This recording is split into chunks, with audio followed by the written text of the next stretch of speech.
Everyone, welcome to day 2. I had to think for a second. Day 3? No, not quite yet. I just get so ahead of myself. I get so excited. Today is day 2 of Blue Talk's Amplify Your Message. The whole reason we are here is to help you understand a little bit about people's messages and how to amplify that message. And the way that I like to do that is to find out who the human beings are behind the business, behind the message. So we don't treat them as a set of skills for which to be used, but as the human being and the wonderful person they are. So Dina is my co-host for today. So we're going to start off with just short introductions. Dina, can you tell us a little bit about you and where you're coming from today? Ooh, thank you. I'm excited to be here, Laura. Thank you for the invitation. I like to open with the fact that I am a recovering invisible woman. And, I show up now as, I appear very confident and I'm trying to create change, but it hasn't always been that way. And so I love to connect with people who are still feeling very invisible or trying hard to feel invisible. And I want to know, like, who are you? So this is going to be really fun. I love using curiosity, and I encourage others to do the same instead of judgment. Get curious. Like, things aren't always as they appear. Everybody has a story. Let's learn about that. So yeah, I love what you're doing here, Laura. I'm excited to dig in and meet guests and ask questions. Awesome. And thank you so much for being so kind with your time to join me. For those who don't know who I am the host here of Blue Talk's Amplify Your Message, but I also run my own business and starting my own show. I stand for what I call courageous connection. And when I talk to entrepreneurs, what they think is I help them to create clients by helping them to connect. But really, what we're doing is we're talking about mental health and vulnerability so that they can tell their stories better and get the right people in. So this is where I'm coming from. Our first guest today is ready behind the scenes. And I have to say, before she comes up, before she blushes on stage, I love this woman so much. I can't say enough about you, Heidi. I just love you. Just give me a thumbs up if you're ready to join us. Awesome. Are you crying yet? No, I can make you cry. No, you're not going to make me cry. I'll make you cry. You do a lot, actually. No, I love you do. so much. Love Heidi, you I think you know the drill by now. I feel Yeah. like we need a tissue warning. Yeah. It's Heidi. She knows me. Yeah, I cry a lot. It's all good. Yeah. So Heidi, I love to start with a research question to get to Bring it. know the human being without all of your pre-programmed bio and responses and elevator pitch. So here's my question. If you could have other people describe you in 3 words, what would you love those 3 words to be? Hilarious, compassionate. And usually the hilarious has an effing word in front of it, just so you know. Hilarious, compassionate, and authentic. Good ones. Authentic.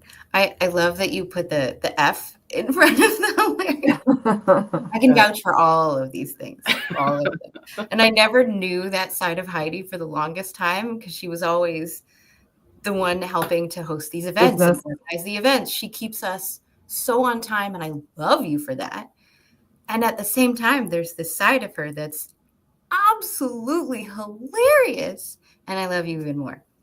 So, Heidi, the questions, you can use the F if you want, but the hilarious, compassionate, and authentic, how do those words play a role in your core message for people?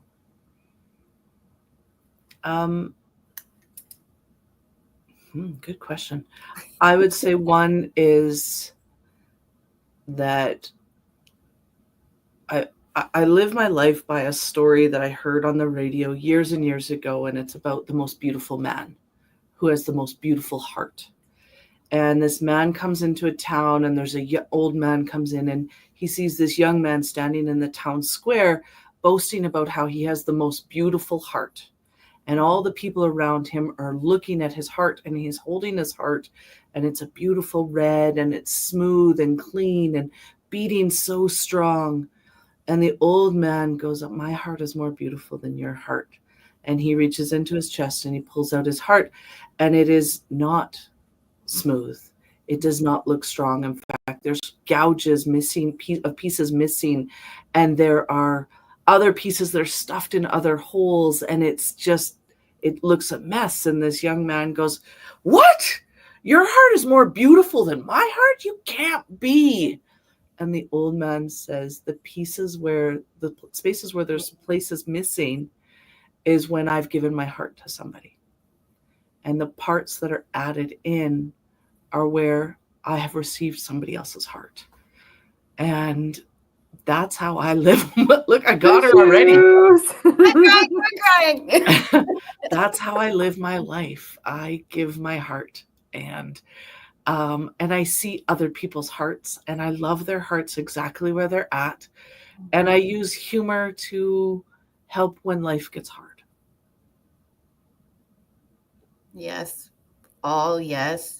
I think I have makeup in my eyes, which is making me cry even more now.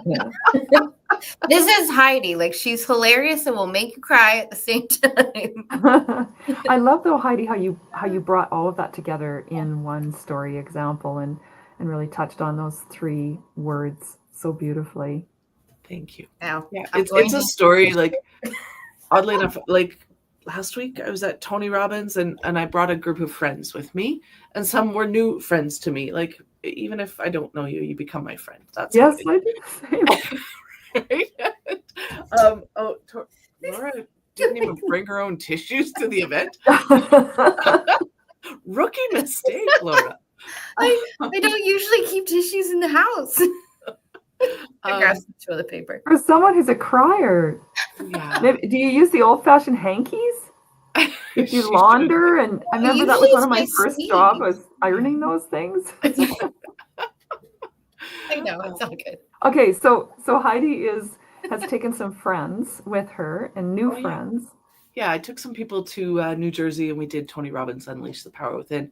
And I brought a friend of mine who I've known for a while. And at the start of the course, she gave a couple of us a blue heart stone. And I was like, oh, she just gave me a piece of her heart, right? Like, and I mean, if you've never done a Tony Robbins course, it's 50 hours of training in 4 days. You walk on fire. Day 1 starts at noon, and you walk on fire at 1 a.m. Like, there's no messing around. Literally walk on fire. Yeah. I walked on hot coal. It's the 4th time I've done it. It's a really, if you've never done it, it's really cool to do, to really show that you can put your mind in any state and do anything you want. Yeah. So that was last week. So I got somebody's heart last week, and it was pretty special for me and made me think of my story, which is a story that I truly do live my life by. It's such a beautiful depiction of connecting with people. And it doesn't have to be, a full-on, some people I think are intimidated by those full-on relationship type conversations, or, then people will have expectations around this relationship. But you'll hear people say, oh, I just love that, or they use the word love, or I love how you do this. And why can't that be little pieces of our heart? And, I can really relate to that. We'll be in a waiting room somewhere, and my partner will come out and goes, okay, how many friends did you make while you were waiting?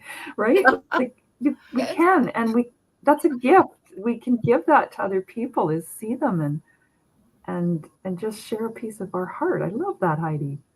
Yeah. And thank you for that. And I'm not somebody, like, if you said, hey, let's go for coffee, I would probably say no. I would say, let's pick up a coffee and go for a walk and have a real conversation. And I don't talk about the weather. When I ask somebody, how are you? I don't want the good, fine, or okay. I want the, my life is great. This is what I'm celebrating. Life is hard right now. This is bringing me down. I'm all about the real answers, because I don't believe that we live in a world that holds space for that very easily. You're a rare personality type, Heidi. Yeah, people either love me or hate me, right? I absolutely love you, because I'm the person on the other side where I just I'm so soft, and I try to kind of dance around a little bit, because my whole life that is how I needed to do it to feel safe. So I'm always seeking the people on the other side that have the courage to just tell me the truth. I want you to pick on me. I want you to dig at me. I want you to see the depth of who I am. And you are one of the people I can count on one hand, Heidi, that can do that. And so when you ask me, how are you doing? I know in my head, just like you said, I can't tell her any of the simple stuff. She will hound me knowing it's not true. Yeah. If she says good, I'm like, just good? Yeah. That's all you got? That's all you get. No. Right? Yeah, no, and I think for me, it's also because I don't want to answer those questions in an unheart way. Yeah. Right. And there are times, don't get me wrong, like, you know me, when I'm running an event, I will give you a good because I don't have time to give you the heart. Because I'm usually having to do this and keep everything on track. But I genuinely care about people. You guys know me in the Blue Talks world. I always say, please don't suffer in silence, because I love watching you guys soar. Like, that's what fills my cup, is when somebody's like, I landed this, or I got to do this, or I look at this. I'm like, yay. Like, it brings so much joy for me. But on the same note, when things aren't going well, I do not take for granted that people come to me and share openly. And I do that with very little judgment.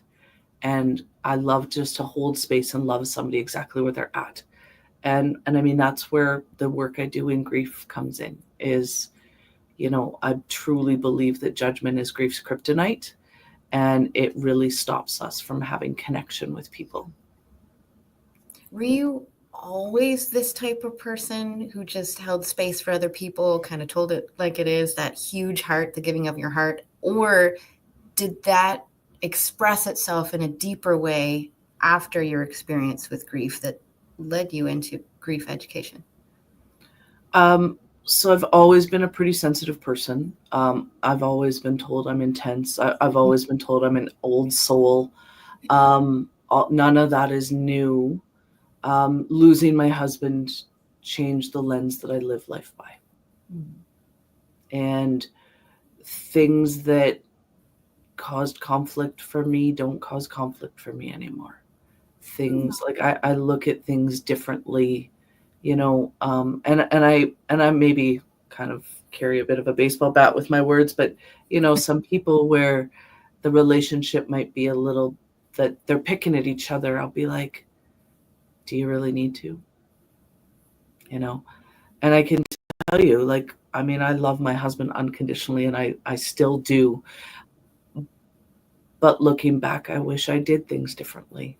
And so I look at things differently in the sense of how people interact with each other. And I'm like, if today was the last day you got to do that, would you do that? And my husband had a massive heart attack. He was here 1 hour and gone the next. And so I know that life can change like that. And I live very differently now because my life could change like that. My life did change like that.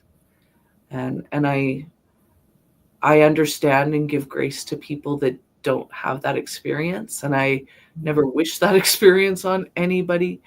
But I can say that when people look at life through that lens of, I need to pick on everything that they've done wrong, I go, don't. It's not worth it. No.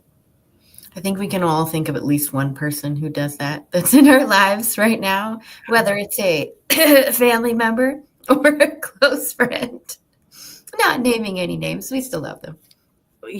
And Laura, you and that I've got the spidey senses with you, that sometimes I just phone because I know that Laura needs to talk. I don't even know how. My tinfoil hat's on that day or something.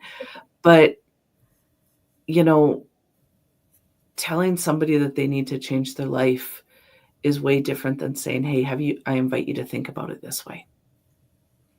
Have you thought about doing this? Or sometimes it's just letting them talk and letting them actually have a voice, which can be more than enough for them to say, hey, I feel seen. Because we live in a world that is so fast paced that so many people go through a day and feel unseen. I feel like sometimes, poking at others is an invitation to please see me. It's a cry for help. It's kind of like get a reaction at least, and sadly, that doesn't get the reaction that is going to benefit the relationship. Yeah. Or the person. Yeah. Both people. Nobody. It's a lose-lose. Mm-hmm. Nobody wins in that situation. And lots of times, I recently was in a conversation with somebody who I love to bits. And they were like, oh, yeah, my husband's really pissing me off lately. And I was like, what are you pissed off at? Like, what are you pissed off at? Because he's not doing anything, right? We often just need to hold the mirror up and look at ourselves when it's somebody else is picking at us, because it's like, what's going on? And we need to live, and I don't expect perfection. I'm not perfect. That's for sure. We all move through life at different speeds and different things coming at us. But we've got to stand in the integrity of, like, we've got to let go of the double standards, that we live our life by one standard and expect somebody else to live their life by a different standard. And I truly believe that expectations are premeditated disappointments. And the person who has the expectation is the one that's going to be disappointed the most. Right? So good. You should have that embroidered up on your wall. Tattooed on my forehead. In backwards for when it's in, like, when I got to look at it in the mirror, right? Mm-hmm. Yeah. We talked about expectation a lot yesterday, and not just other people's expectations and trying to meet them, but what was our expectation in the situation versus what was the other expectation, and how we tend to think that we're not worthy. Reference to one of our conversations, Heidi. Thank you so much. But really what I've learned after reading Jamie Kern-Lima's book that you referenced, as well as an interview with Dr. Melissa, just those expectations doesn't mean that we're not worthy. It doesn't mean we're not enough. It doesn't mean we're not this, that, and the other thing. It just means that we have misaligned, that there's no point where those two things meet. They're just opposite directions. And so that's where the feeling comes from. Yeah, but I also think, and I actually had the opportunity, Jamie Kern-Lima speaks at Unleash the Power Within, so I got to see her. Yeah, she does. She's such a beautiful human. Mm-hmm. But it's, I think it's also a really good reminder when you start seeing that you've filled your life with expectation, that you maybe have deviated away from faith and hope. Mm-hmm. Because if you've had faith and trust and hope for the things that you want in life, you wouldn't need to have expectation. I like that. So how does faith, hope, and expectation weave into all of the conversation about grief? And then we'll blend it into other stuff in a minute, but we'll start there. Oh man, that's an unpacker. So we got 18 minutes. We're at 18 minutes. All right. I got 45. We got time. We got time. All right. So to begin with, like, when you lose somebody you cherish, it makes you question your faith. Mm. I'm not talking about your religion. I'm not talking about your God. It makes you question your faith, period. And some people think that faith and religion are the same. I don't believe they are. I have faith in who I am, right? It is a belief in something other than yourself. I have belief in who I am and who I get to be. And when I lost Mike, I lost my faith. I lost my purpose. I had no idea what life was going to look like. And this weekend I sat with a friend who lost her husband. They've been together for like 50 years. So she's had more years with him by her side than years without him. Yep. And so she's basically lost in way I tell is she's lost over half her body, right? If you were to physically look at it, right? Like she's lost. And I said to her, I said, you're learning to love him in a different way. And it's a hard journey. I can't tell you that. I said, some of the things that were hard for me are not going to be hard for you. And other things that were not hard for me will be hard for you. Every grief is as individuals, our fingerprints. We don't get to choose what our grief looks like, and we don't get to choose what other people's grief looks like. And we definitely do not get to tell anybody how their grief should look.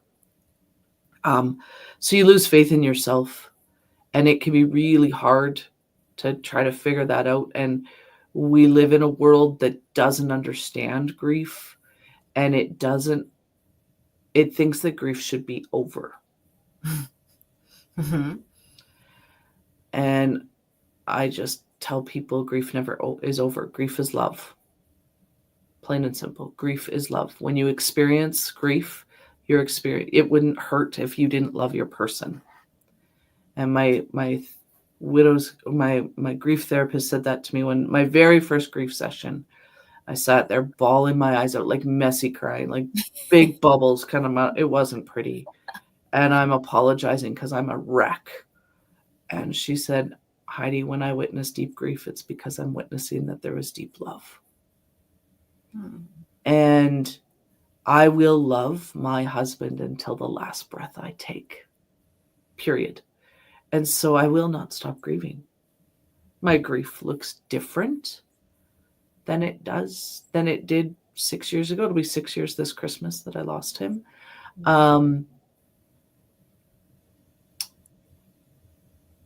But it took me a long time. It took me almost 18 months to get my feet back under me and faith back restored in myself that I could move forward. Not move on, move forward. And I then started to have hope that something else was bigger for me. And then the world of Blue Talks came along. Yep. Enter Corey Poirier. And I wrote a chapter in volume 3, and this was probably 2 years out post-loss. And I wrote a chapter. No, it'll have a tree on it. Oh, okay. Yep, the tree one.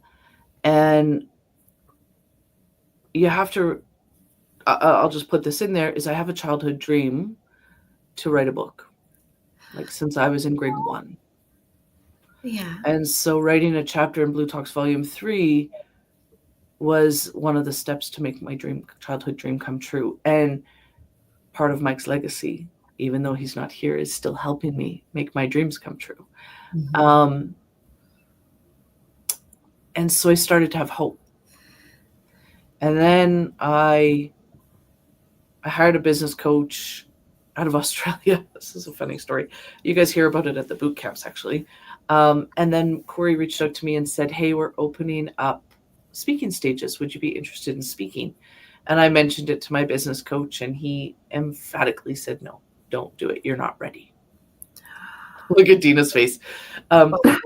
Every fiber in my being was you aren't ready to speak. Yeah. And I basically told him to F off. And a month later fired him. And then the world of COVID happened, and the talk got delayed, and the talk got delayed, and the talk got delayed. And then there was like a 3-month window in the middle of COVID where Alberta opened up, and Corey ran an event in Edmonton. Now I'm in Mexico, and I don't know if you guys know, but Mexico is a lot warmer than Edmonton, Alberta, Canada. Yes. In February.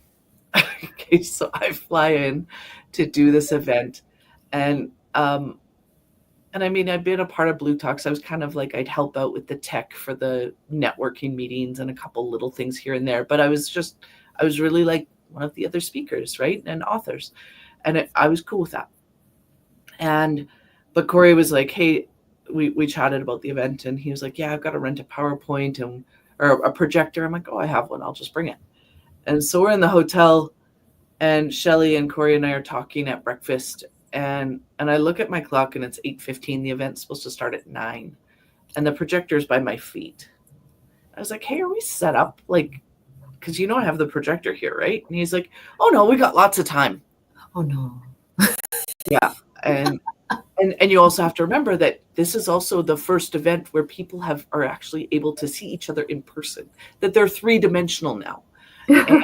And so you have to allot for the fact that people need hugs and to talk and to like, and so I basically walked in and did what I always do, which is set up an event and ran the event.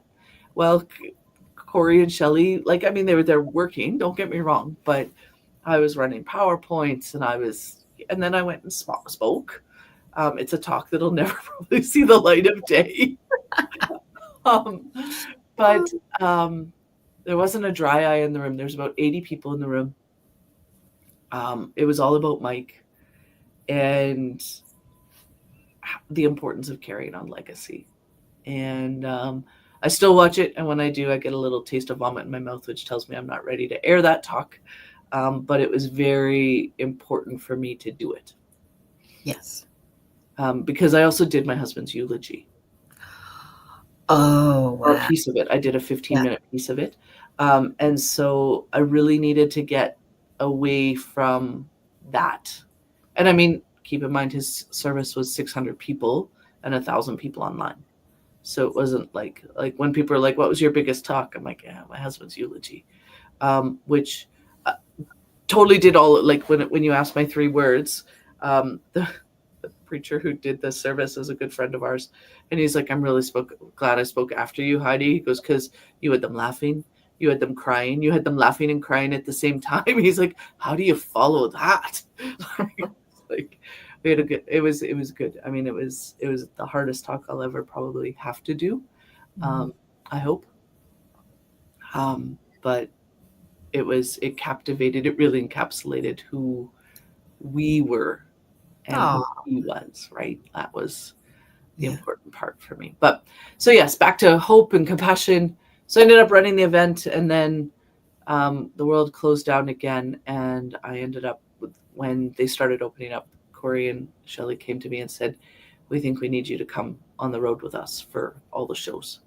And I've been on the road ever since. So I get to do the grief stuff. People know me as the grief lady, but they also know me as the event lady, especially with Blue Talks. And it's really funny because the event lady has I'm very focused, very driven. And then when somebody asks, and I think this happened at a boot camp, and MC was like, we needed to fill time somewhere, which doesn't usually happen. And they're like, Heidi, tell us about your other side of your life. And literally in front of 100 people, my face changed, my tone changed, my everything changed. And I sometimes feel like I get to live a dual life, right? Where I get to really be in my heart. And then I also get to really help people use my skill to help make their dreams come true. So I feel blessed. But my life 6 years ago did not look that blessed. It was pretty sad then. So it's come a long way. 10 minutes. Not pretty good. I thought that could have been like a 40-minute answer. No, that was very inspiring. Yeah. But I love how you take the skills from both sides, both of the event planning skills, as well as the grief education skills, as well as the personal experience skills. And you know how to bridge the gap between anything that you do, because you can turn on the heart or turn it down a little bit and have more of your logical mind. You can just bounce back and forth so quickly. I love that. And it's rare. You're just a rare gem that we adore. And I don't know how these things would run without you. Thank you. Yeah. I feel very blessed. It is not something I take for granted. I think that I said this to Corey in a message a couple months ago. I said, thank you for letting my life have purpose again. Aww. You know, That's so adorable. Or inviting. I love what I get to do with you guys. Like, I mean, I can cry about Mike any day, but like, I mean, Laura, when have I done a boot camp where I don't cry? Like, every single one. And I think I'm curious to know, what is your favorite part of being on the road with Blue Talks? Um, only one thing? Can I have a few? Yeah, the top, You can have a the few. top So three. Top I three. love to travel. So Okay. that's about me. I love to travel. I love to be able to see new things, and I love to travel. Period. Um, Two, I actually get to meet you guys, hug you, like you're real people. Um, I get to I get to have meetings with you guys, but it's one dimensional. And I mean, I think Dina, you and I had a meeting last week. You were one of 8 meetings in 4 hours. Like I do 30-minute back-to-back meetings. And so it feels for me a bit impersonal.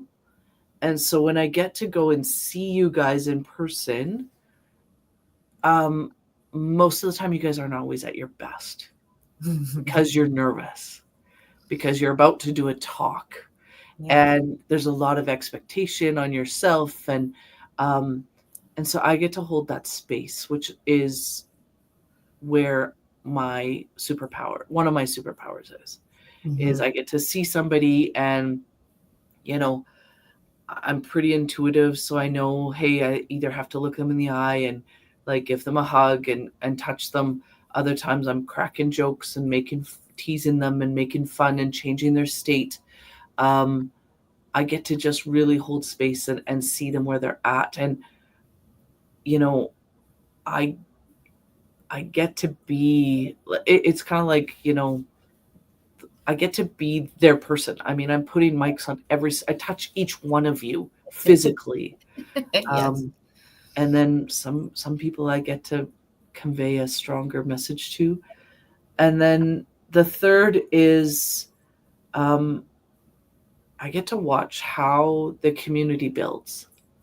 Mhm. And that is the biggest piece that drew me to Blue Talks. Was it wasn't one and done, that it was like a Blue Talks family. And And I say that to Corey all the time. We talk about it all. I'm like, how do we make it so that the community continues to grow, that the community continues to benefit? And when we do those live events, like, and if I know somebody lives in a city, I'm like, hey, we're coming back. Do you want to come sit in the audience? Do you want to come to the speaker dinner? Now I'm terrible with like remembering where everybody's from. So if I forget, it's because like my brain doesn't work that way super well. But if I'm like, hey, we're going to be in Boston, I'd love to see you, and you live in Boston, come, because that stuff is the community piece is amazing to watch somebody show up who isn't part of that event, and they just get enveloped in. And um, I love watching our Blue family grow. Yeah, I feel like the mother hen some days, When counting you how say much. that you are living your purpose, I feel like that answer really told us what you feel your purpose is. Yeah. Would you agree? Agree. Yeah. So I actually I did a personal development program. It's actually where I met my husband, where you get a contract. You put a contract together of words of things that you want more of in life, and 6 weeks later you put words to your life purpose. And so my contract is I'm a beautiful woman of grace. So it's changed a lot in that was 10 years ago. Um, I really struggled to see how beautiful I am, and I wasn't very graceful with myself. And grace it's such a big word. It's tattooed on my wrist for me to see multiple times a day.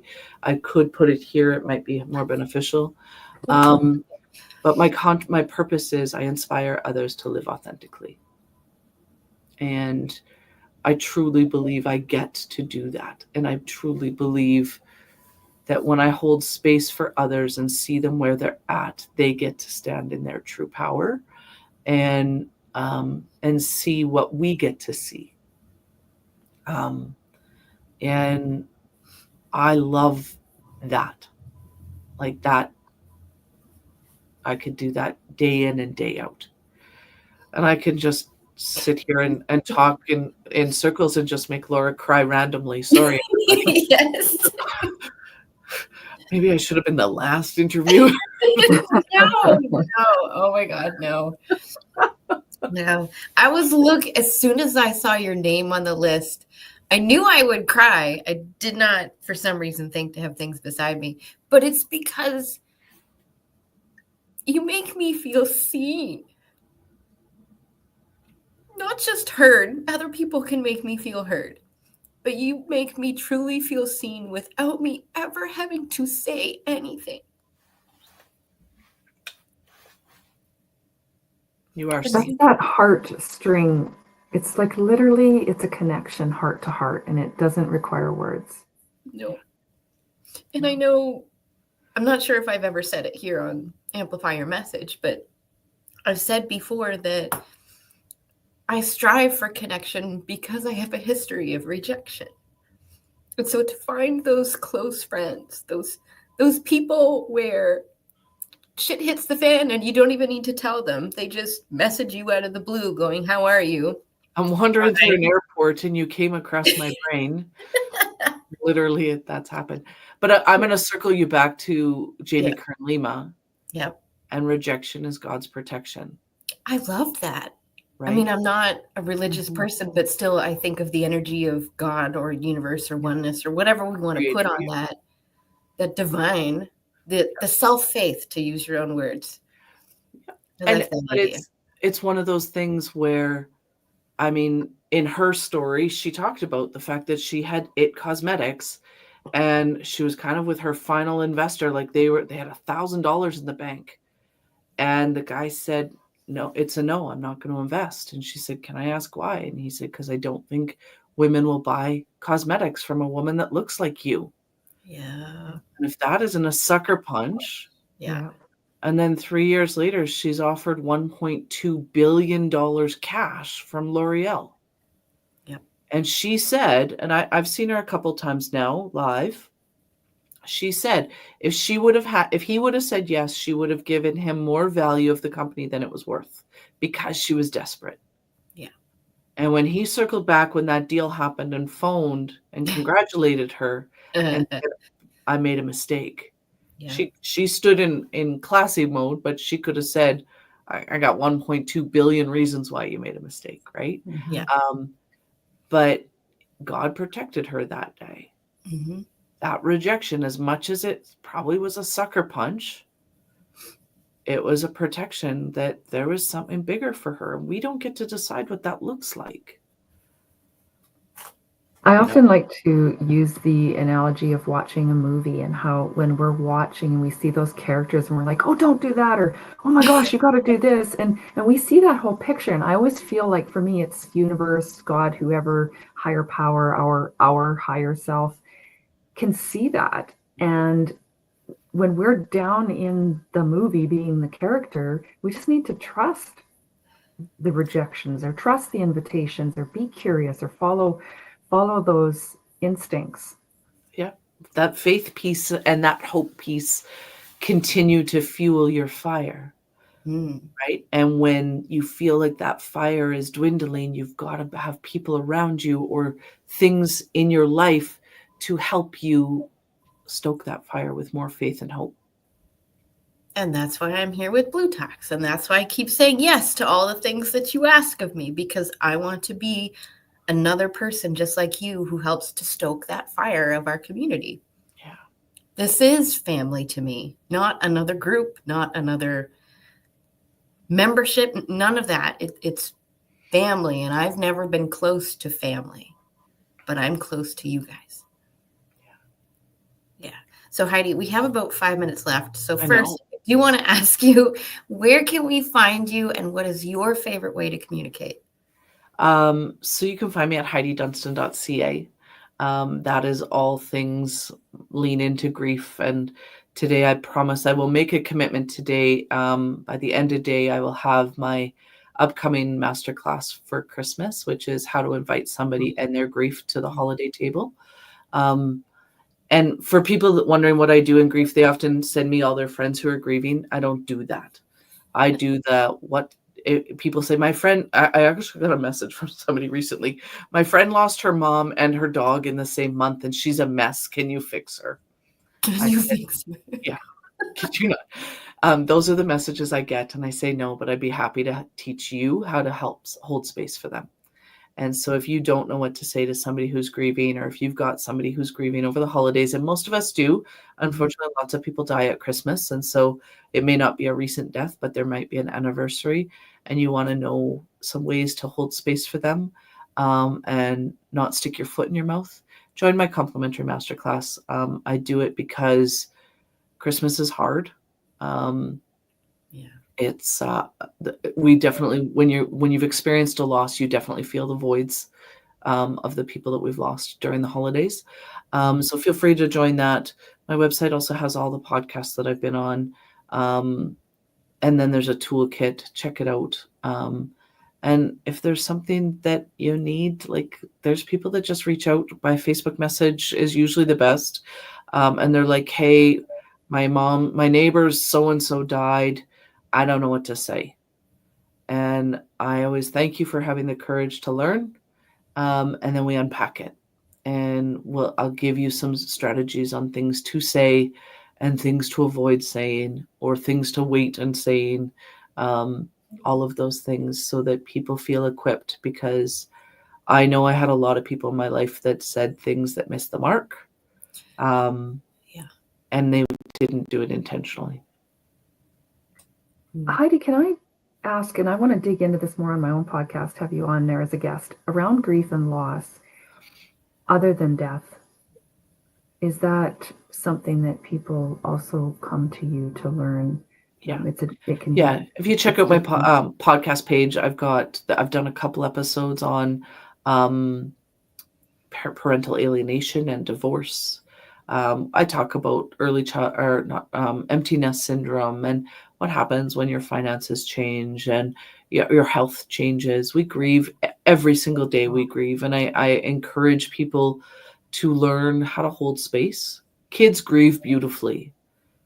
Parents, if the parents learned how to hold space for a child whose balloon floated away, or their ice cream fell, or to the teenager where you unplug the internet, and all of that is grief.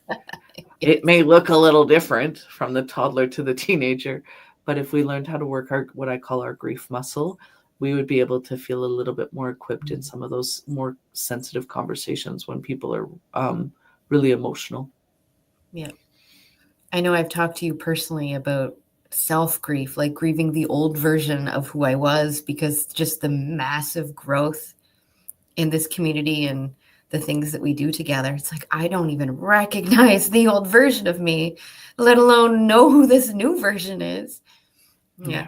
So the last question that I have for you before I hold some space at the end is, what is next for Heidi? What would be crazy cool, like snap your fingers, everything worked perfectly? So 2025, Heidi will be on a red dot. TEDx has been a part of my world for so many years as an event manager, and it was on my goal list for 2024, and I didn't make it happen. And so I am getting my applications in. If anybody is connected to TEDx and wants to have me on a stage, I really would love to be able to talk about loss and what to say, so that we can carry on the legacies of those we've lost.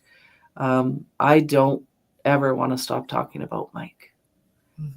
And I don't want other people to have to stop talking about their people that they cherish. And it means that we have to get used to holding space and loving people exactly where they're at without judgment. So I love to end an interview. We have about 60 seconds left, but sometimes there's something on your head or in your heart that you just need to leave people with. What might you want to leave people with? I'm going to just tell you that this interview is a gift. My cup is filled. Aww. Both you and Laura and Dina have interviewed and asked great questions that I think got me thinking and made me really inspired, and got to remind me of all the great things that I get to do. And so thank you for that. I am grateful for that. And if you are grieving, be graceful with yourself. And if you know somebody who's grieving, be graceful with them. Love them where they're at. Thank you Beautiful. So much, Heidi. I love you so much. Just love you guys. Awesome. Thank you. You're welcome. Bye, Heidi. Bye, guys. Thanks for sharing your heart with us. Thank you. Thank you for sharing your heart with me. Okay, so I'm going to put Heidi to the back. She can hang out. Our next guest seems to be running just a little bit late, and that's okay. So, Dina, I would love to just have some thoughts on all of that. Maybe we can decompress a little bit because I want to be mindful of Heidi at the same time. What stood out to you during that conversation? Oh, what stood out to me Yeah. is I am on the same, very similar, not the same, but a very similar path to Heidi, and to see the heart that she brings. And Laura, how you describe the whole Blue Talk community as well. And I find it just so encouraging that there is growth in this, in our communities, in our world. And I just am so encouraged by that, because sometimes I think we get stuck in our own little bubble, and there's been world events that have kind of caused that as well, and we're trying to connect with others. That's a human need. It's a basic human need to connect. But that self-love, accepting ourselves and giving some heart to ourselves, and that grace and space that she was talking about as well, it has to start there so that we can connect with an openness and a vulnerability and that love with our heart. Just recognizing how beautiful our heart is, and that it is a gift we can offer to others, and that's enough. It could be so hard to see our pieces of beauty in those moments where sometimes the world is telling us that that thing is not beautiful. Like, I remember just think about all the things your teachers or maybe parents may have said to you when you were a kid. You're too loud, you're too rambunctious, you're too, like, fill in the blank after the word too. Did you have any teachers say stuff like that to you? No, actually, No. not that sticks in my mind. I tended to be quiet, but I was fortunate the other way. I had a teacher that was throughout my life at different stages, was a massive influence. And at a young age, she said to my parents, this kid's bored. Like, she wants to learn more. And maybe music is something that she would like. And, so then they accommodated, and there's a whole, story behind that. And it's made me want to become a lifelong learner, and that she wasn't criticizing that I was showing signs of being bored, or I assume I wasn't being disruptive. It was an opportunity. And so if anything, I've had these things come up where here's another opportunity. And maybe that's because I'm an eternal optimist. Here's an opportunity. Here's an opportunity to connect with someone. Here's an opportunity to help them feel seen and valued, or learn something. So yeah, I don't know. I want to hear more about what you're saying around you obviously have some messages that you were either too loud or rambunctious or too something. Very much so. And I think we'll blend that in and ask our next guest. Perfect. Kenton, just give me a thumbs up if you're ready to join us on stage. Good. So usually I like to start the interviews by asking a research question, but I think I want to know a little bit about this first, and then we'll do my fun little question just to shake you up so we don't get your pre-programmed bio and elevator pitch and all of the fun things we tend to do.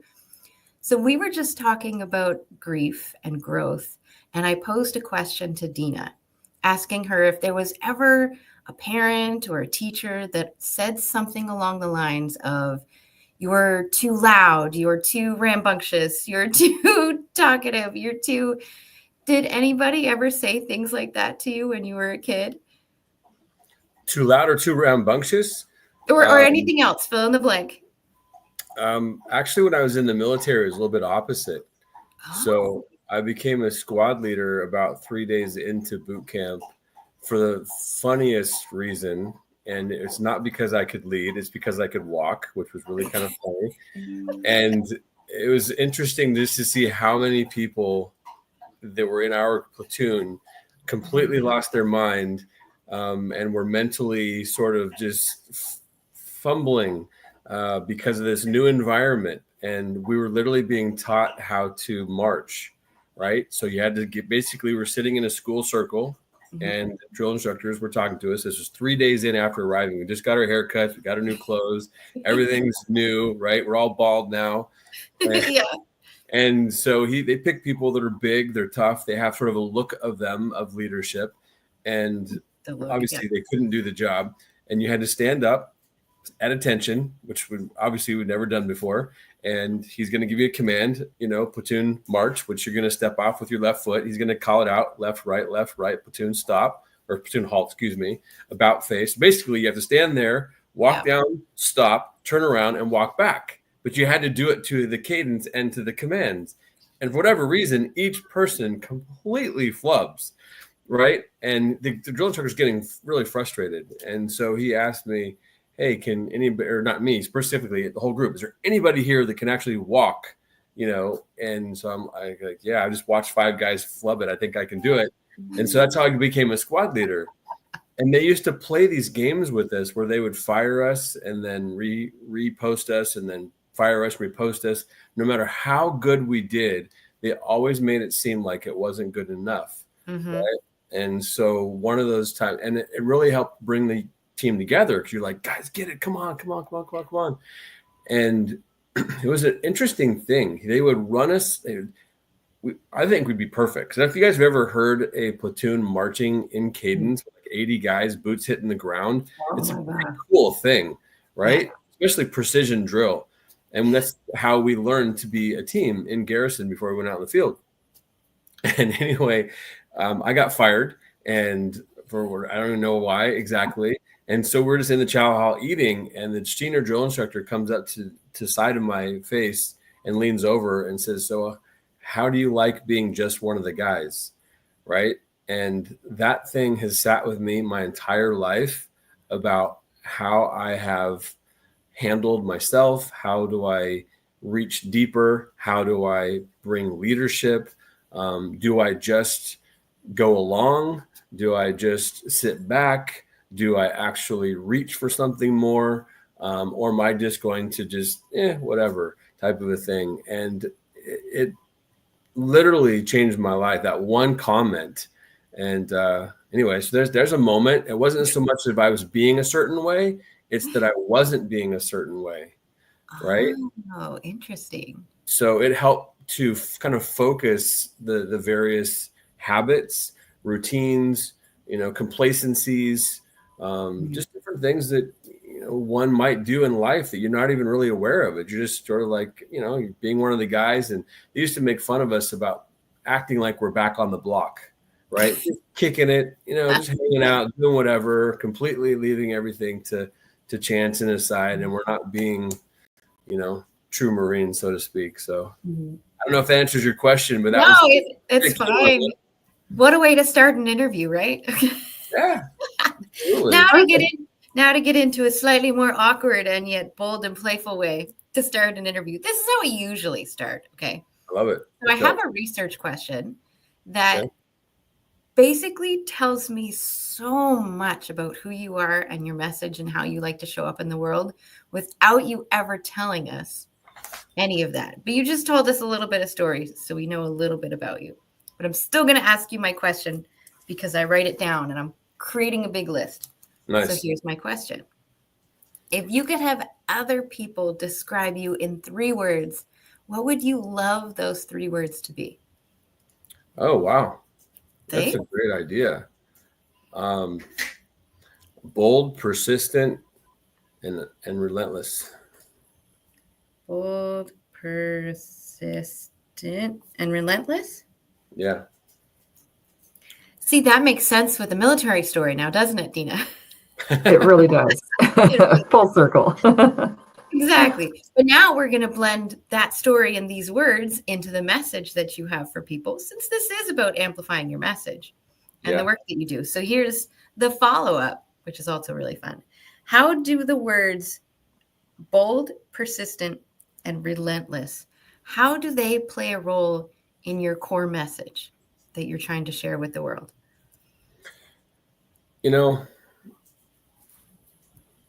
This is a really deep question. I don't know if This you is really me. Welcome to me. if you want to go that far.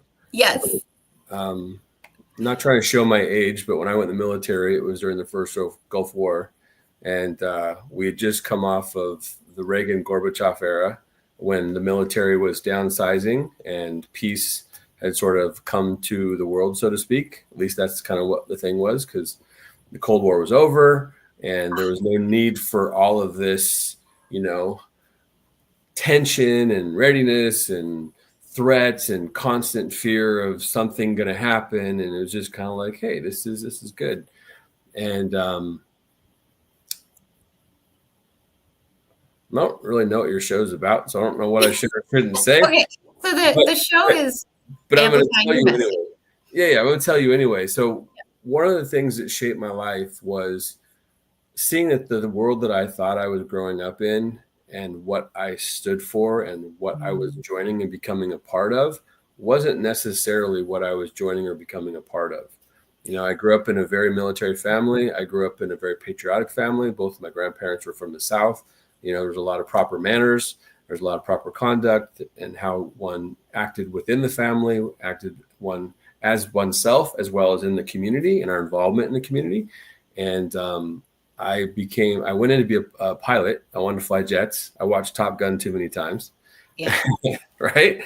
Yeah. And I thought, that's what I want to do.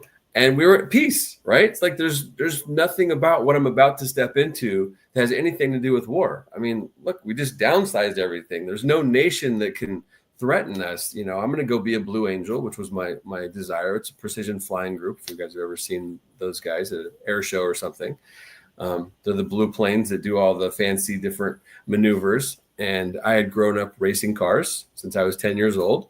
So I was very much into those types of things. And I was a little bit lost after high school because I had lived a certain way. And then dad's like, okay, that's over. We're doing this. And I don't know what I want to do, Dad. And I don't like doing that. So let's go in the military. That'll be fun. And anyway, I got to see the manufacturing of an enemy, and which was terrorism. And, when I say manufacturing, I mean, just like the movie Wag the Dog, it was manufactured. And I became the training NCO for our battalion, and I got access to all the materials. And I literally was indoctrinated into creating an enemy that we didn't have. But in order to have a war, or in order to have military industrial complex, or to have budget, or to have all these various things, you have to spin up a threat. Well, we just finished, 8 years of not having a threat. The entire Cold War, the two biggest nations on our planet, had ended. What else do we have? There's nothing. Peace should reign. Let's go fly. Let's go have fun, And literally 3 weeks into boot camp, Desert Shield started, which then became Desert Storm, and all kinds of things spun up. And so my core message really began to be shaped then, right? Because I didn't feel like there was a threat to our freedom. And the oath that we take is one that, is to protect and defend. And it's definitely part of it is to protect those who can't defend themselves, right? And so there's an element of Rocky, there's an element of, Rambo, there's an element of like, hey, let's just go.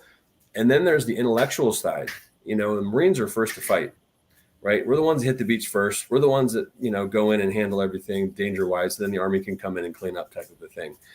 But part of that also includes an intellectual piece of leadership. Yep. Right? Yep. And I think there's a level of integrity. There's a level of honor that comes with it. And you start off by just having it yourself. Then you have it with the guy next to you, right? Then you have it with your core group.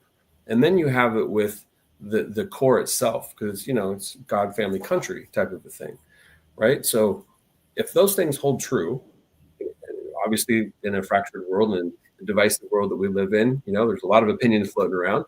But at the time when I was going through this, I was able to experience things that did not feel like this is the America, or this is the country, or this is how we're supposed to be, right?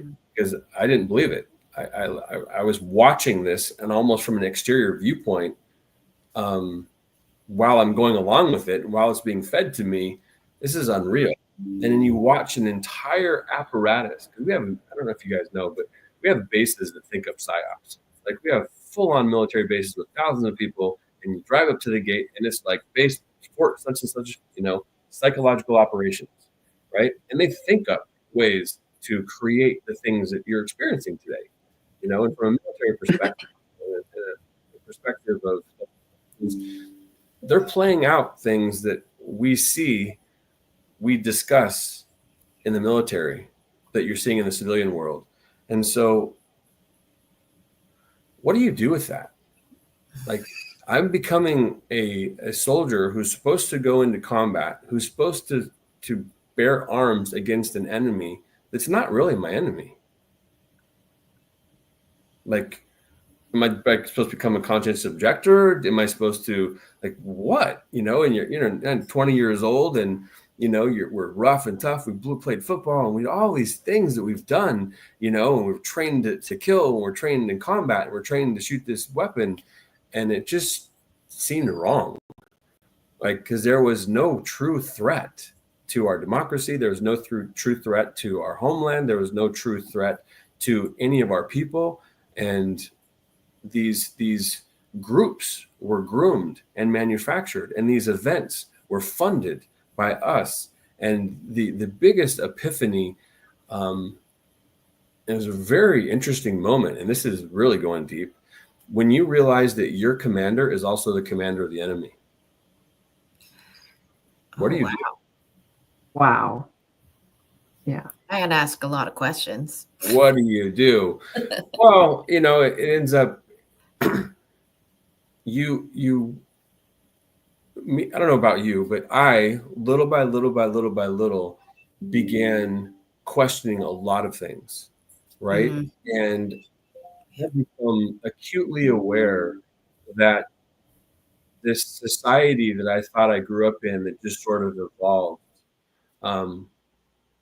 while there's an evolutionary component to it, was very specifically created, and there's 7 to 9 different industries and infrastructures that we, work within and take for granted, with transportation and education and military and communication and banking and government and blah, blah, blah. And this is what happened. It's like, no. This was purposely put in place. These things were put there to do certain things. And this shaped my mission, because if I truly embody an oath, if I truly embody what a Marine is supposed to be, what do you do when you see something that's not right? Do you ignore it? Do you just assume that there's somebody else going to take care of it? Do you assume that, well, yeah, it's the government's job? Well, that's somebody's job somewhere, because who am I, right? And this element of feeling insignificant comes in, right? Like, who am I? What can I do, right? And that really began to shape me, because when I was young, it's like, hey, somebody else is going to do this. And then as I grew up and got older, yes, sir. Sorry, I have a really beautiful dog next to me. I noticed. Hello, puppy. And he's growling of like, Dad, will you please let me out of your office? So sorry for the interruption. No, I know we were on a very good path. So to further dive deep on that shaped me was just the acute awareness that not everything that we had put in place was the best for humanity, that things were controlled, that things were contrived, that things were, let's take healthcare, because it's one of the things I'm involved in, right? Home health and finance, what our investment firm focuses on. And the philosophical understanding of ideologies, of government, of tone level, of the macro, all these things is weird. Like, Kenton, how come I just don't think about random guy stuff? Like, where's my mind always going to these weird subjects that my friends are like, where did you even come up with that? This is like, how do you not think about this? To me, it seems very natural and common sense. To them, it's like, let's go have a beer, and talk about sports and cars and, whatever else. And I was just like, yeah, but, blah, blah, blah, blah, sort of how the whole thing evolved over time. And to be honest with you, I got really lost. I ended up getting in trouble. I ended up sort of rebelling. You all right? Good. So kind of went down a rabbit hole here a little bit with you guys, but those things have a lot to do with shaping one's viewpoints, right? Because all of a sudden it's very settling. Because I grew up in a way that was like, okay, this is how everything is. This is how everybody is, and oh my gosh, there's some evil people out there. There's, some people that do not care about others, who are out for themselves. And in fact, we have entire industries built from that. And little by little by little, I got to see the wizard behind the curtain. I got to see how things operated, from a level of leadership and the attitude towards civilians and the attitude towards certain things and the arrogance and just sort of this viewpoint of, yeah, well, that's this little people over here, right? And it's like, wait a minute, but we serve those people. We are these people. What do you mean? Right. And so that opened up, looking at healthcare specifically, looking at finance and banking and money, looking at, our Constitution and our country. And we've had, this really tumultuous, few administrations and true leadership. Where does the influence truly come from? As these people move in and out of office, where's the real puppet master, right? We think that who we're voting for is, and those guys are middle management at best. And it's really interesting to see how things go. And so that stuff, man, it's a deep conversation. I love a good deep conversation, but at the same time, it's my job as the host to help bring it into the conversation. Good. But this also means that anything that comes up in conversation is related. So then my question to you is, how has this whole experience of you questioning reality and how life is even led behind the curtains, how does that peek behind the curtains help you to do a better job in the work that you've chosen to do now? It has everything to do with it. See, it all ties in. Yeah, of course it does. It all does. It's definitely not the life that I thought I was going to lead. Mm-hmm. It's definitely not the pursuits I thought I was going to pursue. But again, first to fight to me translates to leadership. If we're literally going to go to the beach, then what are we doing? We're taking responsibility for something that's not right and making it right? Something that could potentially affect others in a negative way. And we're stepping in saying, no, we're not doing that. We're putting that down. We're clamping it, keeping people safe. It's a Wyatt Earp moment, supposedly when, the bad guys are all surrounding the town and he comes out because everybody else is afraid. And they stand up in the face of all of that, and they just make it go right. And we don't have that much anymore. There's been a tearing down of men, right? Of like being willing to stand up and just make it go right. So again, that has everything to do with it for me. Seeing behind the curtains means that everything's questioning the way that the industrial age was shaped, was formed. How the whole system was sort of manufactured. It's a real exciting time to be in business. It's an exciting time to be living. We're living, some really interesting historical times right now, I think personally. And the opportunity for America 2.0 is exist as we move from the industrial age to a digital age, right? And like the forefathers who helped build those systems, we have an opportunity as a society to build over top at the next evolution of what that looks like and level of consciousness. This free form lawlessness of think whatever you want to think, do whatever you want to do, is also a psyop, right? Because it creates divisiveness and it removes order. And you remove order, you can undermine, right? So if America is supposedly the beacon of freedom for the world, is there where do we fall back to if that doesn't exist?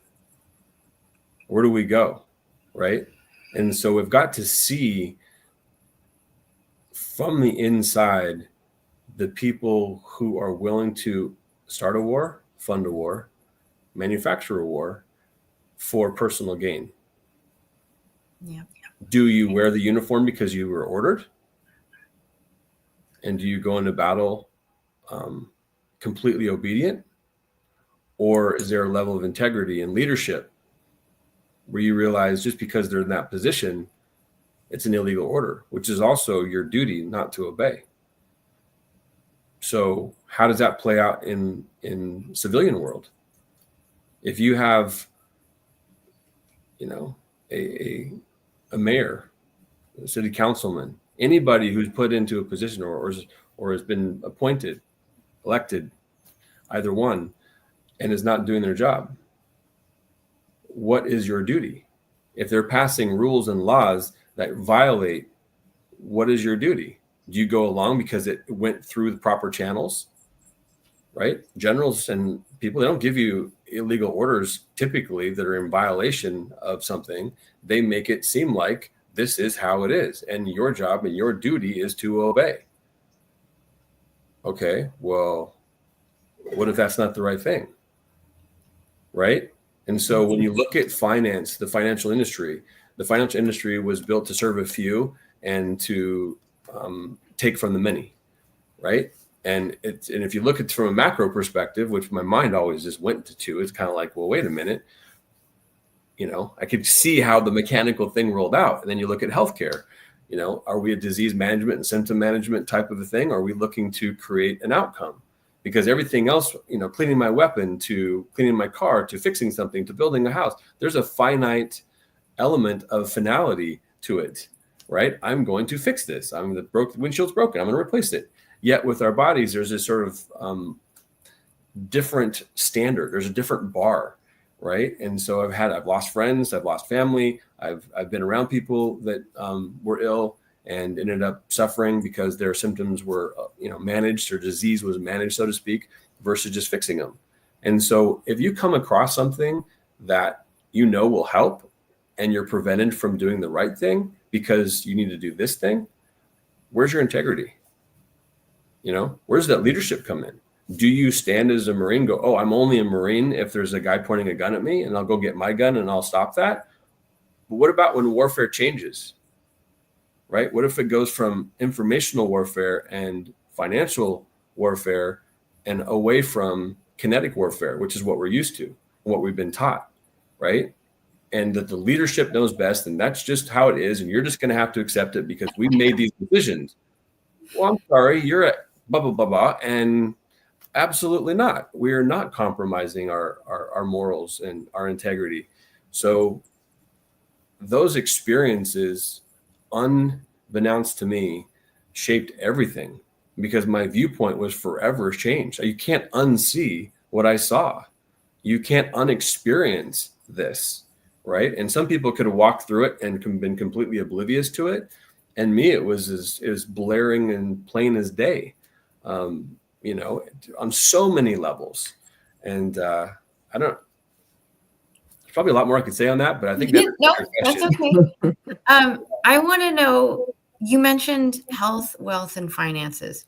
Do you teach better leadership for those, or do you teach civilians how to better work with the current systems before the systems are changed? Yes and no. So Okay. one of the things we chose, again, when you have a society that's beginning to change, in order to have a free society, you have to have a very strong asset owning class.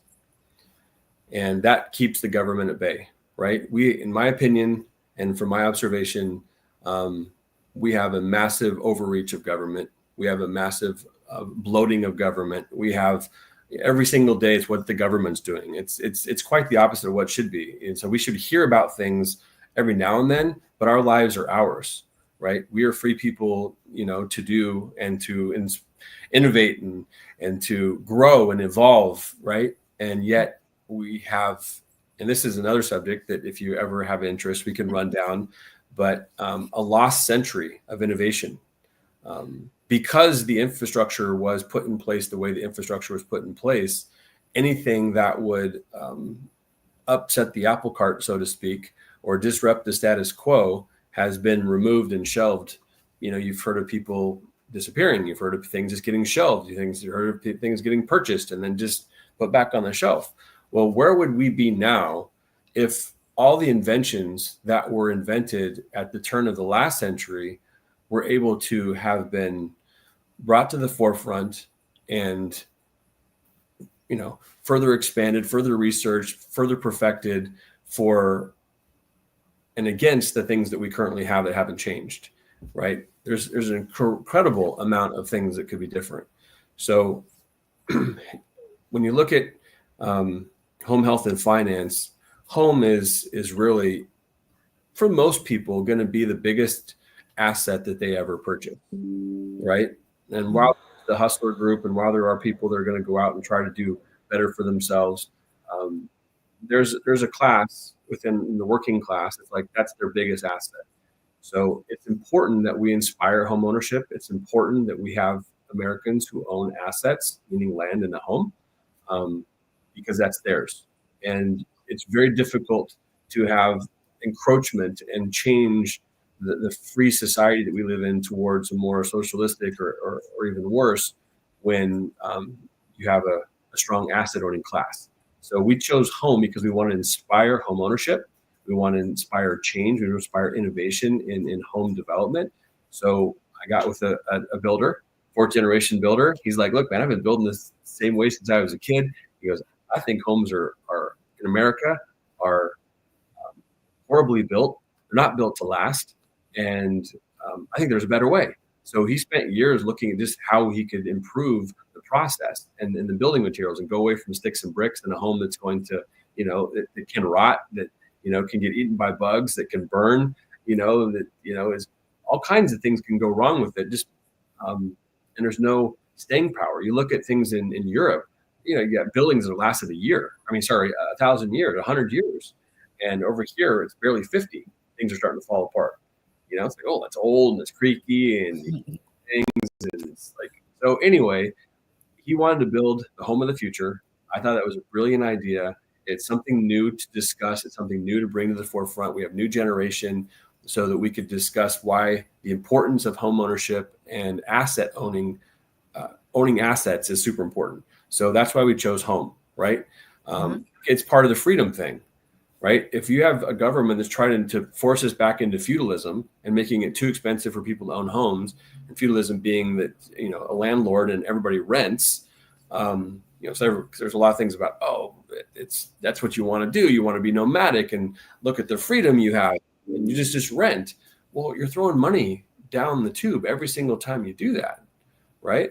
So anyway, we got into home because of that. We wanted to be able to inspire. We wanted to be able to get out and create a better way. We wanted to export that to builders. We wanted to create a new renaissance, if you will, and the pride of ownership and the interest of owning and why you'd want to own and what that brings to you. And health, obviously, none of us really have anything if we don't have our health.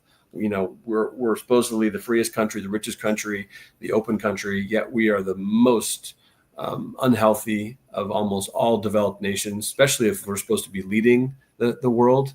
And, I take a lot of pride in being number one.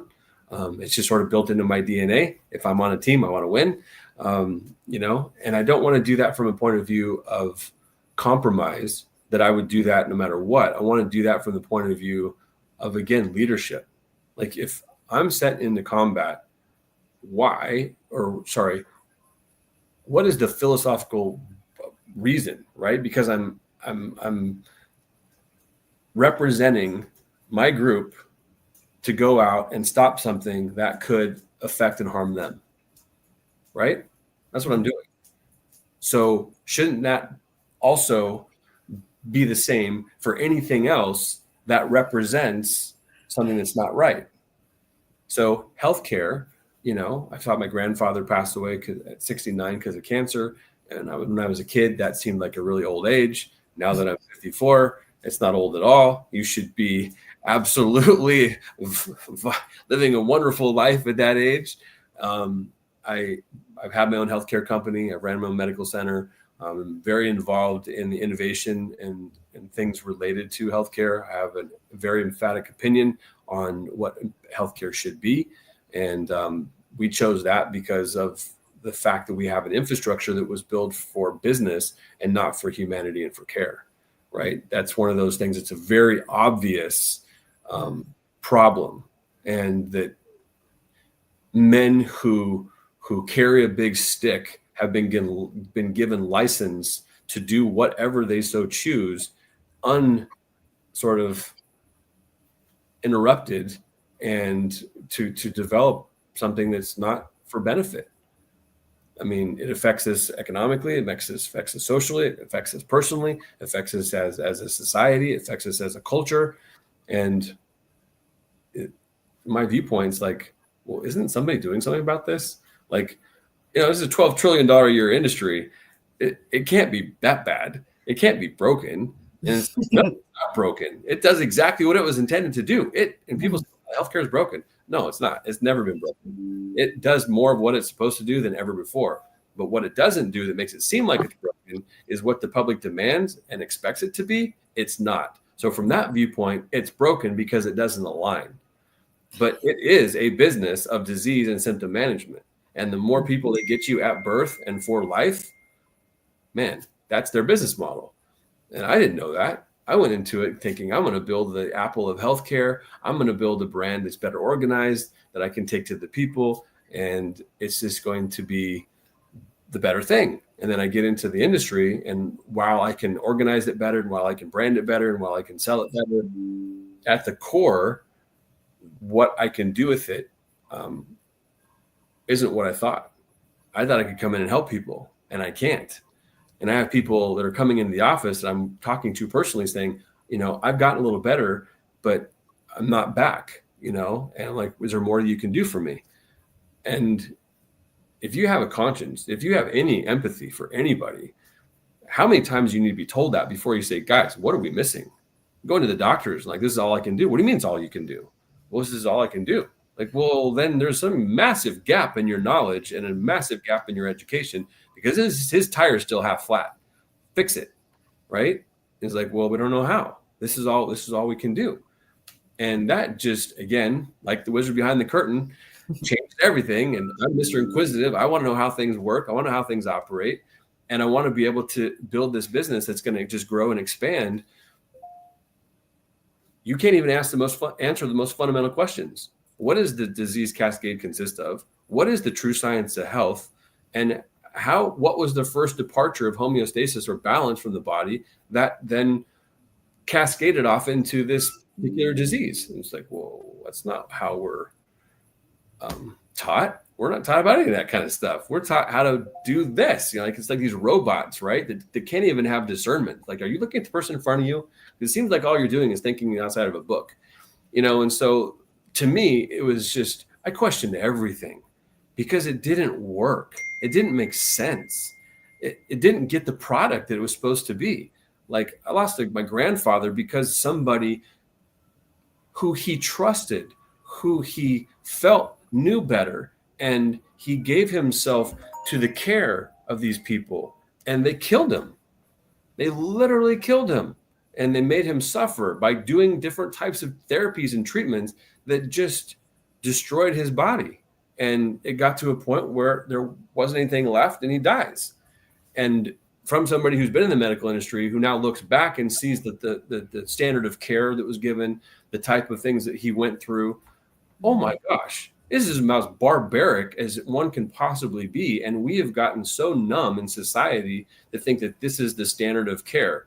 And it's no different than taking and putting an example of the witch doctor who's all dressed up in craziness going on the fire. We think that's ridiculous, right? Compared to the guy in the white coat. Like, wow, look at how different that is. But imagine the guy in the white coat compared to the guy that actually can create, how ridiculous what he does is, right? And so you have to have this ability to evaluate without taking for granted that what you live and how you have everything around you is correct. Like, hey, we're not that anymore. We've advanced, and we've got all these great things, and look what we can do. And it's like, okay, well, yeah. Again, when I talk about the lost century, there are technologies, there's knowledge, there's understanding. of how to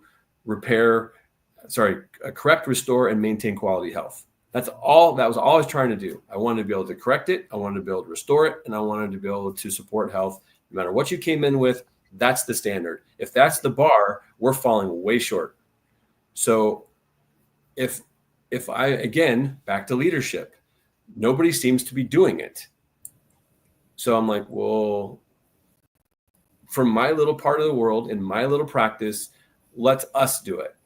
And so we began this whole evolution of learning and filling those gaps of knowledge and finding modalities and different sciences and all kinds of things. I would travel the world. I went to every single medical conference. I dove deep into the subject and learned that, wow, we think we know everything here, but we really don't.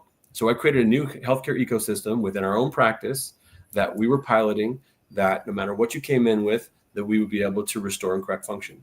And that was sort of why I chose that. And as we began getting better outcomes and we were able to do a lot more than we were doing before, a lot of other doctors were wanting to know what we did, because the one thing that doesn't happen is doctors aren't prepared for private practice. Doctors aren't given a business model. They're not shown what to do when they leave school. They don't have a model, right? They have what they were focused on. And healthcare is so fragmented. We have a specialist that's on the head and the neck and the knee and the foot. And it's just kind of like, wait, what? But I'm treating the whole body, right? And with our nervous system, we can have organ issues and stomach issues, but it's coming from the nerves coming out of our upper cervical area, right? And I've got to witness this over and over and over again. And while I don't have medical training, I was witness and part of almost every major patient-doctor conference for almost 4 years. So I got to watch how they do the diagnostics. I got to watch how they approach it, what this means, what we're going to do about it, and compare, standard conduct or standard structure and operation to one that's not, and what are we going to do to put those two back together. So it got to a point where, oh my gosh, within the industry, like when you get into any industry, they're small. You get to know everybody. You see the players. You see who the leadership is, right? It's just like the world's a very small place. And I thought, well, these guys don't know business, so we were consulting them. They didn't know how to sell and market, so we were providing that. They didn't know what type of billing structures to use. They didn't know what modalities to offer. They didn't know what packages and sequences of help to provide to get certain results. So we began exporting it. We just sort of became a leader because we were constantly trying to get to that standard. If the standard is to correct and restore function, and we're always striving to get to that point, it's amazing how many people align with that. Like, I think people come into school thinking that already exists and they're going to be taught this. And then they come out and they go, but this isn't this. And then they go down this hamster wheel of what it is. They're like, but this isn't right. And they get to a point where it's just like, hey, I can't do that anymore. Dr. Gundry is a great example of that, right? He was trained to do one thing and started observing trends and thought, wait a minute, there's more here than what I've been taught. And now he's completely doing what he's doing, right? Yeah. And it's amazing to see how many people have those viewpoints to one degree or another around things that they see that aren't quite the way they should be. So I chose home health and finance because those are three major and important areas that affect every single man, woman, and child on this planet, especially as an American, in a positive or negative way, right? So you have to have an asset owning class. You have to have health that actually works so that you can have a productive society, so you can have a happy life, so that you are capable of going out and doing the things that you want to pursue and do. And then obviously finance is the economics behind the entire thing, right? So are we in control of our economics, or is somebody else in control of our economics? They make it, as long as you seem like you're free, you're happy. But are you truly free, right? And again, wizard behind the curtain. What level of freedom do we really have? And compared to how our country was founded and the freedoms and rights and liberties that were granted that each of us have and are responsible as Americans to protect and defend, not just the military, but each citizen comes with a hat. Like, I am a citizen. What is the duties, roles, and responsibilities of that? What do I believe in? What don't I believe in? What do I stand for? What don't I stand for? What type of conduct's okay? What conduct is not okay? how far do you bend the needle before you say something and write it? You go into Japan as a culture, you have to abide by the ethnicity or their morality and their sorry, I'm blanking on the word. The way that they run as a culture, right? You can't go in and just act any way you want to act. It's like, oh, that's that American guy. He doesn't know how to conduct himself with no respect and da da da da da. Right? And you go to Singapore. There's examples where the entire society has agreement of conduct, right? And the way that you undermine society, and this is a whole other conversation, are the things that have been going on. Like if America cannot be conquered, period, end of story. There's no way that you can conquer America. And this was the big lesson learned after World War II, right? And it's how the treaties came together and how NATO was formed. It's like, the conquering of a country or conquering of a land just doesn't work because you don't win hearts and minds. And you can't win hearts and minds. I hate to stop you though, Kenton. I want to be mindful of the time. We are at the end of your interview, and I want to make sure people. Oh my God, we're just getting started. I know that I want people to make sure. I want to make sure that people know how to get a hold of you and your favorite way of communicating.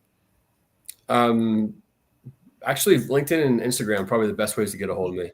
Yeah. Unfortunately, I probably need to change my Instagram because it's been a political rant for the last 8 years. And I just I'm not a selfie guy. I'm not a talk at the camera guy. I'm one of those guys that, that's interesting. And I got home, health, and finance and food and other people's, that's interesting. I'm going to sort of repost that and type of thing. So I don't even know if we got onto the subjects you wanted to get to. I was sort of That's okay.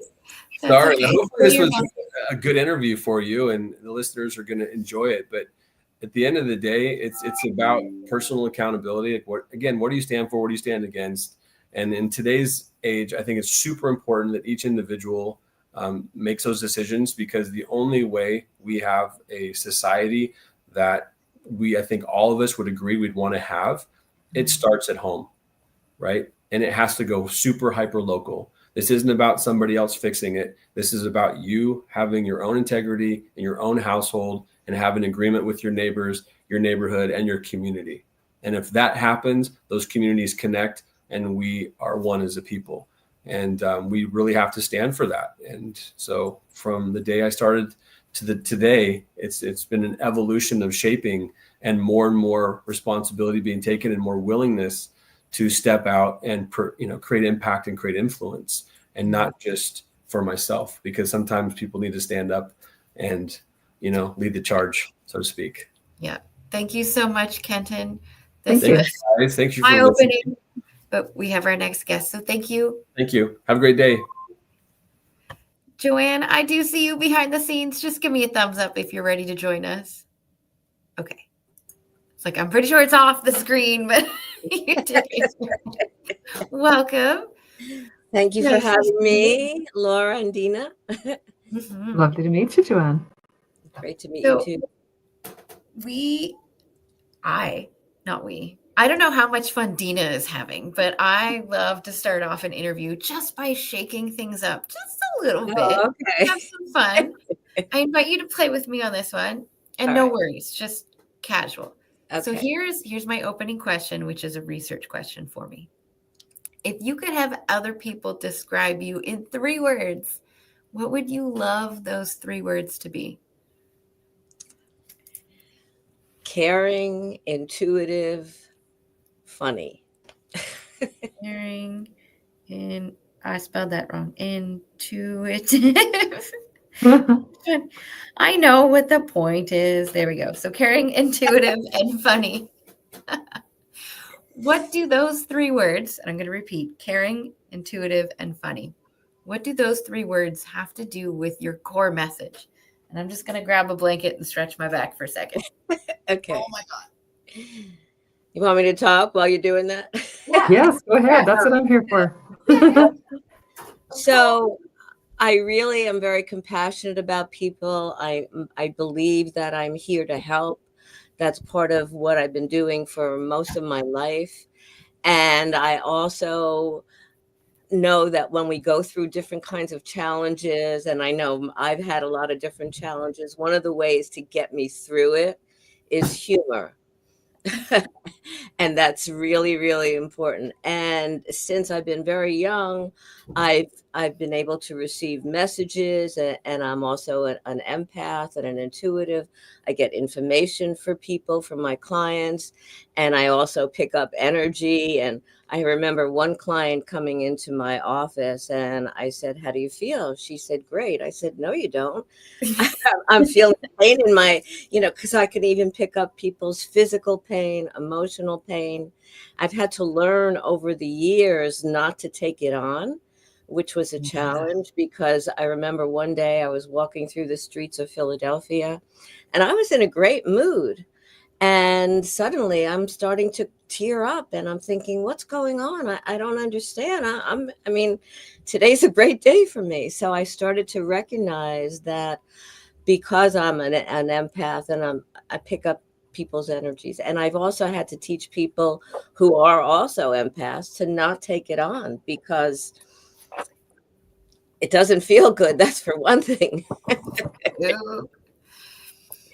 I know many people who will go out into public and they don't know what's going on. I have a friend of mine who she would walk through the mall and all of a sudden she would get these little scenarios or these movies playing in her head about all kinds of different things. Sometimes it was somebody's greatest fear, sometimes it was some trauma that they had gone through, sometimes it was somebody's wedding or a birthday party, but Right. she never knew what was going to happen. And so she stopped going to the mall because she's like, I can't control it. I don't know what's going on. Well, but there are ways to be able to take care of yourself, because, and I'm working with people and I pick up, like I said, all different kinds of energies, feelings, thoughts, whatever. And you have to be able to function. I remember one time I was doing a presentation and the woman sitting next to me, they, for some reason, she and somebody else switched seats. And so somebody else was sitting next to me, and suddenly I was having trouble speaking. I had pains in my chest. And afterwards, I said to the person, I said, you have some kind of respiratory problem. She said, Joanne, I almost didn't come today. I have very bad asthma, and I was experiencing it. So you have to be careful about that.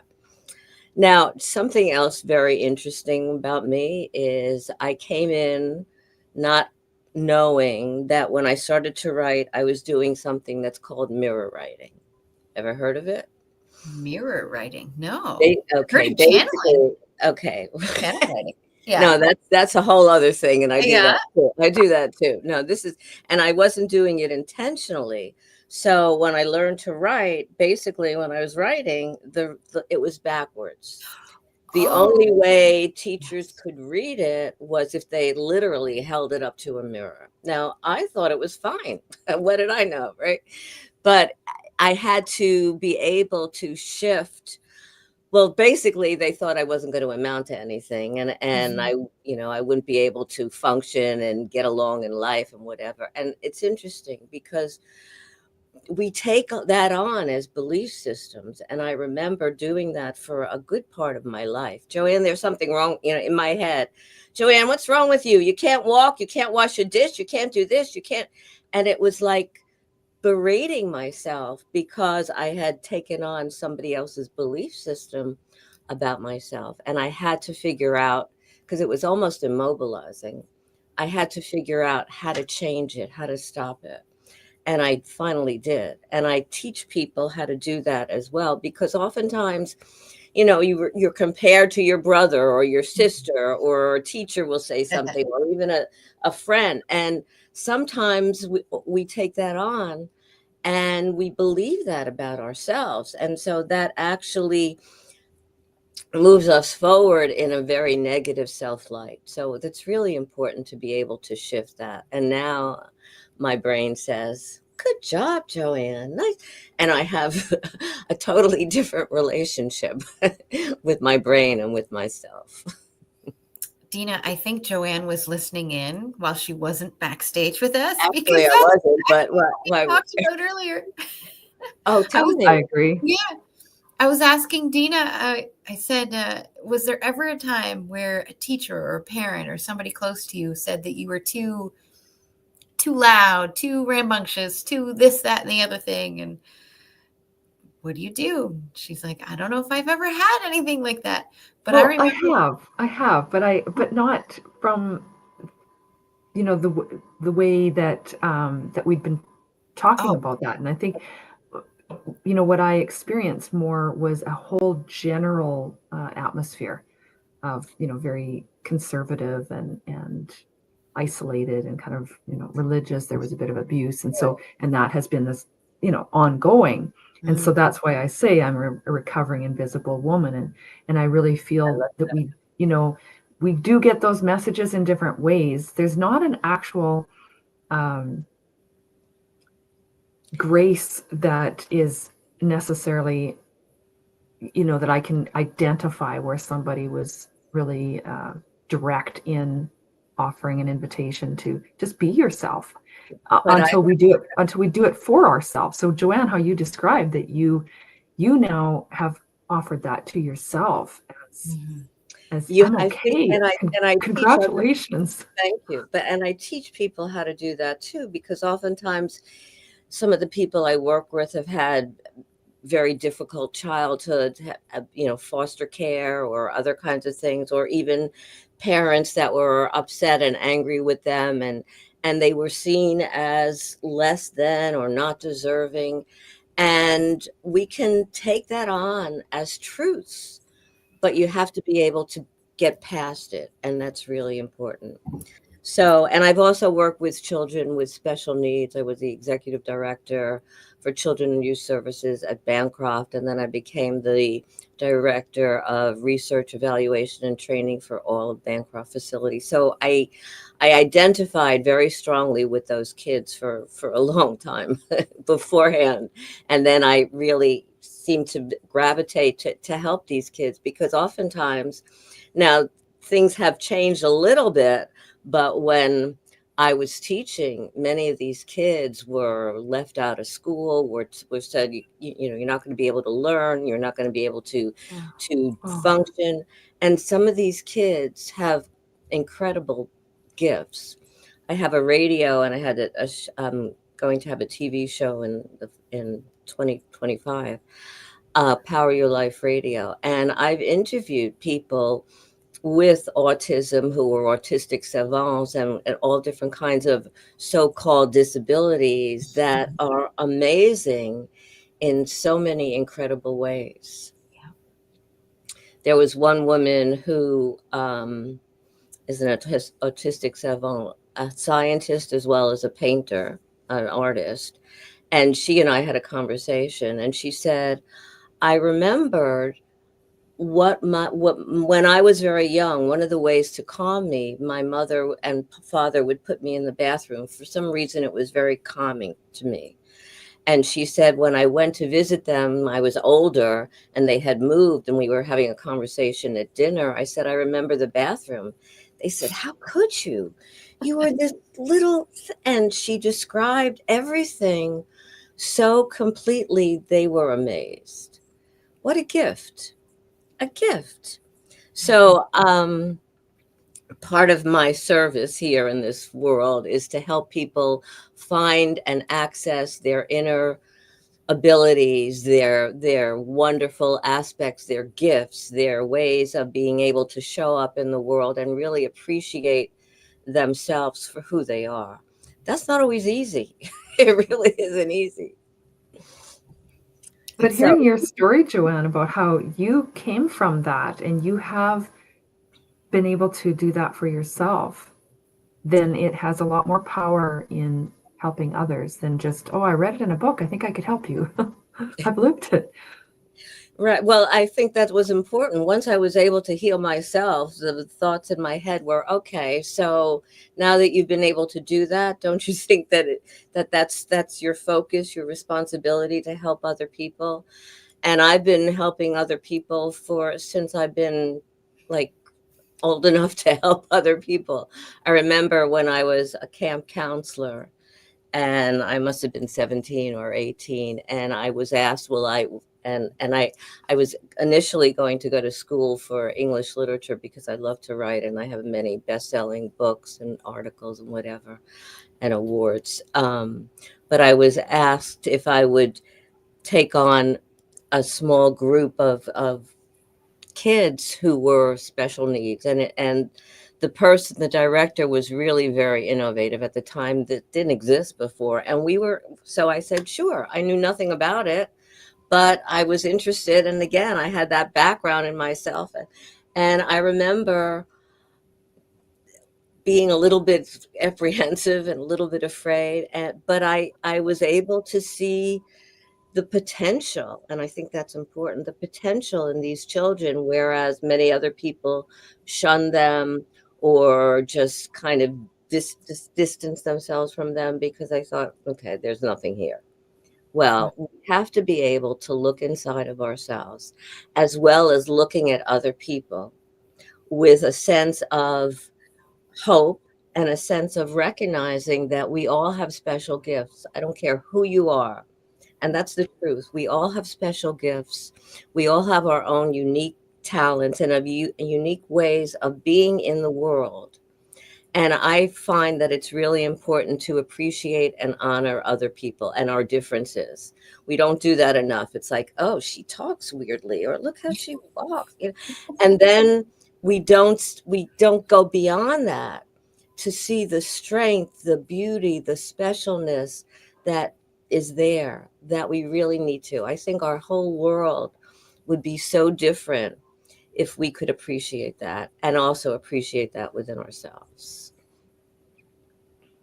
There's so many different types of gifts, and I know earlier we were talking about trying to recognize some of that beauty within us. And when we're so in the jar, right? Life is just, we're so close to it. We can't see. We're out of focus. We need those other people to help show us Right. what that beauty is, what our gifts are. And that's why it's important to be able to see people in that light. And whether you're a parent, a teacher, a colleague, a friend, be aware that we're all very vulnerable. I don't care how strong you are. I don't care how many degrees you have, but we all have that aspect within ourselves of vulnerability. And we can be hurt easily because of that, because somebody just doesn't see that oh, she's so, whatever. People don't believe that I was shy when I was growing up. You were shy? Oh, I can see. Yes, I was very shy. I was very different, and I was very shy. And now I'm proud that I was very different because, I looked up mirror writing about a year ago because I was doing a presentation, and I finally decided to own up to that journey that I had. And so the research that I did, one said that mirror writing meant that you had a lot of mental and brain disabilities, and the other one said you were very creative. So I decided that I was going to choose that one for myself. Why not, right? Yeah. I mean, it's my brain, it's my body, and I can make that choice for myself at this point. Yeah. Joanne, I know that you hit on a few different ways that you like to share your message. And this show is about amplifying your message. So we want to know what ways you have chosen. So I know that the typical three are the speaking, the authoring, and the podcasting. I know you talked about books. Do you speak, or have you been on podcasts beside this one? Yes, I've been on podcasts. I speak. I write. In few just very recently best-selling anthologies. There's one coming up about joy. I just got a coaching award. Nice. So yeah, so and I love helping people. I coach people in many different ways, whether it's working with themselves or working with couples or helping people become more more in a leadership role, or working, I've also gone into companies and helped them work with their employees. And so that's really important to me. Did I answer your question? Yes, but I always have a follow-up, because those are the typical ones. Okay. But I know for creative types like you and I and many of us here at Blue, we have other ways that we like to share a message too. Are there any other ways, maybe creative ways, that you have already shared your message or that you would like to share your message? Well, there are many creative ways, and one of them is on a daily basis. I love going out in the world and helping people feel good about who they are. Oh, I love your hat. Your dog is adorable. And I have a feather hat. Okay. So, and there's a whole story that's coming up about that very soon. Oh, I love it. This is my Good job, Laura. I love it. Yes, yes. Okay. And one day in a supermarket, and I always go out with my hat, except when it's really raining. In a supermarket, this little girl, these two parents were trying to get this little girl to stop crying. So I went over and I'm tipping my hat and making little funny expressions. And the little girl started to laugh and stopped her crying, obviously. And my job was done. So I walked away. So I think that, firstly, again, I feel that we're supposed to be here and help spread light and joy and connection with one another in the world. And I do that on a regular basis. And I love it. I mean, I love to get somebody to smile, and to that moment when you get somebody to smile, it makes them feel good and you feel good. And, my job is done for that moment. So that's important. So I think those are creative ways. I sing to the birds. I have a song for the birds. I'm not a great singer, so you can't hear it. But you do it anyway. I love that. Yeah. I created a joy and gratitude music video. And I wrote the lyrics, and I wrote and the song. And so I have a version for the birds. Do you whistle it or do you sing it to the No, birds? I sing it, and they don't fly away when they hear me walking through the streets singing to them. Are you grateful for your wings? Are you grateful you can sing? Are you grateful for the sunshine in the sky? Are you grateful for each day? Are you grateful come what may? Are you joyful and grateful you can fly? That's it. I'd say you can sing. That's beautiful. Thank you. That's And so beautiful. the joy and gratitude is for us.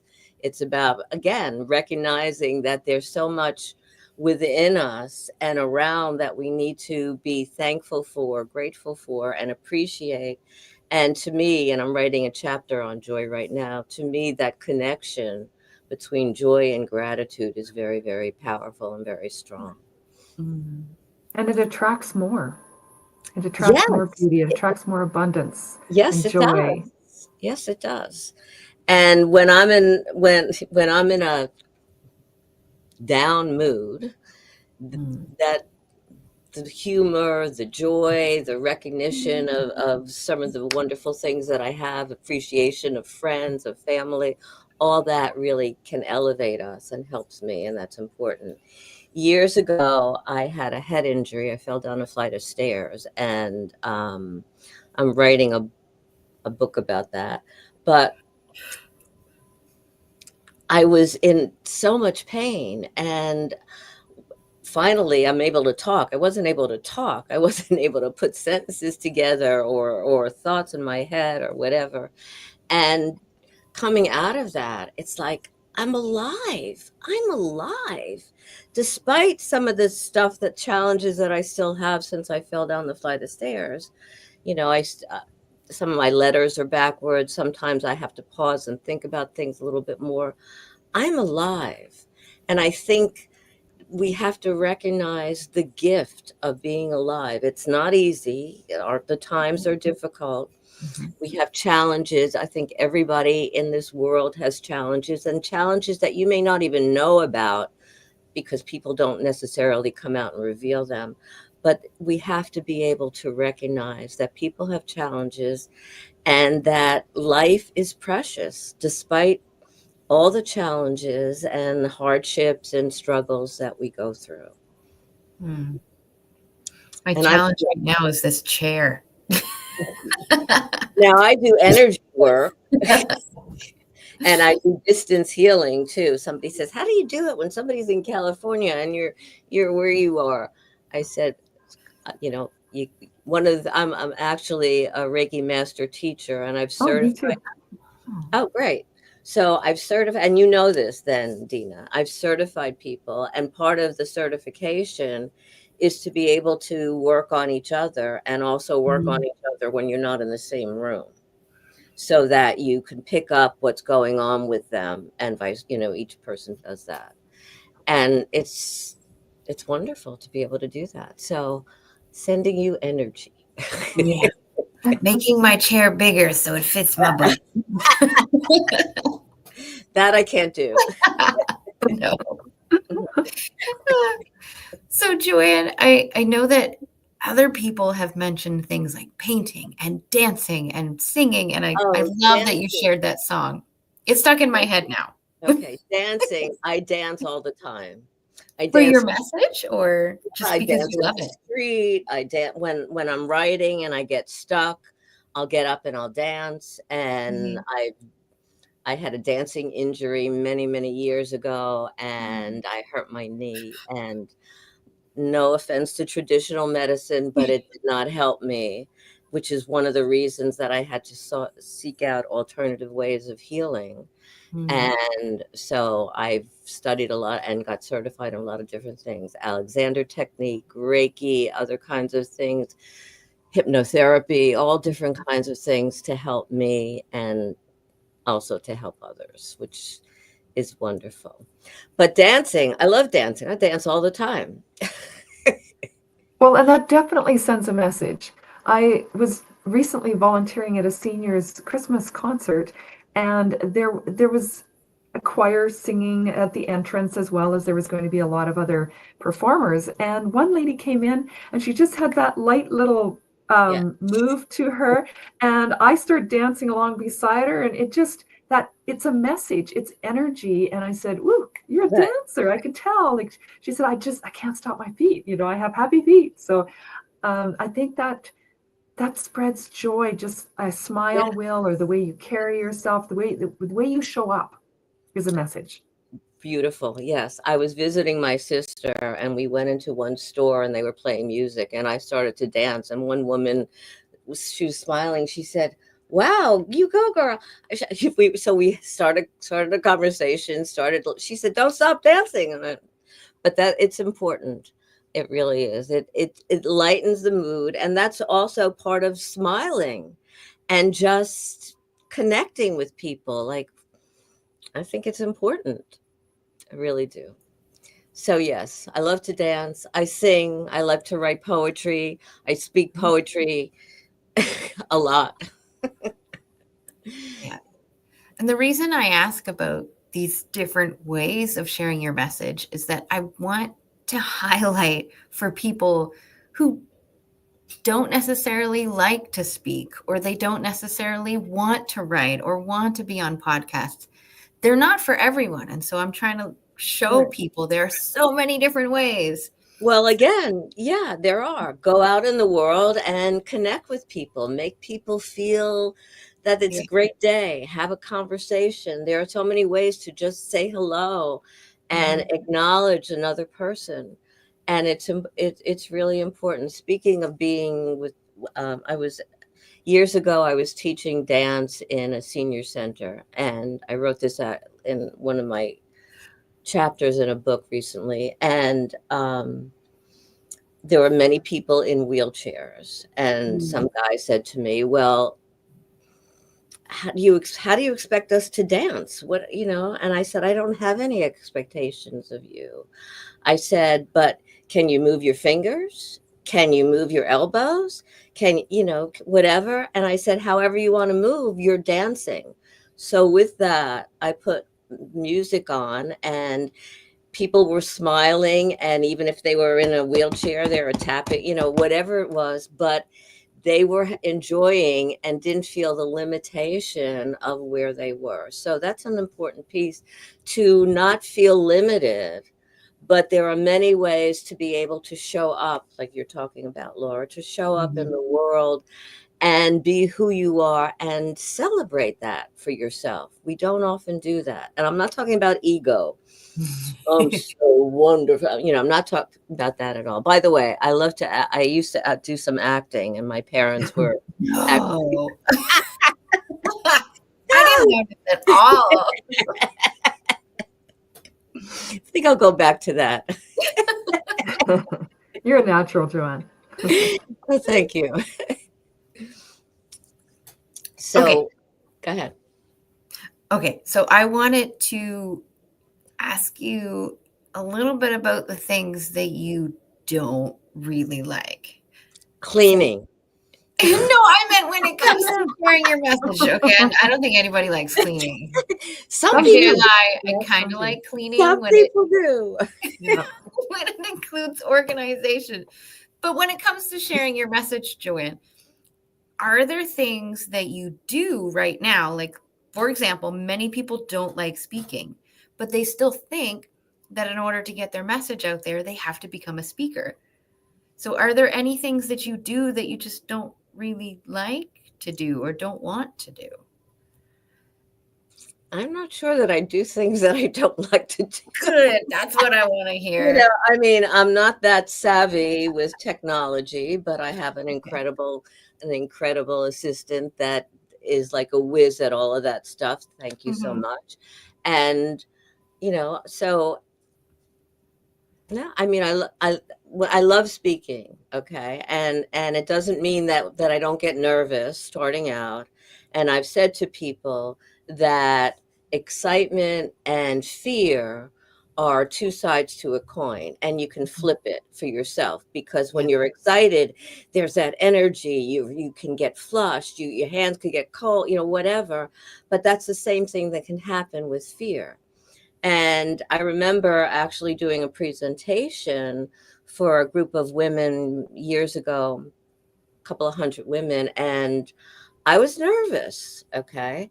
But you can use that to push out the energy. And you know about that, Dina, the energy, okay? So I questioned a few of the women afterwards. I said, so did I seem nervous to you? They said, no, you just seem passionate and energetic. And that's a trick, because nobody has to know that. And as you do that more and more, you get more comfortable with yourself and with speaking, and it almost can become fun. I have a few tricks that I have around that. The first one is that, because I talk a lot about mental health stuff, a lot of vulnerability stuff. And so my first trick is to imagine that old version of me who is in the middle of that struggle, feeling that thing, that she's in the audience and I'm speaking to her. I love it. So that's helpful. The second one is, because I talk a lot about emotions, is exactly what you said, Joanne, where that fear, instead of me thinking that I'm going to combat the fear, that I just have to fight it off, that I have to make it go away and do it anyway. No, I see fear as a visitor. If you've ever read the poem, The Guest House by Rumi. Right. Yeah, love that poem. It's so good because it helps to explore the idea that emotions are like visitors in the house that is you. And so if I see fear and all of my emotions as communication, then I can have a conversation with fear going, okay, fear, what is it that you're trying to tell me? Cool. Now that you've told me the message, I am choosing this based on all of the information I've gotten from all of my emotions. I would love for you to support me in this decision. And as soon as fear decides to go, yeah, I'll support you, that is when it switches to excitement. And I'm just like, yay, now I have all this energy that I can use.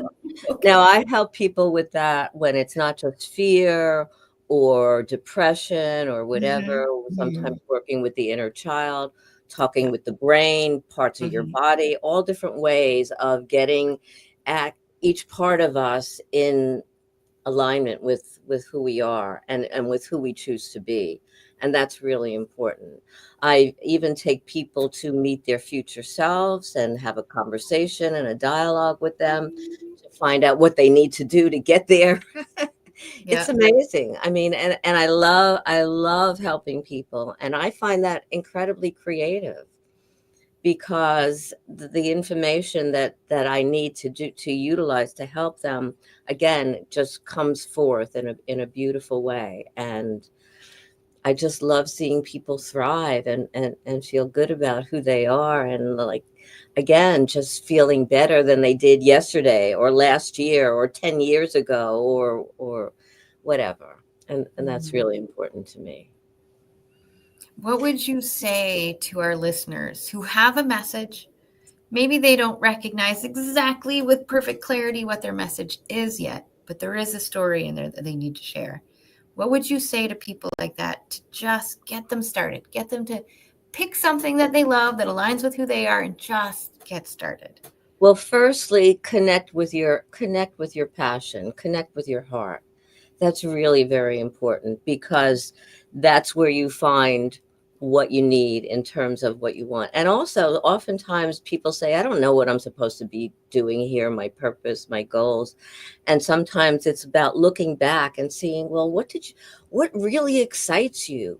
Even if you pushed it aside because your parents said, no, you got to go into whatever, or follow our lead or whatever it is, and be able to access that within you because it's there. And it's really important that we kind of remove the layers to get to that very special place within us where we feel good about ourselves and we have something that we want to share. Now, I was working with somebody years ago who had an incredible singing voice and but was afraid to use it. And okay. Now I sing, but I don't have an incredible singing voice, and I don't care sometimes. That's okay. But, I'm so but scared. she also had all these physical symptoms that doctors could not figure out what was going on, what was wrong with her, because there didn't seem to be anything that was specifically wrong with her. And I said to her, you're given this gift, and I believe it's a gift. People have many different gifts, as I said. This is a gift. Even if you just shared it with your family or shared it with a friend, it doesn't matter how large it has to be to share the gift. But even if you can do that. And so we delved into working with her sense of confidence and feeling good about herself and overcoming the fear of being able to do that. And she started to sing initially with a small group of family and then a little bit larger. And lo and behold, her physical symptoms, whatever they were that were really keeping her sick, dissipated. They totally disappeared. Yep. So I think it's important to honor those gifts, access them, because it helps you feel good. It helps you feel that life has more meaning, more connection. And why not? What do you have to lose? That's a good question. What do you have to lose? Answer that question. Somebody. My mind will go crazy answering that question. Dina. Ugh. Nothing to lose except the opportunity to live our purpose. If we don't do it. Right. And that's so true. If you don't do that. Yeah. And so what if somebody laughs at you? I mean, hey, I lived that for a long part of my life. Now I can laugh at me. I have jokes with myself, which again, rather than my brain telling me that negative stuff, I have fun. Have you ever had a joke with yourself? Like have a mentor? Yes. Yes, and I think it's actually a sign. It's a sign of healthy mental health, is to be able to joke with yourself and go, Yeah. "Oh, did you see what you just did?" Whatever that might be. That's hilarious. You have grown because you noticed a habit that maybe you've just become oblivious to, and all of a sudden you realize it and you go, oh my gosh, that's hilarious. I noticed this, for example, but what are some jokes you have with yourself, Joanne? Oh, they pop up. I don't. So I also talk to everything. So the other day I accidentally bumped into the wall and I said, Yeah. "Excuse me," Yep. and then I Why started did laughing. you move? I mean, yeah, get out of my way. Hello. And that's so different than going, I'm such a klutz, and then take on that whole negative cloud, and it follows you, and next thing you stubbed your toe, and because you're going to live that out. Right. And when you do that, like you said, more and more events like that happen. So why not have fun with it? I mean, yeah, I know that the wall didn't move and hit me, but who cares? The wall didn't Sure it the did. wall didn't respond in a negative way afterwards, that's for sure. I mean, Yeah. it kept very quiet. Oh my. So Joanne, we have about 5 minutes left. I want to make sure that people know where to find you and what your favorite way of communicating is. Okay, so I'm on Facebook, LinkedIn, Twitter, Instagram, and you can reach, and I have a website, drjoannewhite.com, and you can actually email me. I love connecting with people. Joanne, I'll give you the short version, at docwhite.org. And there are books coming out and other kinds of things that I'm working on a TV series, and Yes. but we're gonna keep some of that Wow. little secret. We won't tell anybody. I'll keep it. Can you tell us? Okay.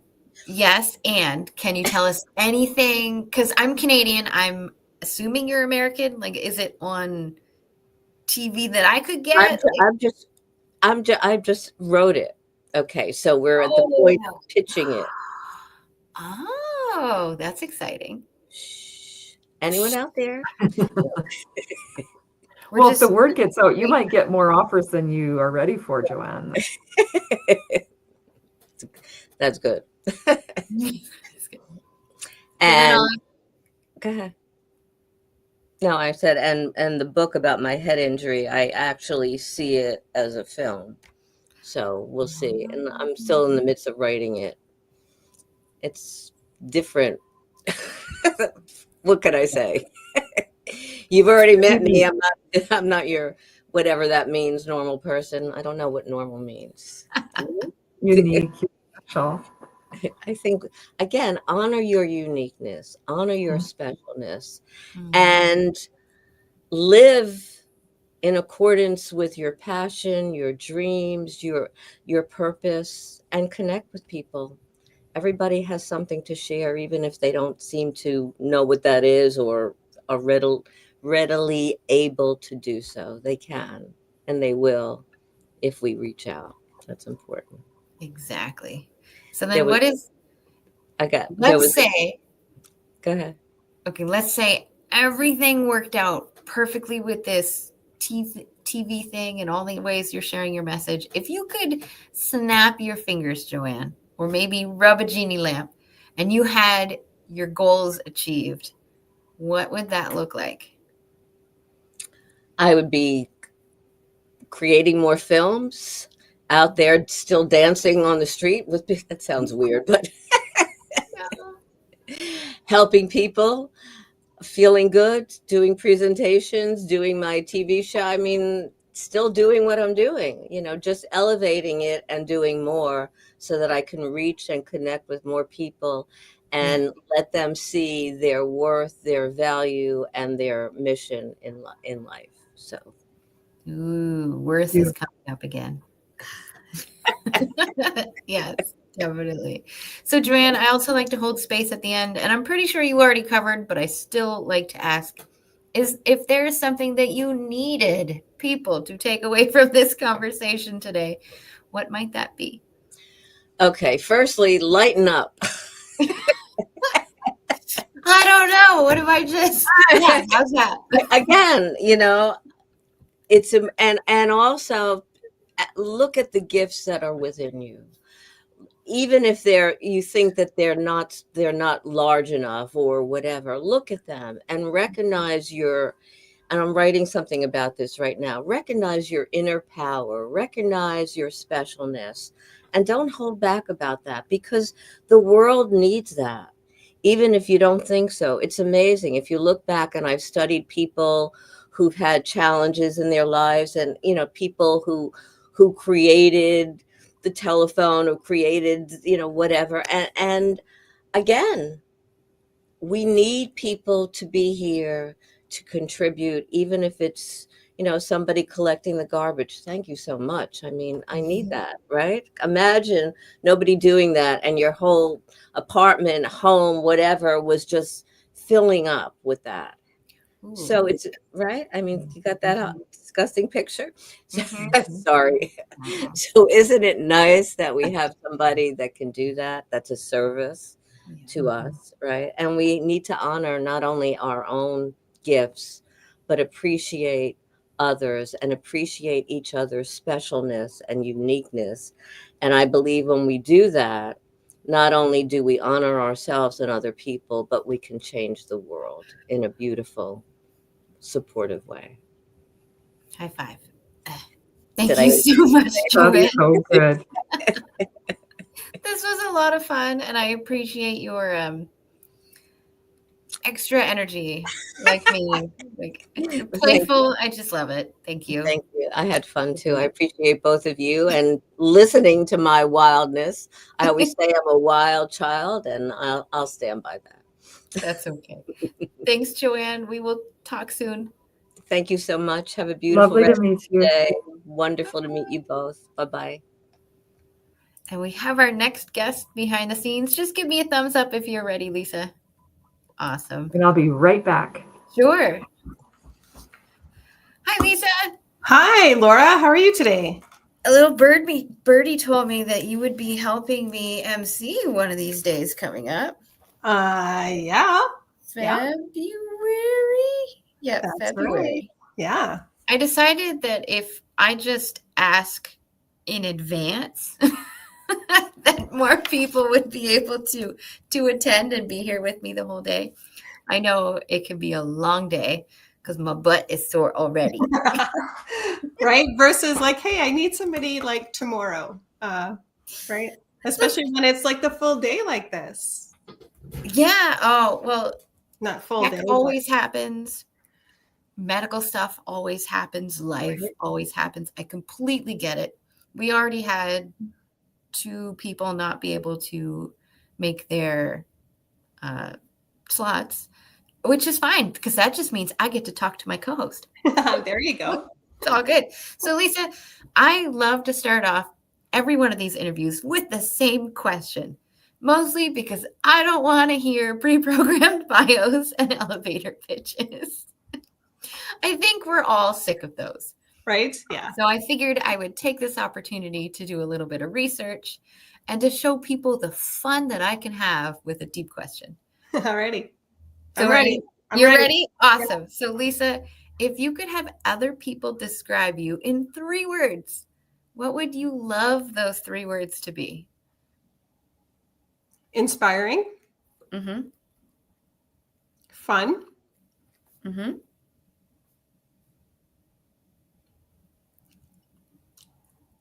It's a toss-up between helpful or kind. Then let's go with the energy behind it as I attempt to be less ghostly. So you sorry, what were the words? Inspiring, fun, and then helpful or kind. At the end. Helpful or kind. Yeah. Helpful/kind. Well, I guess let's just start there. Why do you want to be seen as helpful or kind while I do this? That's really distracting. It's like you have no nose anymore. There we go. Yeah, it's a little bit better. I think it's just right. Like, aren't we just here to be in service to others? Right? Like, I just feel like, well, no, we don't have to. And I guess it depends on the person too, because I don't want to help maybe necessarily everybody. But I think that when I think about going out into the world, and I think part of it comes from, I have one of my top 10 strengths in Clifton Strengths is positivity. So I feel like I have this obligation to raise the energy of whatever room that I go into. So I think part of that is that's that helpful and kind. And it's also that fun, right? Like, let's raise that vibration up a little bit so that everybody's having the best time that they can, right? Going into a grocery store and smiling at people, smiling at the stressed out mom with the little kids and thinking, thank God I'm no longer there. But also like, I get you, I see you, and you're doing a great job. So I think, right? So I think that's where that helpful and kind comes in. And it doesn't cost anything to do that, to bring a smile to somebody's face every day. It's so cheap. Our last guest was just saying one of her favorite things, which is also one of my favorite things, is to see the random strangers passing you by or near you and go, I love your earrings, or, oh my God, that hat really brings out the color of your eyes. Just wow. Just any sort of genuine compliment, right? And then you get to watch them just perk right up and smile, and you're just like, okay, that's all I needed. Right after they go, what kind of freak are you? And then that was Boston. Not always, but I like that you mentioned the young moms, because there's been lots of times I've just said, good job, mama. I know every day isn't easy, but good job. And then they apologize when they're like, their I'm so sorry about my kids. No. You're good. You're like, I've been there. I understand. You're fine. Or they're just curious, or, try and change the perspective of how they're seeing that child as this burden to others, and instead go, I love, like, she made me laugh, or whatever it might be, and see that I appreciate some character quality in that child or children, as well as the mom who's doing an amazing job, and that can get them through another week of mothering sometimes. Right. It's such a, it's the most rewarding and the most thankless and the hardest job that you're ever going to have. So, if you see a mom out there who's just doing the best she can, and whatever that looks like today, right, they deserve that high five or that way to go, that good job. Yeah. Yeah. My daughter's home sick from school today because she's been having breathing issues. We already have a doctor's appointment booked, but she was not having such a great time that she was nauseous this morning. So I'm like, you can stay home, but at the same time, I'm live. But if you need me, I can run downstairs. Like, that's what my co-host is for, is to help with these types of situations, or when I need a bio break. Yeah, exactly. Yeah. No, I love this. So Lisa, let's learn a little bit more about you. You said the words inspiring and fun on top of the helpful and kind. Yeah. What do those words have to do with your core message?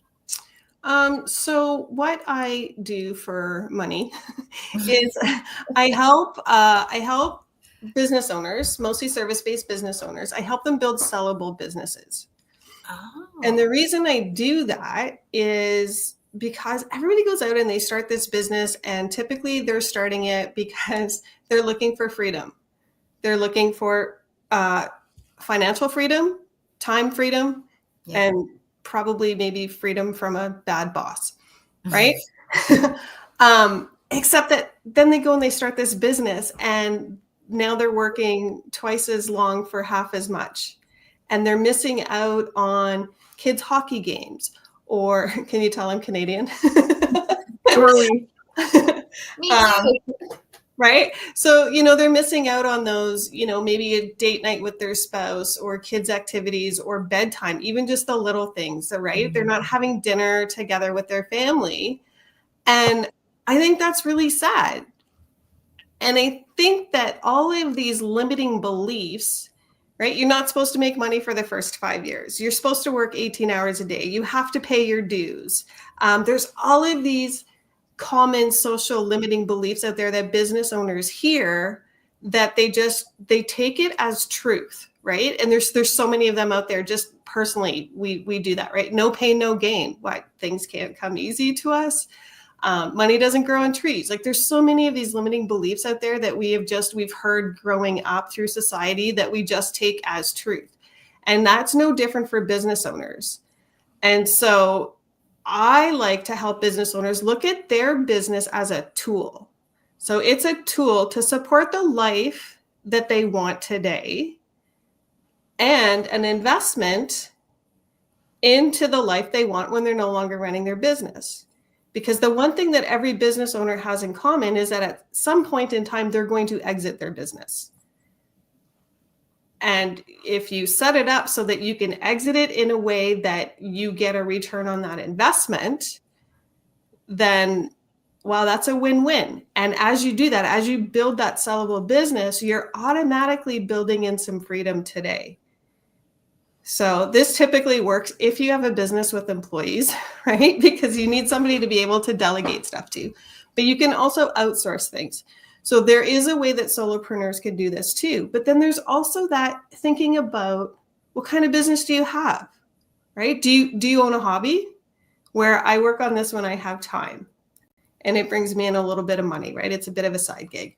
Or do you have a job where I can't, when I take time off, there's no money coming in if I'm not here doing the things that make the money. So trading those hours for dollars.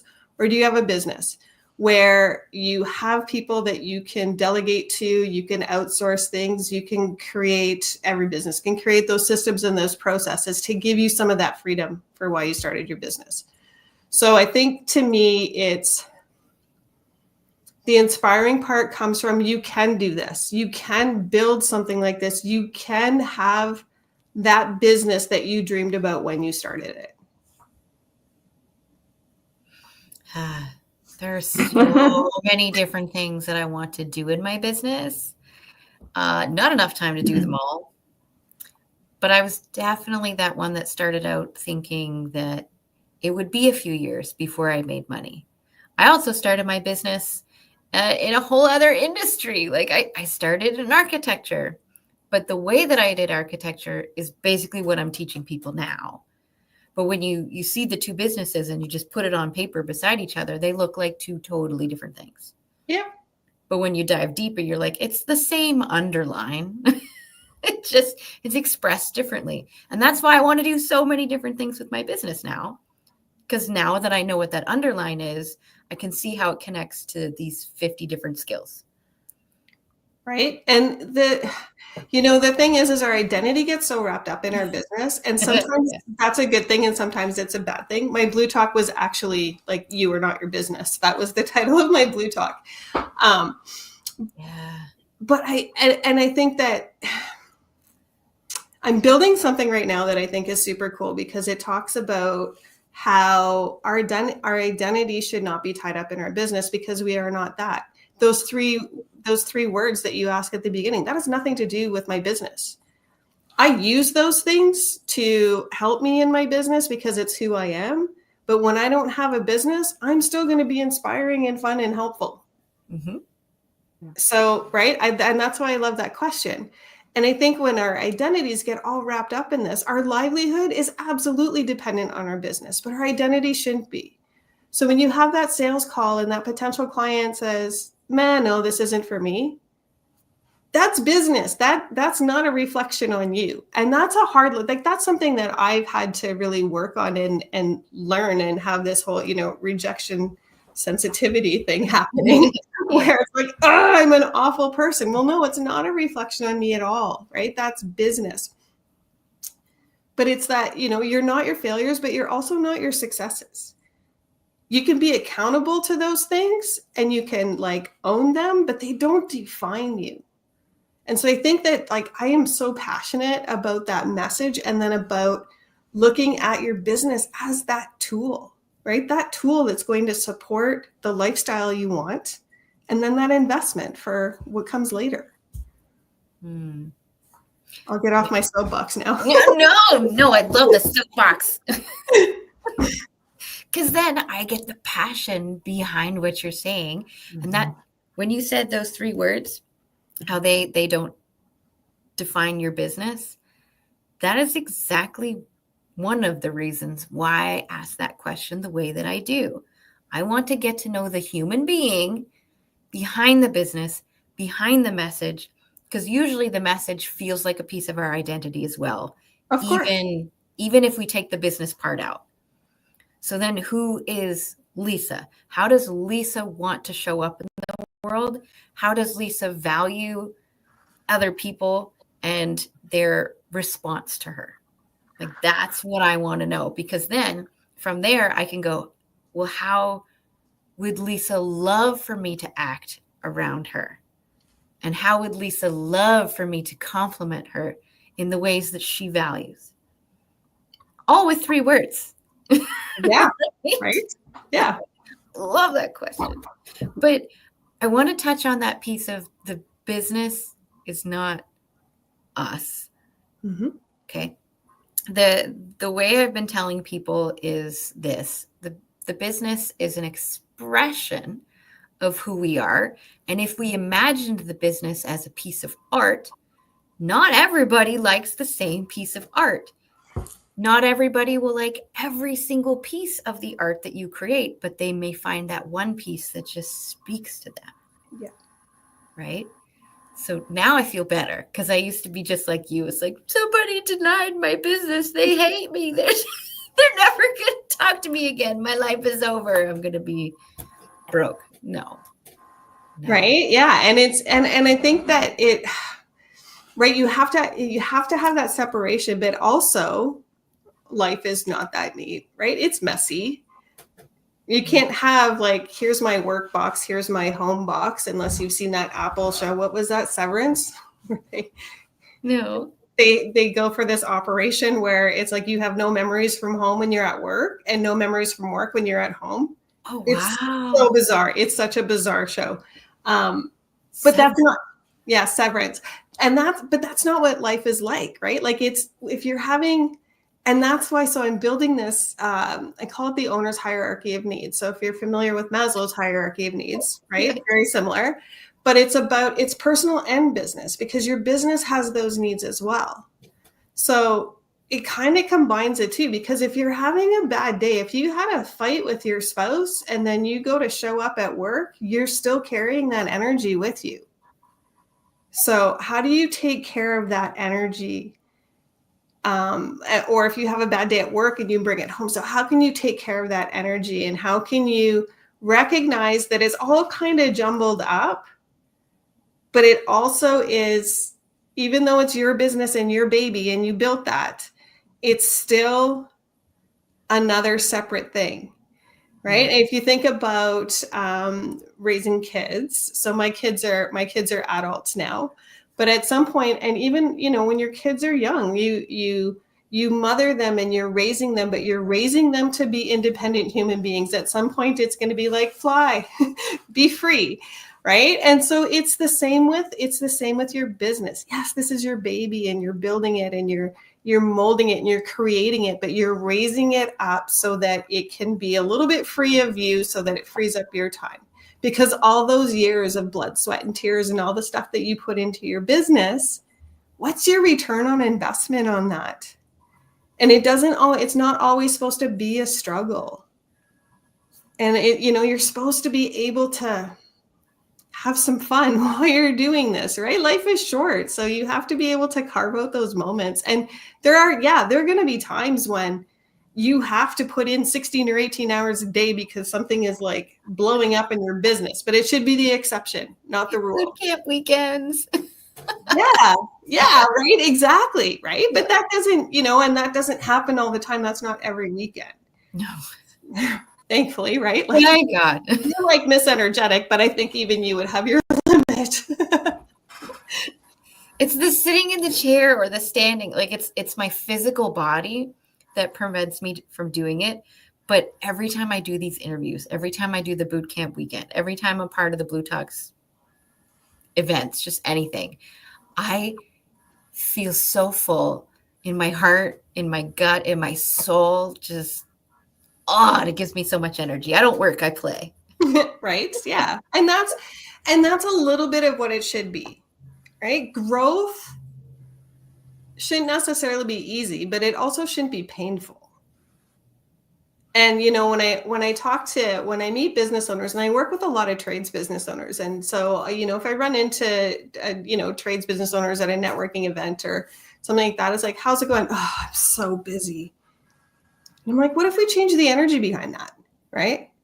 Yep. I'm so grateful that I'm so busy because now my kids get Christmas or right, whatever that looks like to you. Yeah. But it's that, you know, it's that badge of honor that I'm so busy and I'd worked 24 hours yesterday. And I think I just want to change the mindsets around all of that to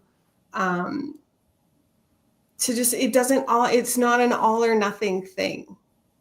And I understand that things are hard, and I understand that our families depend on it. I have a mortgage too, that you know, if I'm not making money, it's like I could be living in my car too. Like, I think we're all just like one bad decision away from doing that. So I understand that there's all of these pressures and these stressors on us to do this. But what if we didn't believe some of those common sayings that are out there? The no pain, no gain, you have to pay your dues. Like, what if we didn't believe those? And what if we said, no, I can do this. I can put this system in. I can put this process in. Right. One of the things, like, you talked about your business and kind of that underlying, it's all you, right? It's Yep. your stuff. And that's what happens when we start a business. It's our stuff. And I say this, and I use the trades business because I think it's a really easy one, and it's a really interesting picture, a picture that's easy to understand. So you have an electrician that's like, I can do this better than any boss. I'm just going to go out on my own, and I'm just going to do my own thing. So they go out and they start doing the electrical work, and they're like, oh, I just love connecting wires. I love doing the electrical work. And they're doing really well and they're successful. So now they have to hire somebody. So society says the normal way to do it is, well, now you hire an electrician, and because you're the owner, you do the business development, you go get the work, and you let the electrician do the electrical work. That guy that started that business, he loves connecting the wires. He loves doing the electrical work. So you don't have to hire an electrician. Don't hire people to do the things that you love to do. Hire the people to do the things that drain you. So you lean into your strengths, and your strengths are things that make you feel strong, that energize you. So if you're that electrician, hire a business development person so that you get to pull more wires. I think that's what Corey was doing with me, and why I love it so much is Corey's trying to do more of the things. So Corey Poirier, the one who runs Blue Talks and created Blue Talks, he is trying to do those bigger things. So events like this, where we're live for 4.5 hours a day, that means that's 5, even 6 hours out of his day where he can't be getting speakers new gigs, where he can't be creating those contacts at, you know, ABC, NBC, even on the billboard at Times Square. Like, now I get to do those. But currently, right now, I'm not taking clients. My only client currently, because I'm working on my health, is Corey to do his things. But come the new year, I will be able to say to the world, I'm ready for clients again.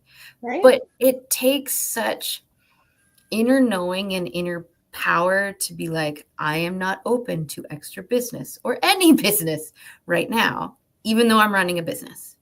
Yeah. Right?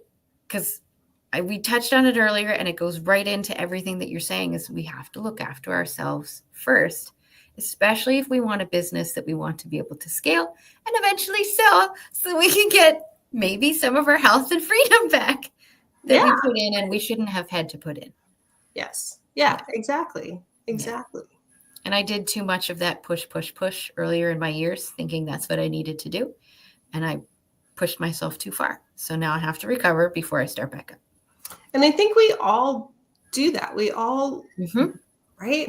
And I don't know. I grew up in family business, and I watched my mom and dad with 2 businesses. Just, you know, they worked so hard. I bought my first business when I was 22. I bought a restaurant. I was waiting tables on December 1st, 1995. And on December 2nd, 1995, I had a baby boy. Oh, wow. And, you know, I had to take a little bit of extra time off because I had a C-section, but I went back to work. It was a small town. And my baby came to work with me. And 2.5 years later, I had another baby and she came to work with me. And that was just the way that it was. And I look back, I don't regret any of it. It was such a great learning experience. But when it came to the exit, I had a very not a successful exit whatsoever at all. And I'm like, I'm done. I'm not going to have my own business anymore. And I went to work in corporate for many years. And I got my HR designation and I did all of this stuff. And then I just always had this heart for small business and I always had this side gig going on. And then I was like, I need to just do my own thing. But even my mom and dad too, businesses growing up and like all of those years of shortened family vacations. And the one thing that my dad always did was he always came home for supper. So we always had family dinner. And he would close his shop for he had a gas station, vehicle repair station, but also sold like motorsports, like snowmobiles and motorcycles and ATVs and stuff like that. But he would always close from like 5 to 6 so that we'd have that family dinner. And then he would go back to work till like 9 or 10 o'clock at night. So that was one thing that was really good. But at the end of the day, when it was time to like not work all the time anymore, they were lucky. They found people to buy the businesses, but they broke even. There was no money for retirement and to be able to, enjoy those years after the business. And it was just like, that's really sad. And I just feel like I don't want business owners to have to go through that. I don't want to see people work for like almost 30 years to go, whew, at least we don't owe anybody anything. That's not okay. You owe your future self. Yeah, exactly. The rewards of your labor. Yeah. I love that your dad made that a priority and that really set a value system in place for you and your family.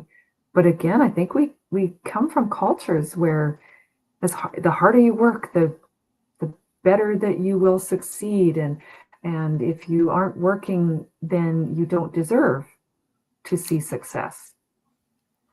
So redefining success and allowing ourselves to be a part of that, I think is so important.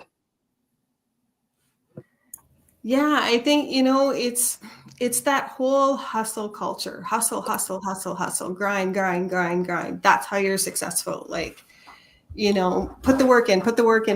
And it's like, it's not easy. Yeah, of course you have to put the work in. But I still think I do not believe in work-life balance. I get actually frustrated when I hear that term. But balance is a verb, right? You have to work at it. You have to carve out time. So whether it's, my non-negotiable is having dinner with my family every day, like my dad's was. That's your non-negotiable. And that's you carving out that time for that personal side of things. And then there's the business side of things. And then we start to dig into people's core values, because your core values are the things that are going to basically decide on what decisions you're going to make. So, working with a client, he had a couple young kids and he's like, and we went through the core value exercise and he's like, family. I'm like, okay. And I like to challenge people. It's part of the fun and the helpful. I don't know. I like to challenge people. So I'm like, okay, so, number one client is in town and they're only in town for one day. And it's also the same day as your son's soccer game. And the client wants you to go for dinner with them. Are you going for dinner or are you going to your kid's soccer game? Well, I'm going for dinner. So maybe family isn't that core value, and that's okay. Because again, we get caught up in this, I'm supposed to. If I have kids, my core value needs to be family. Not necessarily. Nope, it's not mine. I love this conversation because many people will say their number one value is family. I was like, family isn't even on my list. And then you get the whole like gasp, and it's like, okay, but let me rephrase, because love is top of my list. Love can be for family, but it can also be for friends, because I know way too many blood relatives that I want nothing to do with. Right. right? So family, just because you're family doesn't mean I'm going to choose you over a close friend of mine. Exactly. Yeah. Like, Yeah. I like that. I like that. I like that loved one, right? Family is not on my list either. And I love my children dearly, but there were times when, my daughter was 10 and she was sick. And I'm like, all right, well, here's the phone. I have to go to work. Call me if it gets worse. Right? Like I'll be home in half an hour. So it was like, if family or my children were like kind of top of that list, then it would have been I'd be calling in sick to work, or hey, my kid's sick, I can't come to work that day. I had amazing bosses that were like super flexible, and they probably would have been fine with that. But I wanted to be at work. I didn't want to be home with a sick child. And I mean, not deathly ill or anything, right? They, fever, cold, you're fine. And it's not, there's not going to be an emergency that I can't get here fast enough if things change. So, right. So it's like, I can't say that my core value is family when those were choices that I was making, not because I had to, because I wanted to. Yep. Oh, I think it was our last guest who was talking about meeting their future self. And I remember a lot of different meditation things that we did, but this one, I remember her saying that we walk up this path and we get to the pearly white gates. And she's like, you see all of your family and your loved ones behind the gates. What do you do? And the first thing that popped into my mind was telling them no. And I shocked myself because I'm thinking, but all of my loved ones are behind the gates. Why don't I just pass through the pearly white gates with them and spend the rest of eternity together? And it was, my whole body went no. And then when I paused and paid attention to why it said no, it was because I still have too much to do here on this planet. And then I will see them, just not yet. Yeah, you're not finished what you're here to do. I was like, oh, okay. You're not a bad person. You're just not ready. I'm just not ready. I'll see you. I will see you. You're just going to have to wait a little bit. Yeah, wave hi. I'll be back when it's time. And then I did. I turned around and I left right away. I was like, oh, wow. That's so interesting. That's so interesting. Yeah. Because sometimes my daughter will think that she's not a priority because I'll choose work over her sometimes. I'm like, but you're fine. I'm teaching you to be strong and independent. And you know what? I think that's one of the things. I remember being very young and, we always, again, had family dinner, but then both my mom and dad would go back to work after supper. So like they go back to work at 6 p.m. My brother's like 9, I'm like 7. Again, it was a really small town. It was a different time. So they're going to work and we're home by ourselves. Yep. And so we're playing records and we're doing everything. And like, I don't even remember because they would work till like 9 p.m. And I'm pretty sure my brother and I just put ourselves to bed. Yeah. And that was just the way life was. And I remember, I think I was in high school and I had this really cool English teacher that always like pushed the envelope and like, tell me more. And so we had to do these like personal essay things. And I talked about, I can't remember the title of it, but I talked about this independence, right? I talked about mom and dad working. So my brother and I basically taking care of ourselves. And I remember my mom reading it and getting really, really sad and upset. And I'm like, no, that was the best thing you could have done for us. Like, we're so independent. You don't have to worry about us going out in the world and being able to take care of ourselves because you raised us to be so independent in a really safe environment. Right. And so I think about, and I think that was something I try to do with my kids too. It's like, okay, you're sick, but you're not that sick. So I'm going to go to work or, walk home from school when you're, 9 or 10 or, so trying to recreate those lessons of independence so that I knew that at some point in time when it was time for them to go out on their own, that they would be okay. Yeah. And I see other kids that are like, well, I was married to one, but right. That it was like, they just still need mom and dad so much that, even as an adult, and it's like, I don't want my kids to, I want them to come to me if they're having a hard time and like, let's have a conversation about it and let me support you, how I can support you. But if you wasted your money and you ran out of money and you can't pay your mortgage this week, yeah, sorry, I figured out, right? Like I can't be your bank. No. And offering them those opportunities to be responsible and to learn responsibilities when it's still also an opportunity to learn. So they might not always choose the best choice for them, but they'll figure it out. Like you mentioned, the example of the mortgages. It's also an opportunity to learn and grow. And if you're there not judging, just going, hey, maybe this would be a solution. Maybe this is an idea, but ultimately you will figure this out. And I trust that you have the capability to do so. Yeah, my son had some very, very difficult, very challenging teenage years, and to the point where he wasn't in my house for a number of them, and it wasn't a good time. But I'm so resilient. So it was good, and I mean he's in a great place now. But I remember him coming to me in his early 20s, and him saying he's going to be 29 next week. And I remember him saying, he's like, Mom, what should I do? And I'm like, I haven't been able to parent you since you were 14. I'm not going to tell you what to do.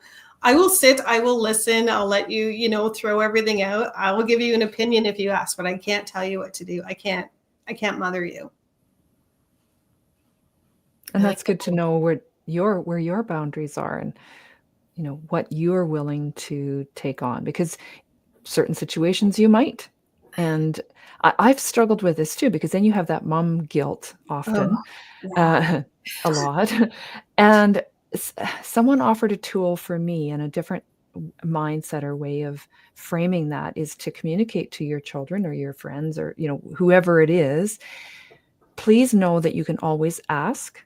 I don't want you to feel that you can't ask, but also know that I will say yes or no according to what I am able to offer at that time.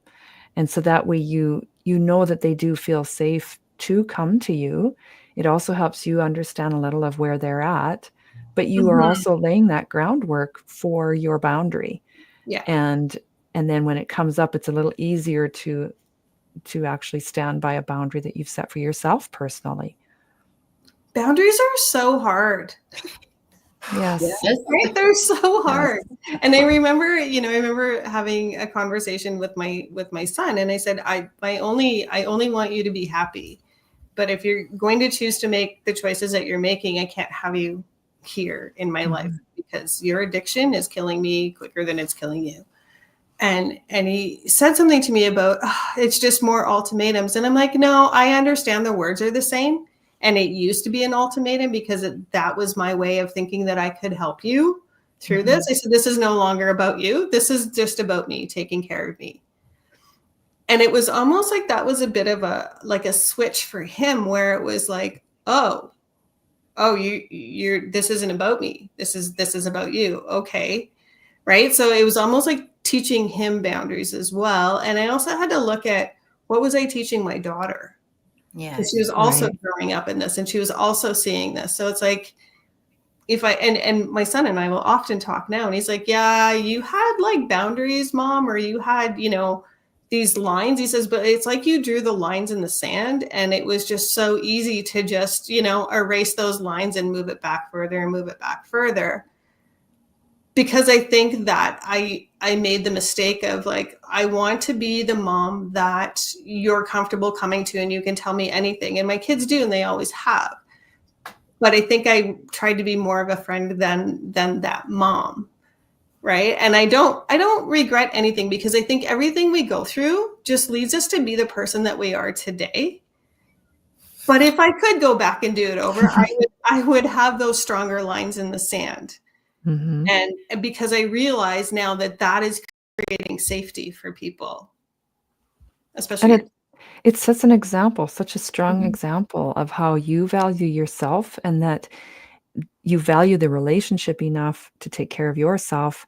And it also then teaches them that this is something that they can do to experience that calm and that peace and the value that you have. So you can be a stronger, better, healthier person for yourself, but also for everybody else.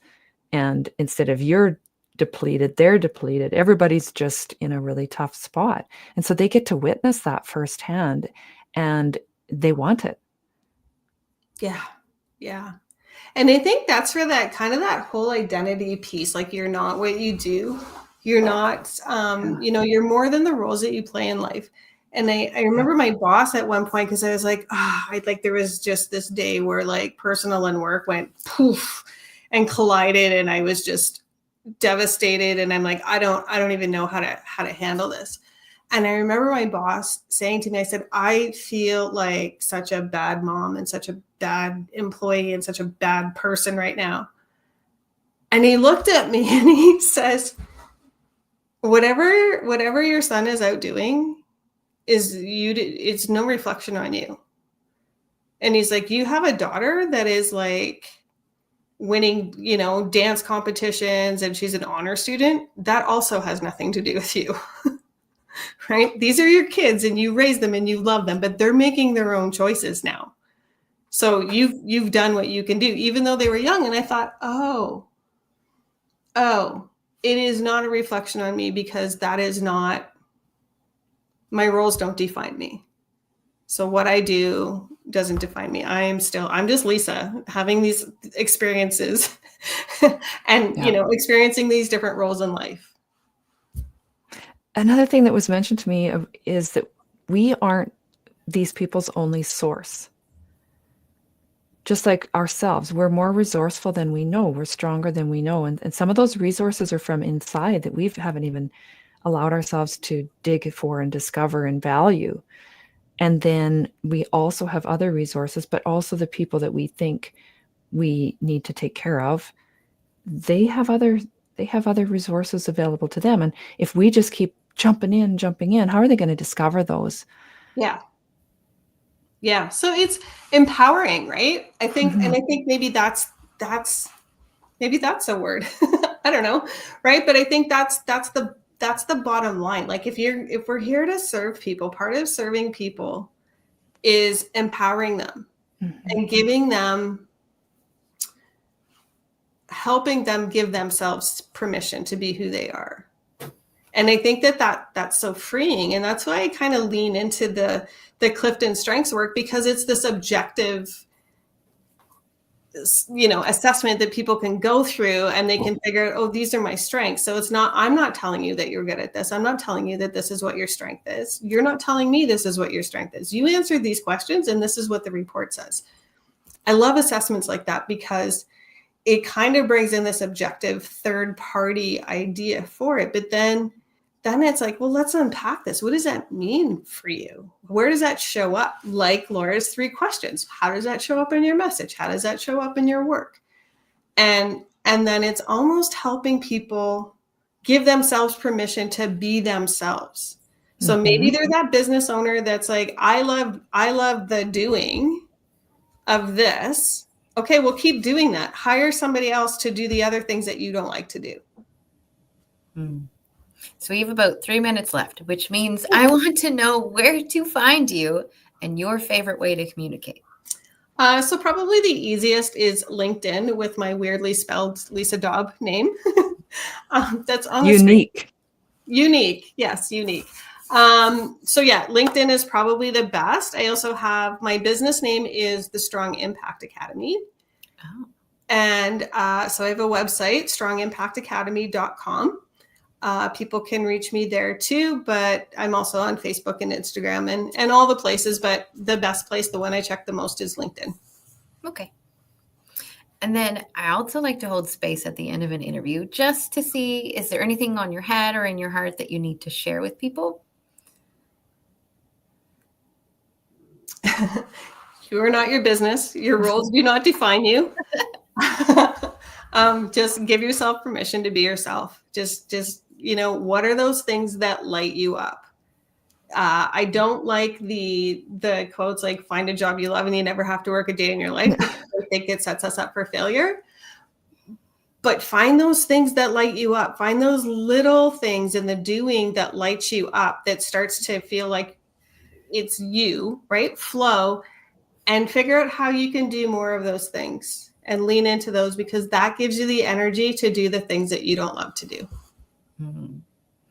This is when we call out to the universe, hey, people who need an MC for your event, potentially I might like to MC. Cough, cough. Right? Yeah, exactly. Yeah. Yeah. Oh, that was fun. So then what is next for Lisa? If you could snap your fingers, just give us a slight picture of what that would look like. Oh, like TEDx talk. I want to be on stages, and I want to be sharing this message. I started thinking about this. It's not just being on a stage talking to people. It has to be like the right message. It has to be the things that light me up. Yeah. So sharing this message and inspiring people to follow what lights them up, to build the business that's serving them, that's going to be a tool for them. Awesome. Thank you so much, Lisa, for joining us. It was such a fun and interesting talk, and reminder that we are not our business. Yes. Thank you so much. This has been so much fun and so fast. Wow. Yeah, it does go fast. Thank you. We will talk soon. Great to meet you, Lisa. You too. I see our next guest behind the scenes. Just give me a thumbs up if you're ready to join us. I just meant like physical. It's all good. Hi, Dr. Joanna. You're on mute. Oh, you're muted.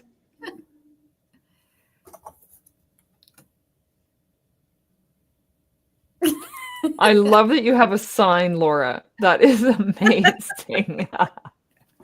A friend of mine, actually, I'm just going to share. So a friend of mine is on the back there. Yeah. She sends this postcard to people because you're going to use it. You're on Zoom and StreamYard and stuff all the time. But then she sends you this lovely little personalized note on the back. And then she goes, your buddy in Colorado, Janine. I love Janine. So useful little things for your office. Hi, Dr. Joe. Hi.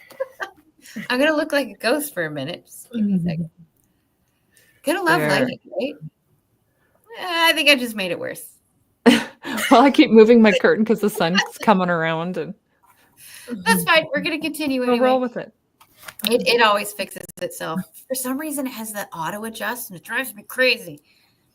So, Dr. Joe, I like to start interviews off by just throwing a wrench into the typical bio reading or the elevator pitch, because we just hear them too often. And I want to get to know you as a human being behind your business and behind your message. Okay, great. So if you would like to play with me, then I would love to ask you my research question. Okay, let's do it. Sure. So if you could have other people describe you in 3 words, what would you love those 3 words to be? Compassionate, forward thinking, and sharing. So sharing or cheering? Sharing. Yeah. So compassionate, forward thinking, and sharing. What do those 3 words have to do with your core message? Well, my core message really is I have a signature poem called Forward March. And with that poem, it really is about not only having breakthroughs, but to keep going. It really boils down to having all the energy to keep moving forward, but also to celebrate the little things that keep you going. I find in life, we're all here on this planet. It moves because we continue to share. I want to be in a position to share not only my experiences, but what I've actually accumulated in life, knowledge or memories or good times. And I grew up in a way where I was born in Brooklyn, but my mom was mentally ill. So they sent me to my grandmother in the US Virgin Islands. I grew up on a 80 square mile island. So it's a small community. So you learn to be about community, and it's about being compassionate. you can choose to be compassionate or choose not to be compassionate. I found that in life, as we go through different cycles and different recessions or different things happening in life, I've spent a lot of time volunteering. I've been on different board of directors for different organizations, like homeless organizations. And I think when you have a passion, if you can even extend that to be compassionate about how you treat others and how you receive others, that goes a long way. And then forward thinking, I have what I call a left brain and a right brain working. I have the poetry side and the writing side, but I also have a long career, about 30 years of doing accounting and IT work. Okay. This is the immediate question. How did you go? Of course. How did you go from the more logical side of your brain to the IT and accounting into poetry? What started that transition? Well, actually, it happened kind of inverse. So my mom was mentally ill. We grew up in the Virgin Islands. Then my parents suddenly died when I was 13. One died in September. The other one died in December. And after I came back from their funerals, poetry was like my outlet. It was the way I got to express myself. Yeah.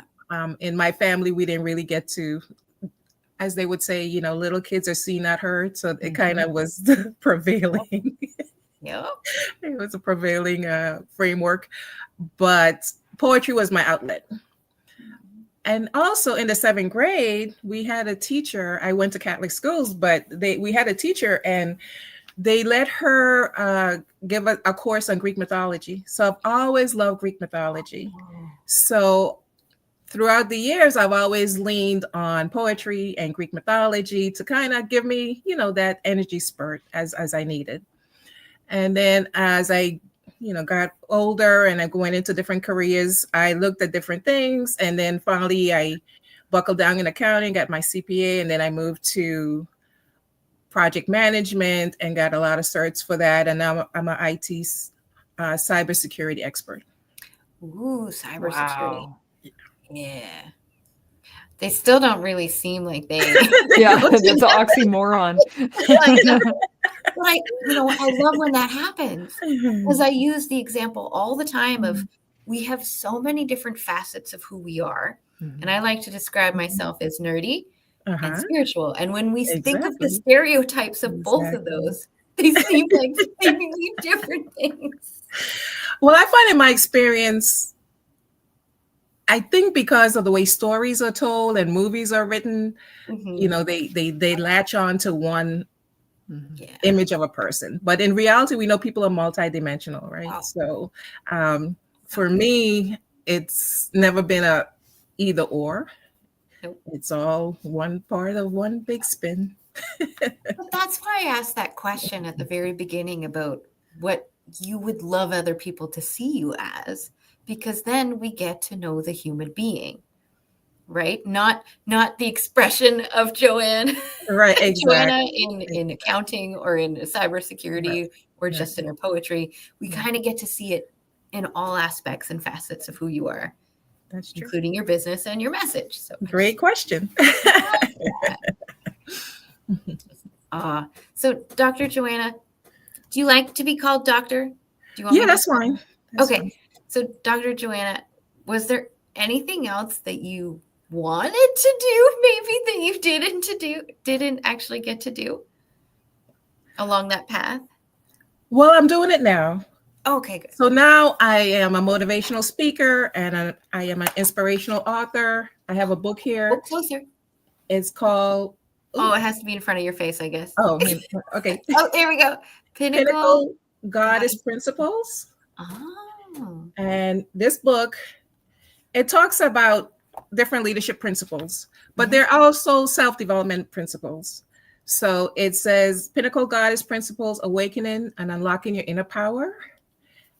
The Red Star. And the Red Star is an acronym for resilience, energy, devotion, strategic thinking, transformation, accountability, and renewal. Yeah. I'm glad this is recorded.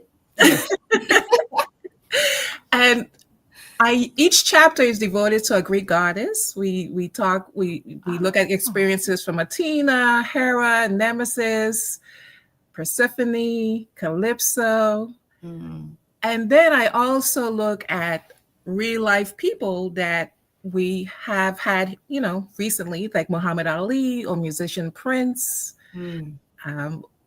reggae star Bob Marley, author Toni Morrison, First Lady Eleanor Roosevelt, to see how they executed some of those principles so we can, embody them in our own lives. Yeah. Oh, that's so good. That's brilliant. Question. Thank you. Go ahead, Dina. That's my statement. That's brilliant to bring all those in and write them in from those tones and those voices. So off-topic question then. Did you watch Chaos on Netflix I did. I watched the first episode and I was like, I'm not liking this. And then I went back and I watched it again and I said, oh, I love this. So it took me a moment to warm up. I think they were a little crass. They were a little crass in the first episode for me. And then I was like, okay, go back. And then I thought it was a very profound interpretation of it. Yeah. Because I've liked Greek mythology, but it was so long ago at a time where I did not like history that I didn't remember a whole lot. And so I knew some of the names, but I couldn't remember who they were or what they were about. And I've heard songs about them and I'm trying to piece it all together in my head. So I love that you can bring in the history, the understanding, the mythology even. Because mythology, just as a reminder for the audience, is not exactly history. Right. But there are so many versions that overlap that both are important. And I love that you just bring in your other passions. And it's interesting because I wrote this nonfiction book this year because I attended a Les Brown Leadership Academy, Speaker Academy. And he gave us a book and I read it on the way home.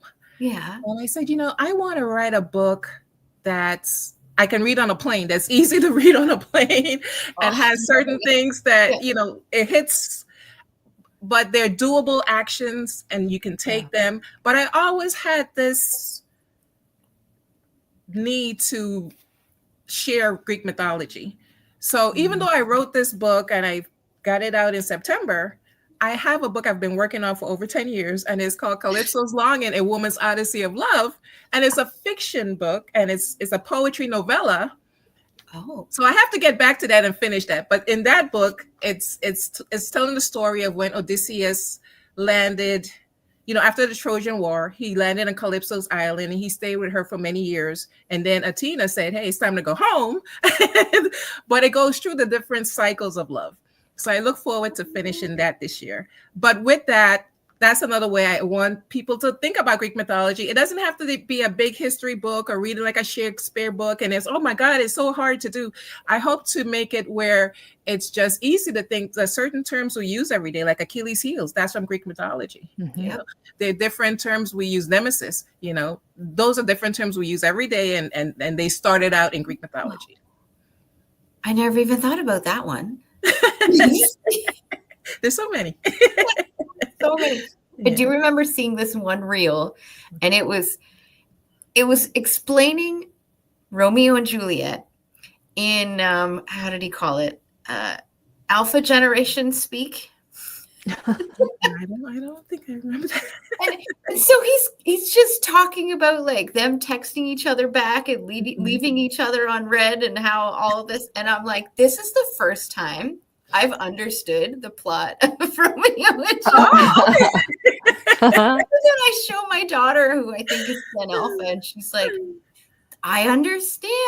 Right. But I could see you doing the same thing with the Greek mythologies. Exactly. Now we're not just understanding what it is you're trying to teach people, but we're also understanding the Greek mythology because it's just so interesting. And they all overlap because I love Shakespeare too, but a lot of what he wrote about was based on the prior mythologies, Roman history or Greek history or Greek mythology, Roman mythology, Egyptian mythology. So it all kind of comes back. And at certain points, it peaks and wanes, just It does. life. It really does. So you talked about writing a book. I want to get into the ways that you're sharing this message. Okay. So you did talk about writing a book. I'm assuming already that you're on stages and you're obviously here on a podcast. But what kinds of ways do you share your message? Well, my book is on Amazon. Mhm. And I've created a YouTube channel, and it's author Joanna Bella. So I've started posting there, and I'm available on Facebook. And I have I've been on some stages and attended some charity events recently. Because ultimately my goal is to inspire people. And so last month, this month, October?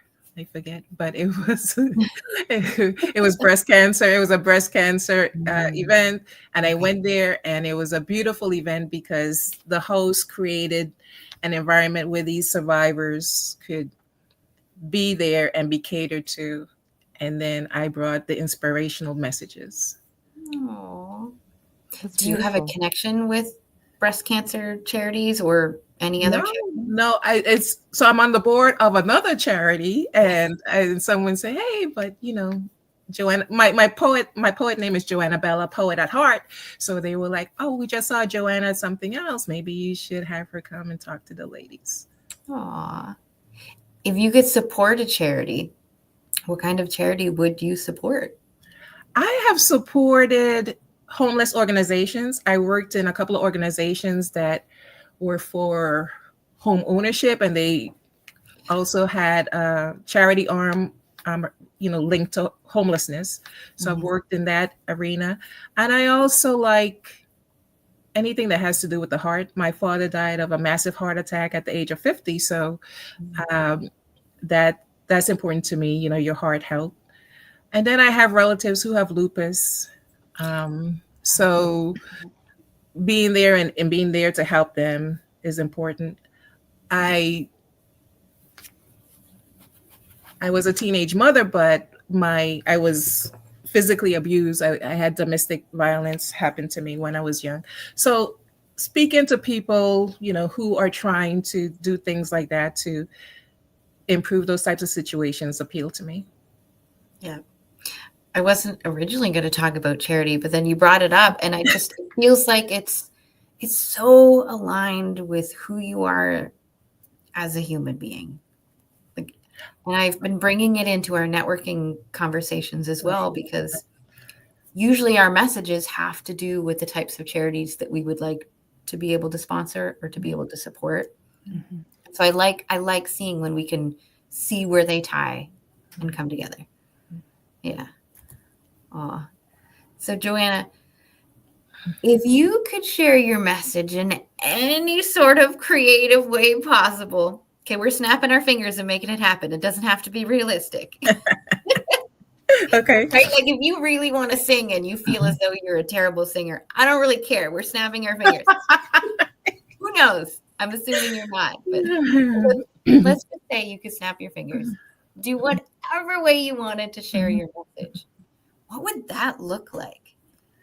Okay, well, I'll recite my poem, Forward March. And Sure. You'll get a little glimpse. Oh, okay. Forward march. Don't get bogged down in the trivia of their lives. Don't stop thinking for yourself. It just isn't wise. Stand up for everything dear and important to you. Not just the obvious stuff, what's needed, that few, but for yourself, your history, and your future. Don't end up just another hapless creature. It's easy to be sweet-talked into mediocrity. It's hard as hell to stay the course, particularly since values change with seasonality. You have to use your power. You are the force. Don't be content with their dreams. You can do more than their minds have ever seen. So let go of these middle-of-the-road comforts. Re-embark on your journey. Abandon this desert. Forward march. Oh, I love it. That's Have you inspiring. ever thought about narrating children's books? No, because I have an accent and I'm very self-conscious about that. No. It adds some spice. Oh, okay. Thank you. That's how I see it. It's like, woo, Okay. fun. I love accents, and I know I'm not the Oh, only okay. person. There are so many people who are like, you sound different than me. I need to hear your voice more because you sound different. Okay, that's interesting. Thank you. I'll think about that now. Yeah. Now, Yeah, definitely. when I say different, right, it's different than that particular person. But then somebody who has your same accent doesn't see it as different. They just see you as sounding like them, and they like That's that true. too. That's true. So you're going to have people that like you for different reasons, but Right. they're still going to like it. It just, you have such playfulness in your voice, and like the sunshiny, that's how somebody described my voice to me once, was the sunshiny voice. You have a That's- sunshiny voice that it's just like, I want to play with dolls and like books and dinkies and cars and mud and all that. Well, it's interesting because I'm very tall. You can't see it here, but I'm 5'10". And so all my life, I've always been like in the back of the class, or whenever you take group pictures, I'm in the back. No one can see me, that type of thing. And with what was happening in my family dynamics, and then with my parents dying, and then being a teenage mom, and then a single mom who went to college with a baby. Oh, yeah. It's just been this continuous, let's just keep moving forward, And then I got into my 40s and I was like, you can't be a drag. You can't just take all these things as though, even though they've been heavy lifting, you still have to have a light way about you. And I remember my friend from college, we went on a cruise. And this lady was from Pennsylvania. And she sat at the dinner table with us each night. And one day she came in very late, and the ship would not leave without her. So I was thinking, this lady must be something, because, and she came that night, and she was a little old white lady, and she was petite, but you could tell she had money from, and she had this lady with her, and we thought that was her daughter. So one day we asked her, we said, Betty, is that your daughter? She's like, oh, no, I can't travel with my daughter. My daughter keeps me like in mommy mode. I have to have fun. And she came back with these braids. And then she was telling us all these wonderful stories. Her father was rich, but he had her marry a doctor, but she wasn't interested. And she just lives her life. She had so much energy. So I said, Betty, can I ask you a question? She's like, yeah, go ahead. I said, how old are you? Because we're trying to guess, between your experiences and your zest for life, we can't figure it out. And we said, we thought she was in her 60s. She was 92. Oh, wow. And I remember I came home and I said, that's what I want to be, Betty, 92. Because you want to have that energy and that excitement for life, even when you get into your 50s, 60s, 70s, so yeah. Mm-hmm. So more recently, I've had grandchildren, and now I have a grandson who's older, and I have two small granddaughters, but they bring out a certain joy and smile, even in my voice, I think. Oh, definitely. You told us how old you were when you had your kid, and then you told us how old you were, and then you told us that you were a grandmother, and my mind still went, no, she's not. I am. In fact, my grandson, he's a junior at Tuskegee University, and he just turned 21. Wow. Yes. Look at you calculating. Look at you. No. I'm also comparing with a friend of mine. A friend of mine got pregnant at 13. Oh, had the baby at 14, and her mom had her, I think it was at 16. Oh, wow. So she became a grandmother sometime between the ages of 29 and 30. Oh, okay. I don't quite do that, but I still can't imagine it. But then when we're kids, we think that 30-year-olds are old. Right. It's all relative. Yeah. I love the forward-thinking Dr. Joanna, because this is another example of your forward thinking in a different way. Pardon me. that I want to be Betty at 92. And that's forward thinking. So how are you showing up? How are you living your life now so that you are that Betty at 92? I've started to do the things that I enjoy and the things that I want to do and the things that I want to be part of my legacy. So when I was in my 50s, I went back to school. I got my PhD in business management leadership. And I focus on succession management because having worked on some of these board of directors and being in the corporate world, it always seemed to me as though people were handpicked, but not necessarily developed to be leaders.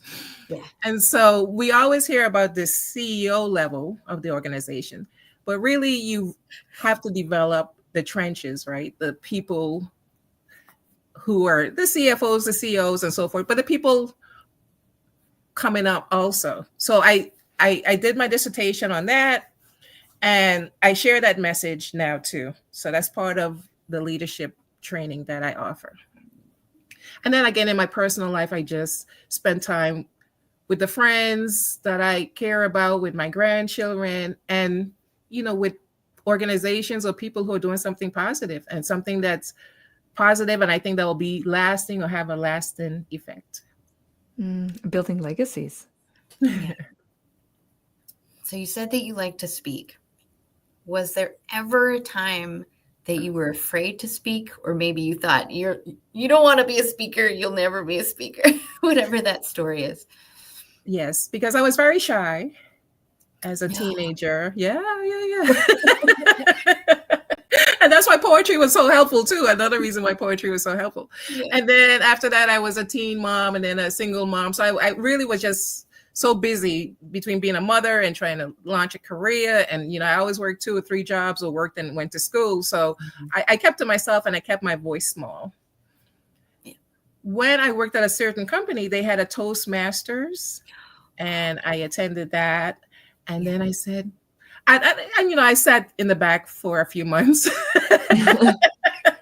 just to warm up. And then I said, hey, I could try this. You know, I could probably get in front of there and do an icebreaker speech. And once I did it, I loved it. So I did that for a couple of years. And then I got involved in the leadership of that. I became a club president and then an area governor. And then I had a change in my career. And so I wasn't doing that anymore. But when I went into my master's program, my PhD program, it called on me to speak, you know, just in classroom settings or with my colleagues. And then after that, I said to myself, I want to get out this message that I have in terms of inspiring people, allowing them to do their best, to forward march. And so that's when I started saying, let me go back and get some of those tools. And that's why I engaged, you know, with Corey or with Les Brown and those types of people. I never even heard of Les Brown or Lisa Nichols or like all these wonderful speakers until Corey started talking about them. Oh, okay. I don't know. Corey's always like, here's this book by this author, and here's this person and that person. And he just has the memory of an elephant. Yeah. See, I love Tony Robbins. And I went to one of his UPW and I did the firewalk thing. And I was like, wow, this is awesome. And I imagine what would it be like to be on a stage like that, you know? But then I meet people like, you know, I interact with people like Corey. I meet people like Les Brown who like on the ground and they're showing other people how to do things and how to get there and how to be on stage, but to have a meaningful message, you know, and that's what's important to me. Yeah. Well, that's why I love to know the human being, because if we just only keep the business context of the message, it feels like it dehumanizes the message. And that's why I'm like, human. Another human. No, it's a very good approach. I like it. Connect on a human level. Because then when you connect on a human level, we're much more open to it wherever you decide to go next. Right. Because I don't want just today, Dr. Joanna. I want to know where Dr. Joanna is going next year, maybe 5 years from now. Maybe you'll get into making stuff up. But just because I have it in front of me, maybe you'll start designing oracle cards with fancy art on it. I don't know. But I'm gonna love you. And because I love you, I'm gonna want to know what you do next. Because that might inspire my next rendition of Exactly. mine. And that's how it should be. I look to others for inspiration, and I hope to inspire others. And that's why I mentioned like Tony Robbins and Les Brown and Corey, because sometimes you have family support or immediate support from your environment, and some of us don't. And some of us have had to, go out into the world and make our own way. And some of these voices have helped us. And I know it's helped me. And I like to be a help to other people. Well, and when we share our dreams and our goals and our vision, it gives an opportunity for people to contribute. If they're like, oh, I want to be part of that, or I know this person, or I've tried this, and it inspires them to pull from what they can give. And that's part of that beauty of human connection is how can I serve? How can I help you? How can I contribute to making this happen for you? And that will then be a gift to ourselves as well, because we feel some value and purpose in our lives by helping others reach those goals and build those dreams. That's true. I remember when I was very heavy into volunteerism before my PhD, and I got so busy, I was doing a lot of volunteerism. And two of the key things I learned was, meet people where they are, which is true. You gotta be where they are. Physically make them feel welcome, but mentally and intellectually, you speak to people in a way that's encouraging. And then the other thing is important too is proximity and modeling behaviors, right? So I remember when I was in that Toastmaster group, we had one gentleman who created a little organization where we go out to schools in the DC area, and the kids would have their miniature Toastmaster. We would give them the tools to do their speeches and so forth.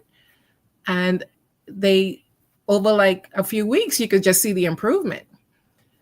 So giving them the tools was one thing, but them seeing us as professionals who actually did that, it made it more believable for them. And so they realized, hey, I can do this. And some of them went on to become great speakers or to be in contests, to have that confidence. So but overall, they all enjoyed it, and they all learned and stretched and grew from it. And so even though sometimes you may not have a huge outcome, the small things you do, the small grains of sand that you plant can actually blossom. I love that. And the confidence that those children and teens would bring into every role that they're going to play, whether that's in their careers or even amongst their peers, that confidence to speak in front of a room of people. That's a big thing. I mean, even now you still read that's one of people's greatest fears, right? So to be in 5th and 6th grade and to get that out your system, and you can go out there and you can do like a 5-minute speech and be coherent and, and have a flow. And it was one of the things I like about situations like that. Even though you're teaching or showing, you're actually learning so much and getting so much back just being there and participating. Definitely. You would have some unique insight as to some of the stories these kids tell themselves about not wanting to get on a stage. Oh, yeah. Do you remember anything that they may have told you just to try to get out of it? Well, kids, I remember one little girl, she was like, well, my mom wants me to, and I'm going to do it. And then, because we rehearse with them, and then we'd go back like the next day and actually do it like every week or something. But she would always say, well, my mom is sick. Or my mom needs me to go home, or this or that. I'm thinking, well, which one is it? Does she want you to do it? Or is she really sick? But she was just, scared. And then eventually, we kind of said to, gave her different encouragements to why she should do it. But, it's very good because it's a domino effect. So once the first kid does it, and then the second kid does it, then the third kid was like, well, I can do better. Everybody wants to be a star then. And then it kind of spreads. And so week 1, nobody wants to do it, or everybody's scared of what they say, if they're sharing too much, if they're not sharing the right thing. And then, we had like 6 weeks. By this end of the 6th week, everybody was like, yeah, I want to say this, I want to say that, this is what I want to do. It's wonderful. It builds up. The And other then we never fascinating want to thing shut is, up. yeah, exactly. No, we're full. The other fascinating thing is, because teens have always had I've had a soft spot in my heart for them always, but what topics and subjects did they bring that they were ready to stand for or speak about? It would have been fascinating, especially at that age. Well, these kids were like preteens, they're an interesting group because they're stuck between being a little kid and being a teenager. It's a limbo. Right? It's unfair. Yeah. So I think the first speeches kind of tended to be about their family. My mom is this, or my dad does this, and blah, blah, that type of thing. And then we went into the ones where, if you could write a story with different characters, what would you like to see? What would your story be? And those were fascinating because, kids have imagination, and so they had all kinds of stories. Everybody likes dinosaurs. We had some with squirrels. We had some with, superheroes, that type of thing. But then the ones that I really like were the future thinking ones where they were saying, this is the kind of thing I want to do. Some of the things that because we asked them, what do you think you'll do, and what would you really like to do? Oh, plan A, plan B. Yeah. So you had kids who were like, well, I'll be a nurse, but what I really want to do, is like be a news anchor, and then it was like, okay, we would go and research and say, well, maybe these are the types of things you can think about if you want to be a news anchor. Maybe you need to go to college, and maybe you need to do a major in broadcasting, that type of thing. And so then we had I remember this one little boy, he said he wanted to be a firefighter, but he actually really wanted to be in the Army, but he thought it would be too hard for him to be in the Army because, he had older brothers and they always treated him like the little kid that was, the one they could punch around. So, but it just got him to think about it and to express it. So that was one of the highlights we had at the end of the program, where the parents actually came to the last speech, and some of the parents heard what these kids were thinking, and they were like, oh, I didn't even know, so there are different ways to open people up. I'm curious if you followed up with these groups. We didn't get it. I did it a couple of years. But I didn't go back. I know my friend who ran it, he stayed engaged with the children. Yes. Because this is life altering for the audience, for them participating, not just confidence, but clarity around. Exactly. It's okay to dream differently. Right. And for them, it feels like it was too big, but it's just a different dream and being honest with themselves. Right. And sometimes you see yourself now in a new light, which is very good. What did you want to be when you were growing up? Oh my goodness, it changed all the time. Well, yeah. Okay, think about the most memorable one, or the one that still makes you excited. Oh my goodness. So I wanted to be a psychologist because my mom was mentally ill. I thought I would be a psychologist. Mm-hmm. And then when I was a senior in high school, I got pregnant. I had my son. And when I went to college with my son, he was like 6 weeks old.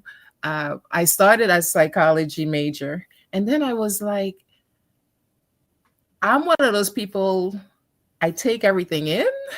And I was like, I wouldn't be strong enough as a psychologist because I don't think I could be objective the way they call upon you to be objective, and that's when I started making changes in my career.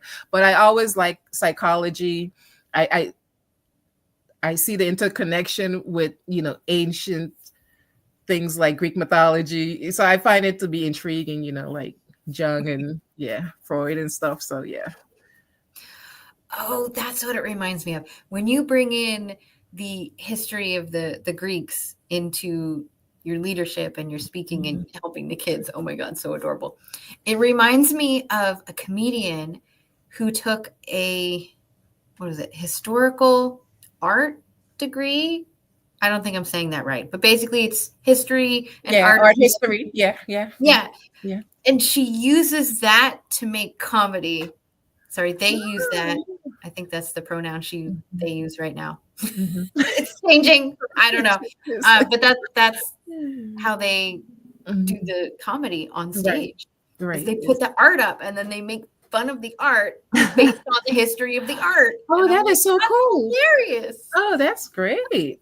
I like that. So just when we think that we can't bridge all these seemingly different pieces of information, we totally can. Totally can. So Joanna, I want to make sure that we know where to find you. We have about 5 minutes left. Okay. So where do we find you? What is your favorite way of communicating? You can find me on YouTube at author Joanna Bella. I'm also on Facebook as Joanna Bella, Poet at Heart. And I also have a website, visionarypoet.com. Yes. And you can email me at author_JoannaBella@yahoo.com. Oh, yes. I was like, Yahoo. Nope, that still exists. Yes. I just don't see it that often.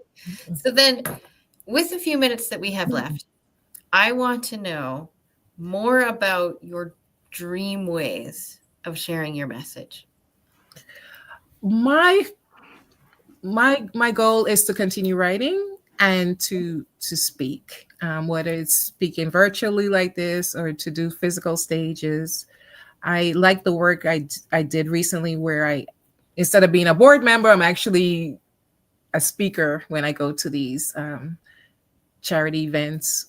So I enjoy doing that. Yeah. Okay. Dream venue. Do you have a feeling in mind or maybe a layout in mind? Not necessarily a building, or do you have a building in mind? Oh my God, a dream venue. Oh yeah, dream venue. Wow. Yeah. Well, the Kennedy Center is one of my favorite places, but I don't know if that'll be. If we're dreaming, you know. Oh, we're dreaming. The Metropolitan Opera, but no, I like what I've been seeing recently with the different speaker groups and some of the places they go to. I follow or I'm involved in a group right now where they go to Dubai on a regular basis. So I've gone to Dubai as, for travel personally, but I would love to do that as a speaker. I would like to go to Dubai, but a friend of mine who's been to Dubai and another friend who is from Dubai, he's like, as a redhead and as a woman, I'm going to encourage you, please do not go. I was like, what? He's like, they love redheads. Then it sounds like you should go. I was like, okay. He's like, no. For your safety, without trying to tell me too much. He's like, please do not go. I think I get it now. Okay, I will not go to Dubai. But I used to do architecture. So Dubai was the architecture capital of the world for a long time. And so my dream was to always go to Dubai. Please go. I mean, you can wear a scarf if you feel more comfortable. Yeah. But like I love architecture too. And that was one of the most fascinating things because they took like the most known architecture you find all around the world, and it's all there in Dubai. It's like a miniature scene of everything, and it's right there, and it's brand new. It looks good, it's fresh, it feels good, and the people are great. I did hear the people are quite wonderful. Oh, so then, Dr. Joanne, with the last few moments, I want to make sure if there's anything in your head or on your heart that you want to share, or if there's something that you just need people to take away from this conversation today, what might that be? Well, earlier Dina mentioned clarity. And when I talked about the 7 principles in the Red Star, ultimately they should lead to see excellence. And what I mean by see excellence, let me see if I can find where I have it. So see excellence refers to having healthy competition, unwavering conviction, lucid clarity, breakthrough courage, cycles, inspired creativity, and enduring compassion. So ultimately, if you embody the 7 principles we talked about before, you should end up in a way where you're seeing the excellence and you're seeing it through these different forms. And people say, well, what's healthy competition? Well, competition really started out as people comparing themselves, but trying to get the best out of themselves by comparing themselves. So if we go back to that form of competition, it'll be healthy, and then we'll all grow, right? Lucid clarity, we do things, but a lot of times we spin our wheels. If we have that clarity or pursue clarity, like we talked about with the kids ultimately saying, hey, this is the vision I have of myself, that gives you that vision, something you can pursue. So I intend to keep writing. This Pinnacle Goddess Principles was the first book. It's going to be a leadership series. And then hopefully this year or beginning of next year, I'll do Calypso's Longing, A Woman's Odyssey of Love, and maybe write a play after that that's connected to that. That's my hope and dream. If you need beta readers, Okay. that sounds fun. Thank you. One of the first books I ever read that wasn't demanded of me, okay, because I used to read Archie comics and Nancy Drew books. Yeah. Wrote it right up until being an adult. Like I was 25 before I read my first novel that wasn't demanded of me, and it was a book about politics as well as all kinds of forms of love. Okay. I actually have the tattoo on my back from the main character, and my daughter is named after one of the characters because it taught me so much about love. So that's why I kind of want to read your book. It's like, I love books that want to explore those types of topics to expand my perception. Oh, that's perfect, because the book does deal with the cycles of love, like when you first yearn for love, and then you got love, and then you lose love, and then it's dealing with the cycles of love. Cough, beta reader, cough. Okay. Definitely. I would love that. So much, Dr. Joanna. This was a lot of fun, and I have been admiring your lipstick this whole time. Oh, thank you. I wasn't sure how it would come out. No, it's beautiful. Absolutely beautiful. Very inspiring. Yeah. Thank you. Thank you so much, ladies. I appreciate it. Thank you. Bye. Great to meet you. Bye-bye. It was fun. Thank you. So our next guest is waiting behind the scenes. Maria, if you are ready, just give me a thumbs up. Awesome. Welcome to the stage, Maria. It's good to be here. And hello, Laura. And is it Dina or Deanna? Dina. Yeah. So you're all blue today. Did you do that on purpose? Oh, right. No, not really. I you know what? Blue and brown are my favorite colors. I figured. Green is not mine, but it's slowly becoming mine. So, Maria, the way that I like to start each interview is with a little bit of a research question, because I don't want your pre-programmed elevator pitches and your written bios where everything is pristine and perfect. No, I want to get to know Maria as a human being behind your message. Behind yeah. So if you would like to play with me, then I would love to ask you this question. Definitely. Let's play. So if you could have other people describe you in 3 words, what would you love those 3 words to be?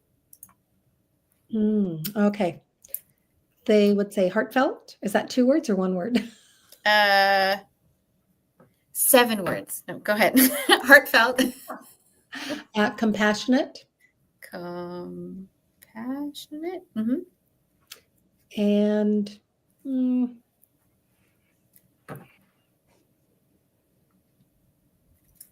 I'd say unique. Trying to think of a gentler word to say, No, don't go gentle. No. What were you originally going to say? Like sort of that quirky. Ooh, okay. Oh, that's fun. I like that better. That sounds more like you.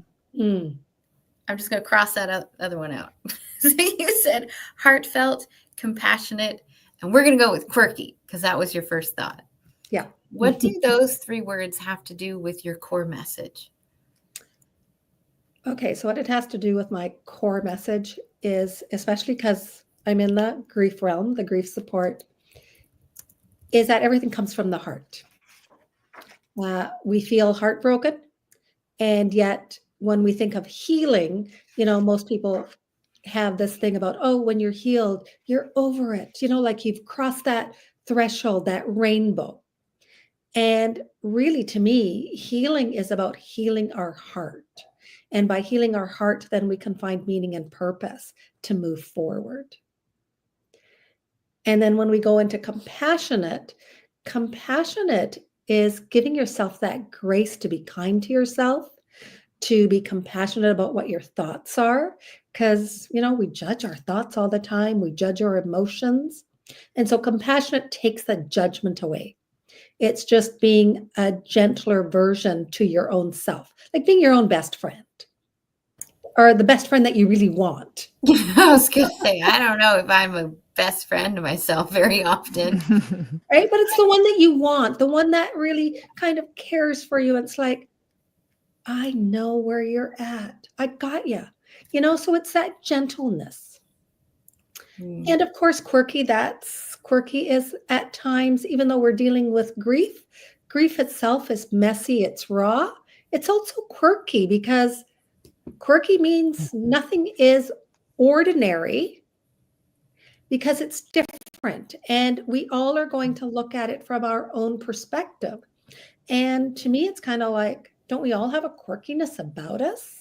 So of course, our grief is going to be different than anyone else's. It doesn't fit into a box or those toys where we're wanting to put the square peg in the round hole. I know. I was in the square hole. First time to try to drink. Okay, yes. No, I loved that video. But that's exactly what we're thinking is if we just squeeze it, try to make it fit. It's not how it works. Yeah. And how many times do all of us want to fit in? And especially in grief, we want to, because we've been taught, oh, there's stages. Okay. So today I think I'll be angry. And it'll take me, I don't know how long to get over it. And then I get to go to tick off that box and then another box.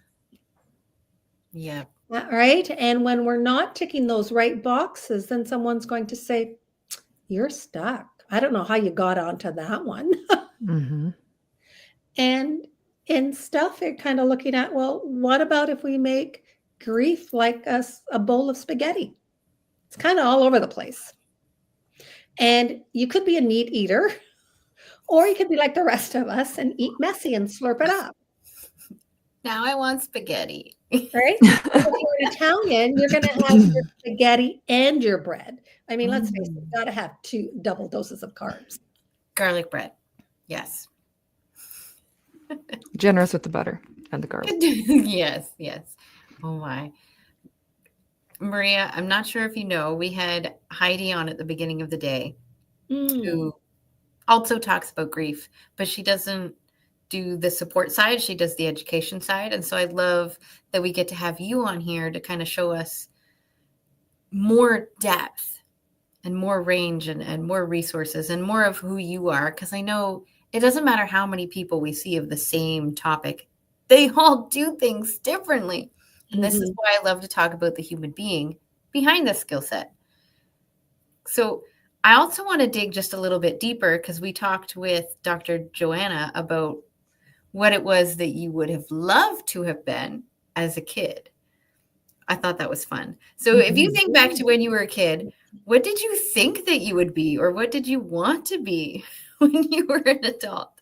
I wanted to be a ballerina dancer. Did you really? Yeah, I used to practice ballet. I think, like the little, whatever it is, the tippy toe things and whatever. Never went to ballet school, anything like that. Ballet has been one of those arts when you're looking at the people who are professionals, the experts, there's a flowness about them. And that to me is anyone who's a professional dancer. And yes, there are dancers out there that are really good. And yet when I'm watching them, I can see the technicality of them rather than when someone's really into it. It's magical. You see the flow. You don't see the technical. You feel like you're flying with them, that you're taking those leaps. And those leaps just feel like out of air. They're just out there and jumping. And yet, it's technical, but you don't see that side. You only see the magic. Yeah. And the grace. Yes, that's exactly what I think of when I think of ballerinas, is they're so graceful. But it also reminds me of singers. There's a huge difference between somebody hitting a note and somebody living the music. Oh, that's beautiful. I love that. My heart just sings. I have favorite singers because they do have a lot of technical skill, but at the same time, there's so much emotion behind everything that they do that the best way to describe my favorite music is power vocals. It's like no genre, no language, just power vocals. Wow. Yeah. Yeah, that is beautifully said, because really, when you think about it, when we're thinking, I mean, I use the word magic, whether it's for music or dance, it touches your soul and it touches your heart. There's something that kind of goes inside, and I know sometimes I'll equate that even to art, right? Like when you're looking at a painting. Again, very talented painters, and you can look at it and you're like, wow, it's a beautiful picture, it's a beautiful painting. Then there are some artists or artists that you're attracted to, that when you're in front of it, all of a sudden you're transported into the painting. You feel those emotions, and it doesn't matter what genre it is or how it's painted. There's just something about it that draws you in, and your soul is tugged at it, and so is your heart. Yeah. So what is it about that magic, that drawing us in, that helps you become a better grief support worker? I don't know. I know it's a hard thing to describe, because at times it's like, well, I'm not really a coach, because you can't coach anyone in grief. What I do find is that, and if we're going to use the magic, is that each person's grief is unique. It's very personal. And a lot of times we want to coat it with the same brush, give it the one size fits all. Yeah. And in reality, it's about all of us listening to our own heart. And that's really what I want to, when someone's working with me, is about what questions are you asking yourself? And where is it that you want to move forward to? Because a lot of times, and I was in that, where we'll say I was a zombie for 10 years, Yes. living in limbo, because all of a sudden you're in that middle. We were someone beforehand when we had someone, the person that we loved, that was alive with us. And we cannot go back to who we were. And yet that's the rest of the world. That's what they're expecting. They're expecting, like, okay, when are you going to get back to who you were? Well, we're sitting in that middle because we know that that middle part is like, we can't go back. We've experienced some profound loss. And we'd love to go back if it meant our person was alive. Unfortunately, that's not going to happen. And we're so afraid of the future because we're uncertain. We don't know what it's supposed to look like. We hear people saying, you got to go through it, almost like it's going to make us stronger. And we're like, well, why do we need to be stronger? Where's the silver lining? I don't believe in silver lining, especially when it comes to grief. What we can do is evolve with it and kind of learn that grief walks with us, because it's not so much about the sadness, it's about the missing and the yearning. It's the love that we have for the person who's not here anymore. And so we're missing them. And of course, they're walking beside us. And when we start to gain that, we can look at, okay, so now what is my future going to be? What purpose am I going to have? And it's not going to come at the snap of a finger. That's going to take a while. And again, it's becoming connected to yourself. It's almost like you all of a sudden have to get connected to your own authentic self and kind of disregard the fluff, disregard the BS, disregard what other people think that you're supposed to be and what the shoulds should be, and get into your rawness, your vulnerability, because that's where your courage and bravery is going to come from, your resilience. I like Maria, I like that you mentioned asking, thinking about considering who we want to be, who are we going to be in that next chapter, and start asking ourselves those questions, but then listening for the opportunities, following those instincts and those invitations that do show up. And they might not make sense, but if we follow them, the next step and the next step will be revealed as we go through that journey. And then is that something that you support people through? Mm-hmm. Yeah, I really support people in listening to their own intuition, because a lot of times we've shut that out. All of us have it. We've learned to shut it out. And it's getting back into that connection. And at times, the direction that we're going into, or where our purpose may not be anything that you ever thought of. I mean, personally, for me, I had never thought that I would be a grief support person. Right? It's one of those things where, I mean, as you said in the question, when you were small, what did you think of? I think most of us, I mean, you ask a child, it's usually a fireman, an astronaut, a dancer, a musician. I wanted to be on Broadway. Yeah. Right? Yeah. And yet no one's going to say, well, I want to be a mathematician. I want to be a grief support person. Or I want to be a motivator. Well, maybe there are some people that say they want to inspire people. Yep. But a lot of times it's through our own experience that leads us to where we're supposed to be, or that path. And sometimes that purpose could just be helping someone in your own community. Like, it doesn't have to be some big grandeur, because a lot of times what I've learned is that we all have a role, in each of our roles layers and builds on humanity, because we all need each other at wherever spot that we're at. And if we're going to be steps ahead of somebody in that healing process or that self-discovery. And so it feels like obligation has a negative connotation to it, but it is an obligation then to reach back and to help others. And I'm curious to know, Maria, when did you feel that invitation? When did you know that being a grief support person was going to be a way that you could serve and help others?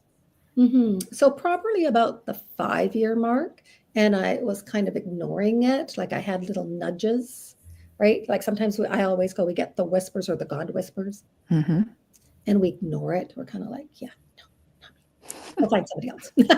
It's not me. And it took almost a year before I stepped into it. And then it's finding, okay, so how am I supposed to do this? Where am I supposed to be? But we get those nudges that at times, I mean, some people may call it a gut instinct. I call it the God whisper, or whispers of the heart. And so when we're silent and we listen to it, we can find where our path is supposed to lead us to. And as I said, I was 10 years in limbo, living in that middle. And part of that was because of what everyone else was saying to me about, you should be doing this, you should be doing that. Why are you stuck? And what I found was it actually suppressed me, in the sense of, then you want to hide your grief. All of a sudden we have this mask on where we're pretending everything's fine. And then you get to home where you're like, okay, now I'm taking this mask off. And you're realizing, why am I feeling so isolated and lonely and misunderstood? And yet everyone, if you're happy or you portray that something was funny and you're laughing, it's like, oh, aren't you better now? You're over it. And I thought, that's the incorrect message. I mean, there's no right or wrong to grief. Everyone's going to do it their way. I mean, some people will go back to work right away, and that's okay. Others need longer time, and that's okay. So I think sometimes we have to stop with this one size fits all for everyone, and allow that person to say, okay, this is what I'm feeling, and let them feel whatever it is they feel without judgment, if that makes sense.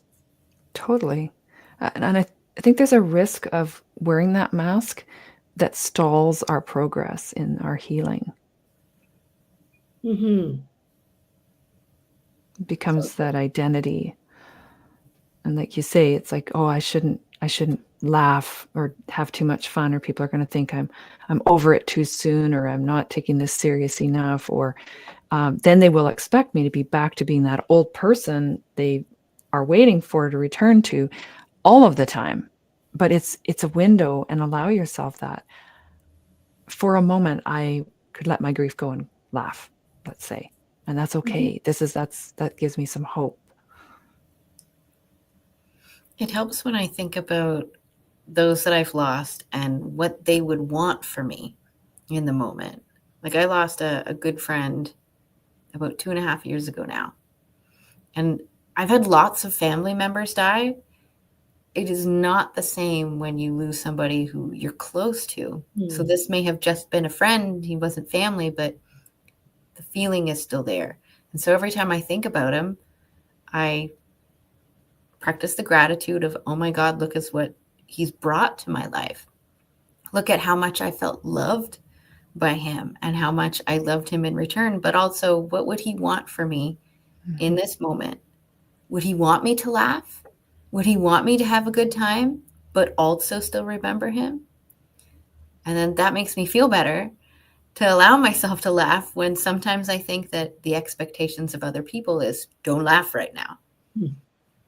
Yeah. And that's the aspect, I think, of grief, is to say, be your authentic self. Yeah. Do what you need to do. And you're right, that could be laughing at a memory that you shared. Yeah. Right. And it's okay to be sad even years later, because you're missing them.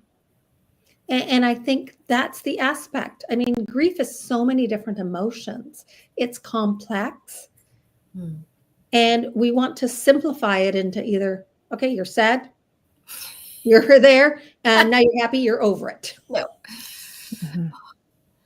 You were talking about the steps of grief earlier. I find sometimes we will start off maybe doing the steps, and then we go back, forward, and then we start dancing in between, like a couple of steps, maybe 3 steps, who knows? Or then we just start back at the beginning. It's like a game of snakes and ladders more than it is checking the boxes. And it is. I mean, grief, depending on how someone wants to see it, it's, either like a dance where it flows really nicely. And at other times you're in the practice session where, you're learning the steps. Or at times, sometimes I'd go, it's like if you're having a car and you have the 4 wheels, and all of a sudden you have to drive and none of the wheels are working. They're all flat. Oh, no. Yeah. Right. So are you going to, right? Like, are you going to be traveling on 4 flat tires? Or do you need to stop? Make that a Canadian reference. If you're on the slush and ice and snow. Yes, no traction. You're not going anywhere. Yeah. I'm curious, Maria, I asked Heidi this as well. Grief and loss shows up in our lives in other ways than only with a death. And those types of grief and loss can be different because the person, let's say, or the relationship, there's still a representation of that around us, but it's changed and we've lost something related to that. It might be career, it might be a friendship, it might be a divorce, some type of changes. And how can we face those that's different than in a death, and yet there's much that's the same? And Dina, you're right about that aspect. There are different types of grief, and yet there's some things that are universal. And then for each different loss, there are different nuances. And those nuances are going to be specific to an individual person and how they go about it, whether it's divorce, whether it's a relationship, And a relationship could be friendships, could be a relationship between a mother and child, or friendships, loss of a job, right? Health.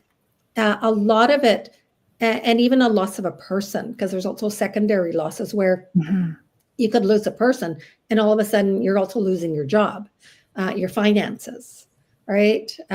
Because all of a sudden you can't work, or it causes friction in a relationship, either with friends, your spouse, other children that you may have. So a lot of these things, I always go, you, in any grief, you have to put you first,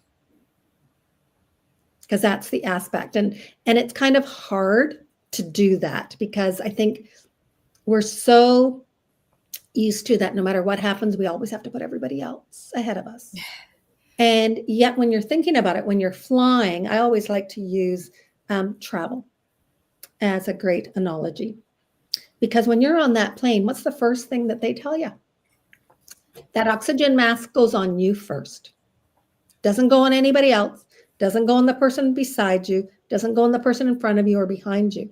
It goes on you first, because they also know that if you are not taking care of yourself first, you got nothing to give to someone else. And it's the same thing in grief. I think a lot of time we brush a lot of things like, oh, you'll get another job. If it's a divorce, oh, we never liked that person anyways, right? Especially coming from your friends. There's that negativity that comes with grief, because I think people want to be supportive and they feel like they're being helpful and supportive to you. Where in reality, what you really want is someone to ask you, how are you feeling about that right now? Like, what are you thinking? Right? And it's really about you. And no one really wants to ask those questions, because I find nobody really wants to sit with what the answer is. Or they're afraid they won't know how to support you if the answer is not, oh, I'm fine. Yeah. And there's a lot of losses, even when a person passes away. And I think a lot of times in any loss, one of the things that people do is that identity, our self-worth, because we tie it up either into a person, into our career, into a lot of things.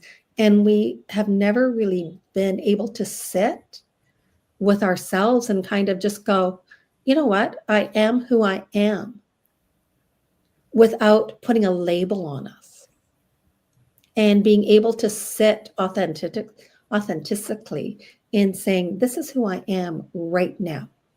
It may be someone else that I'll be tomorrow. Yeah. Right? Maybe that's okay. Like a badass, but today this is what I am. And I think that's the aspect that we need to learn, is that we're always evolving. And we're not always going to be the same, or feel the same way, or think the same way today as maybe what we're doing tomorrow. However, it's really important to be present right now and sit with who we are right at this moment. How do you get other people to see you more as who you are in this moment and not who they perceive you to be from their past? Yeah, that one's that one still is a hard one. And I think realistically, you just have to own who you are. You have no control over how someone else views you, what they think of you. And one of the great things that I always go is basically, what someone else thinks of me or how they see me is none of my business. I know. It makes it extra hard when it's somebody really close to you, like a spouse or parents or even your own kids. You're like, I have changed so much. We talked about self-grief. I have changed so much. I don't recognize the old version of me. But yet some of my loved ones will still see me as that old version of me, because that's what's safe and familiar to them. And you're like, but I love you and I want to share this version of me. And they're like, no, this is the you. But like it just, when they're close like that, it makes it extra hard because then you start to feel lonely in this new version of you. Mm-hmm. And it's true. And yet for them, they're getting something out of wanting you to be who you were before. Yeah. Right? The new version of you may be scary for them. However, I think we all have to step into our uniqueness, step into our zone of genius, step into our greatness, because that's what we're called to do.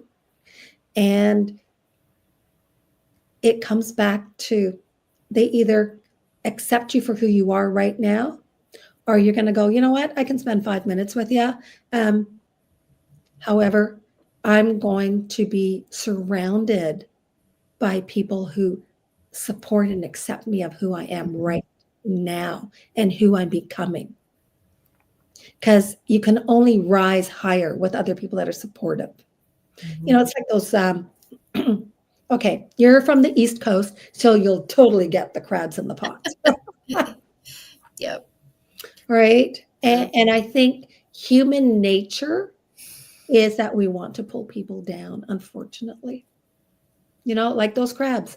There's always the crabs that want to get out of the pot because they're like, hey, something's happening here. It's not, you know, and all the other crabs are pulling it down, kind of going, no, you can't get beyond us. And human nature, I don't know why, wants to do that. And so I always go, surround yourself with people that are kind of like, hey, we gotcha. We know that we can, you know, together we can lift each other up. And I always go, there's enough people who want to support others, who want to lift other people up. And those are the ones that we need to be surrounded with. That's why I'm here at Blue. Like, people that Blue Talks magnetizes in, attracts into their community. They are just like you and just like Dina and just like I. We're so heart-centered. We care so much about other people in our own ways, right? That we revel and our soul gets fed by watching other people like us try to leave the pot. We're well, that's where you're in that pot and we're lifting each other up and going, hey, come with us because we're out of here. Yeah. It's a totally different feeling. And it's like a better family than family sometimes. It's chosen family. That makes a big difference. I love that. Yeah. Actually, I had that conversation with my daughter a lot. I'd love to subject her to shows that have different perspectives and different lifestyles than what we have. And so one of those shows was, of course, RuPaul's Drag Race. And so she gets to see these different lifestyles, and they talk a lot about their family not being supportive, and yet being part of the drag community has been the family that they were looking for. It's like, do you see that these things can be done? And I really just wanted to impart on her that she can choose those people. That just because they're blood relatives doesn't mean you have to love them. Is it suggested? Yeah, it's suggested, but you don't have to.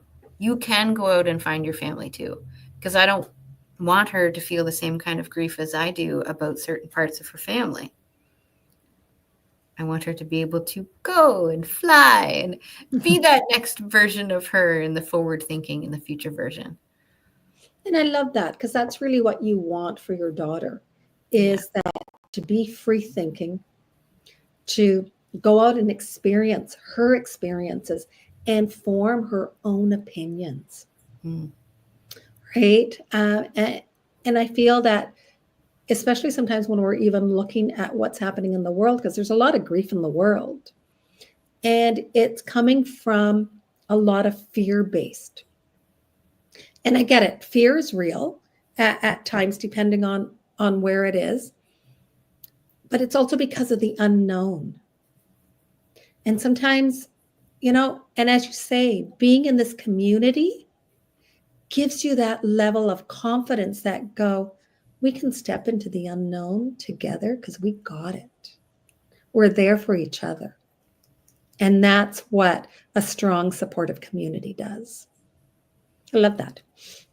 Now I'm singing Frozen in my head, of course. And I do want to just put a little caveat in there that says, it doesn't have to be blue. I'm totally biased. But I mean, like, wherever you are, whatever you're into, find those communities, those people who do support you in your grief and in your happiness. You have to have both sides, because I've also been a part of communities where on a good day, they love to be around you. But as soon as you have a bad day, they don't want to talk to you. Mm. And that's not the type of community that I wanted to be in. So I left. Right? Well, and I think communities that not only embrace and support and encourage you, but they're not afraid to give you a little nudge when they see that you're just giving up or, playing small, where they know that you have the capacity. Part of your vision is to do something bigger, and you're kind of choosing plan B. That they will give you those little, like, hey, come on, I know what you're capable of. Let's talk, So I think that's an important component of those villages that raise us. Maria, do you feel as though there is at least some sort of underlying foundational aspect of grief to why people don't go out and share their message?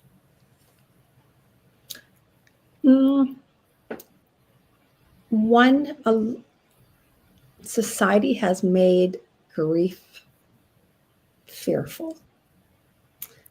We see so many different movies or anything where I think and even social media, where we want everything to be this perfection, this happiness where everything is okay, everything's brushed under, a sort of thing, like under that rug. And in some ways, as you said beforehand, there are some communities where everything's okay as long as you're portraying the happy demeanor, right? Everything's roses or rainbows or unicorns or whatever they want to use. And when we're coming to the real raw emotions, people don't know what to do. And it's something that we've never been taught. I mean, think about it when you're even small. You're taught not to cry if you're hurt, to sort of pretend everything's fine, to hide your emotions. So as adults, we do the same thing.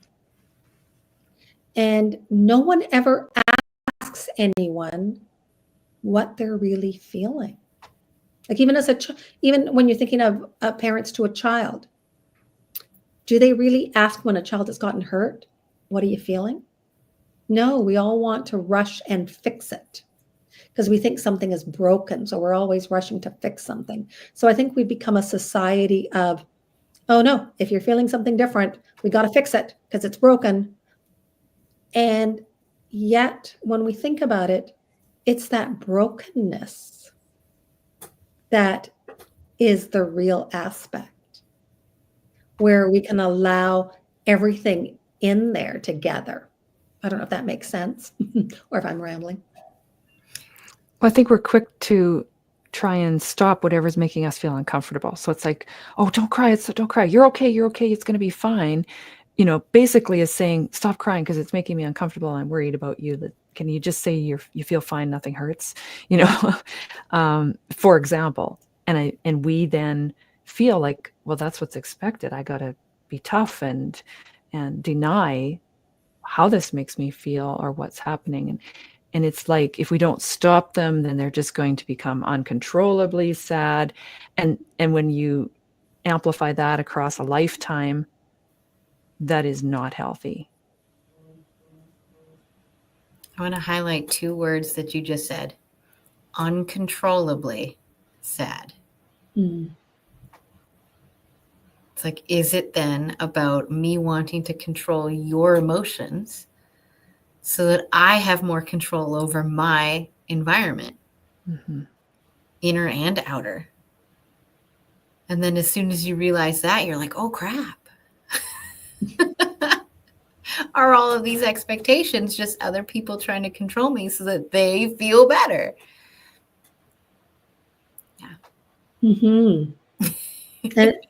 And that's what we've been taught at times, is always like, make sure everyone feels comfortable. And I mean, that's great in some aspects. However, you also want to be able to share what you're feeling at the time. I mean, it's not to say that you have to be super sad and crying. And I think a lot of times media portrays when we're having emotions as, oh, you're being dramatic. Like, wow, she's going overboard. Or, you know, and I know in grief sometimes we feel that if we start crying, it's going to be this, you know, you've seen these movies where all of a sudden there's these big screams and wails and it never ends. And yet no one's going to cry 24/7. You can't even cry for 24 hours. Yep. You're going to have to stop eventually. You can't breathe. You run out of hydration. There's no salt left in your. I've been there multiple times. Can't literally cry for 24 hours.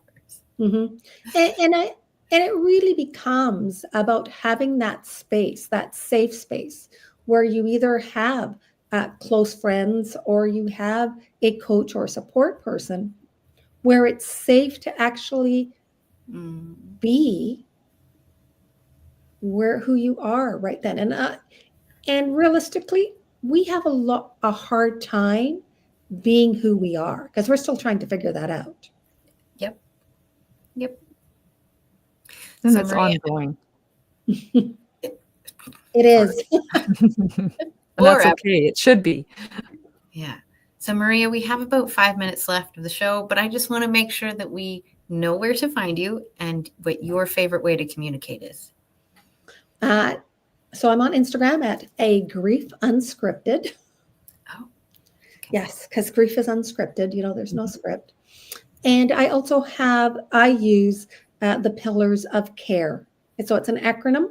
So it's the pillars of care in how to navigate the grief journey. And people can find me either on my website, mariabalanek.com. Awesome. So then I also like to hold space at the end of an interview just to make sure if there's anything on your head or in your heart that you needed to share or something that you needed to take, that you needed people to take from this conversation today, what might that be? To say you are not broken. You do not need to be fixed. You are beautiful as you are, and to give yourself that compassion that you deserve. Be your own best friend. Will Beautiful. you two play with me for a second and just, hug yourself or love yourself in some way? Oh, We had another speaker who was like, gently caress your face like this. Whatever your mother did or your nurturing person did when you were little. Sometimes it's a rubbing of the arm.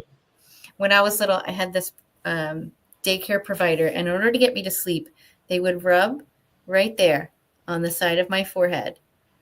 And now, whenever I'm having a really hard time getting to sleep, I'll just even now as an adult. It was so good. So, double checking the time.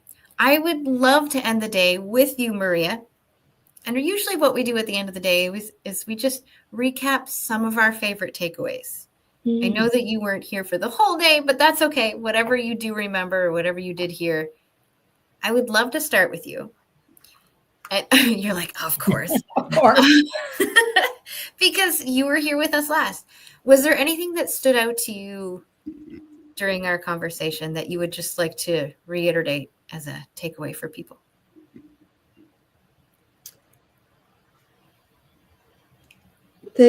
About being surrounded by a supportive community. And as you had pointed out, where sometimes our own family and close friends may not accept who we become right now, that's okay for them to be where they're at. And to sort of just release them. And to be where you have to be, like going. And I think that all the guests that you've had have given great insights for life, for just navigating the journey, because realistically, that's what it is.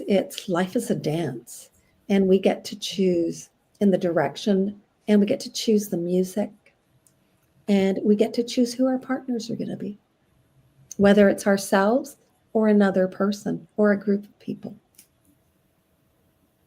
I love that. Thank you, Maria. What about you, Dina? Are you taking notes over there? Is that what I'm seeing? I am. I've been doing that the whole show. Do you want me to go through each guest and what I have one insight? I can do it in a matter of 8 words, probably. From Sure. rejection is God's protection. Mm-hmm. Question everything. Yep. Embrace your uniqueness. Hire people to do what you don't love doing. Yep. I love the life as a dance and forward thinking. That was a nice recap. Thank you. Ooh. Oh, see, I used to write notes like that, but then I felt like the whole time my head is not looking at the audience, and I would feel really bad. So now I'm thankful it's recorded, so I can go back. Also, I love that I can connect to all of my guest co-hosts and all of the interviewees, so I can have that further conversation and say, oh, do you remember when this happened and you said that? I need to know more about this. Please talk to me. Now, I feel like the pattern of today was much like the pattern of yesterday. Yesterday, compassion, love, kindness, that whole energy was there. Today, same kind of thing happened. All of us were talking about how we want to be seen as compassionate, how we need to feel the love and give the love. And we talked about so many different ways that we would share that. And then also the kindness aspect, and how yesterday, I think it was yesterday, we talked about the difference between being nice and being kind. And I just felt like today reiterated how much kindness is so much more important than being nice. And I just felt it in every single person. I'm also laughing because one of the things I meant to say earlier when Dr. Joanna was on is she had said something about not wanting to be a drag. And the first thing that came into my head was, don't be a drag, just be a queen. Whether you're broke or evergreen, you're black, white, black, just that whole song popped into my head. It's like, nope, we're all queens. That's the energy we're coming up with. We're not drags, we're queens. So it feels so much better. Lots of laughs, lots of fun. Thank you to both of you. Thank you, Maria, for ending our day with us and playing and sharing some of your insights. Thank you, Dina, for being my co-host all day today, even with the light in your face. Yeah, I had to move my curtain. I love the sun, though. And then thank you to every single person watching live and on the replay, whether it's the full show or whether this interview is taken out just for Maria. That's where we're headed, is we're finally starting to go, here's your interview, which is so much shorter than the 4.5 hours straight live. So thank you for watching. Tomorrow you can join us for day 3 of Blue Talks Amplify Your Message. Same bad channel, same bad time. We are live from 10 a.m. Eastern to 2:30 p.m. Eastern, which in my time zone is 11 to 3:30. And I say that mostly to make fun of my American friends. They're like, doesn't all the time zones end at Eastern in North America? No, Canada has 2 more time zones. So, ha ha ha. Anyway, a couple of laughs. Thank you so much. Ladies, I will see you in the backstage just to do a check-in. But we are going to laugh and dance as I click the end stream button. Yay. Let's do it. Blue skitty.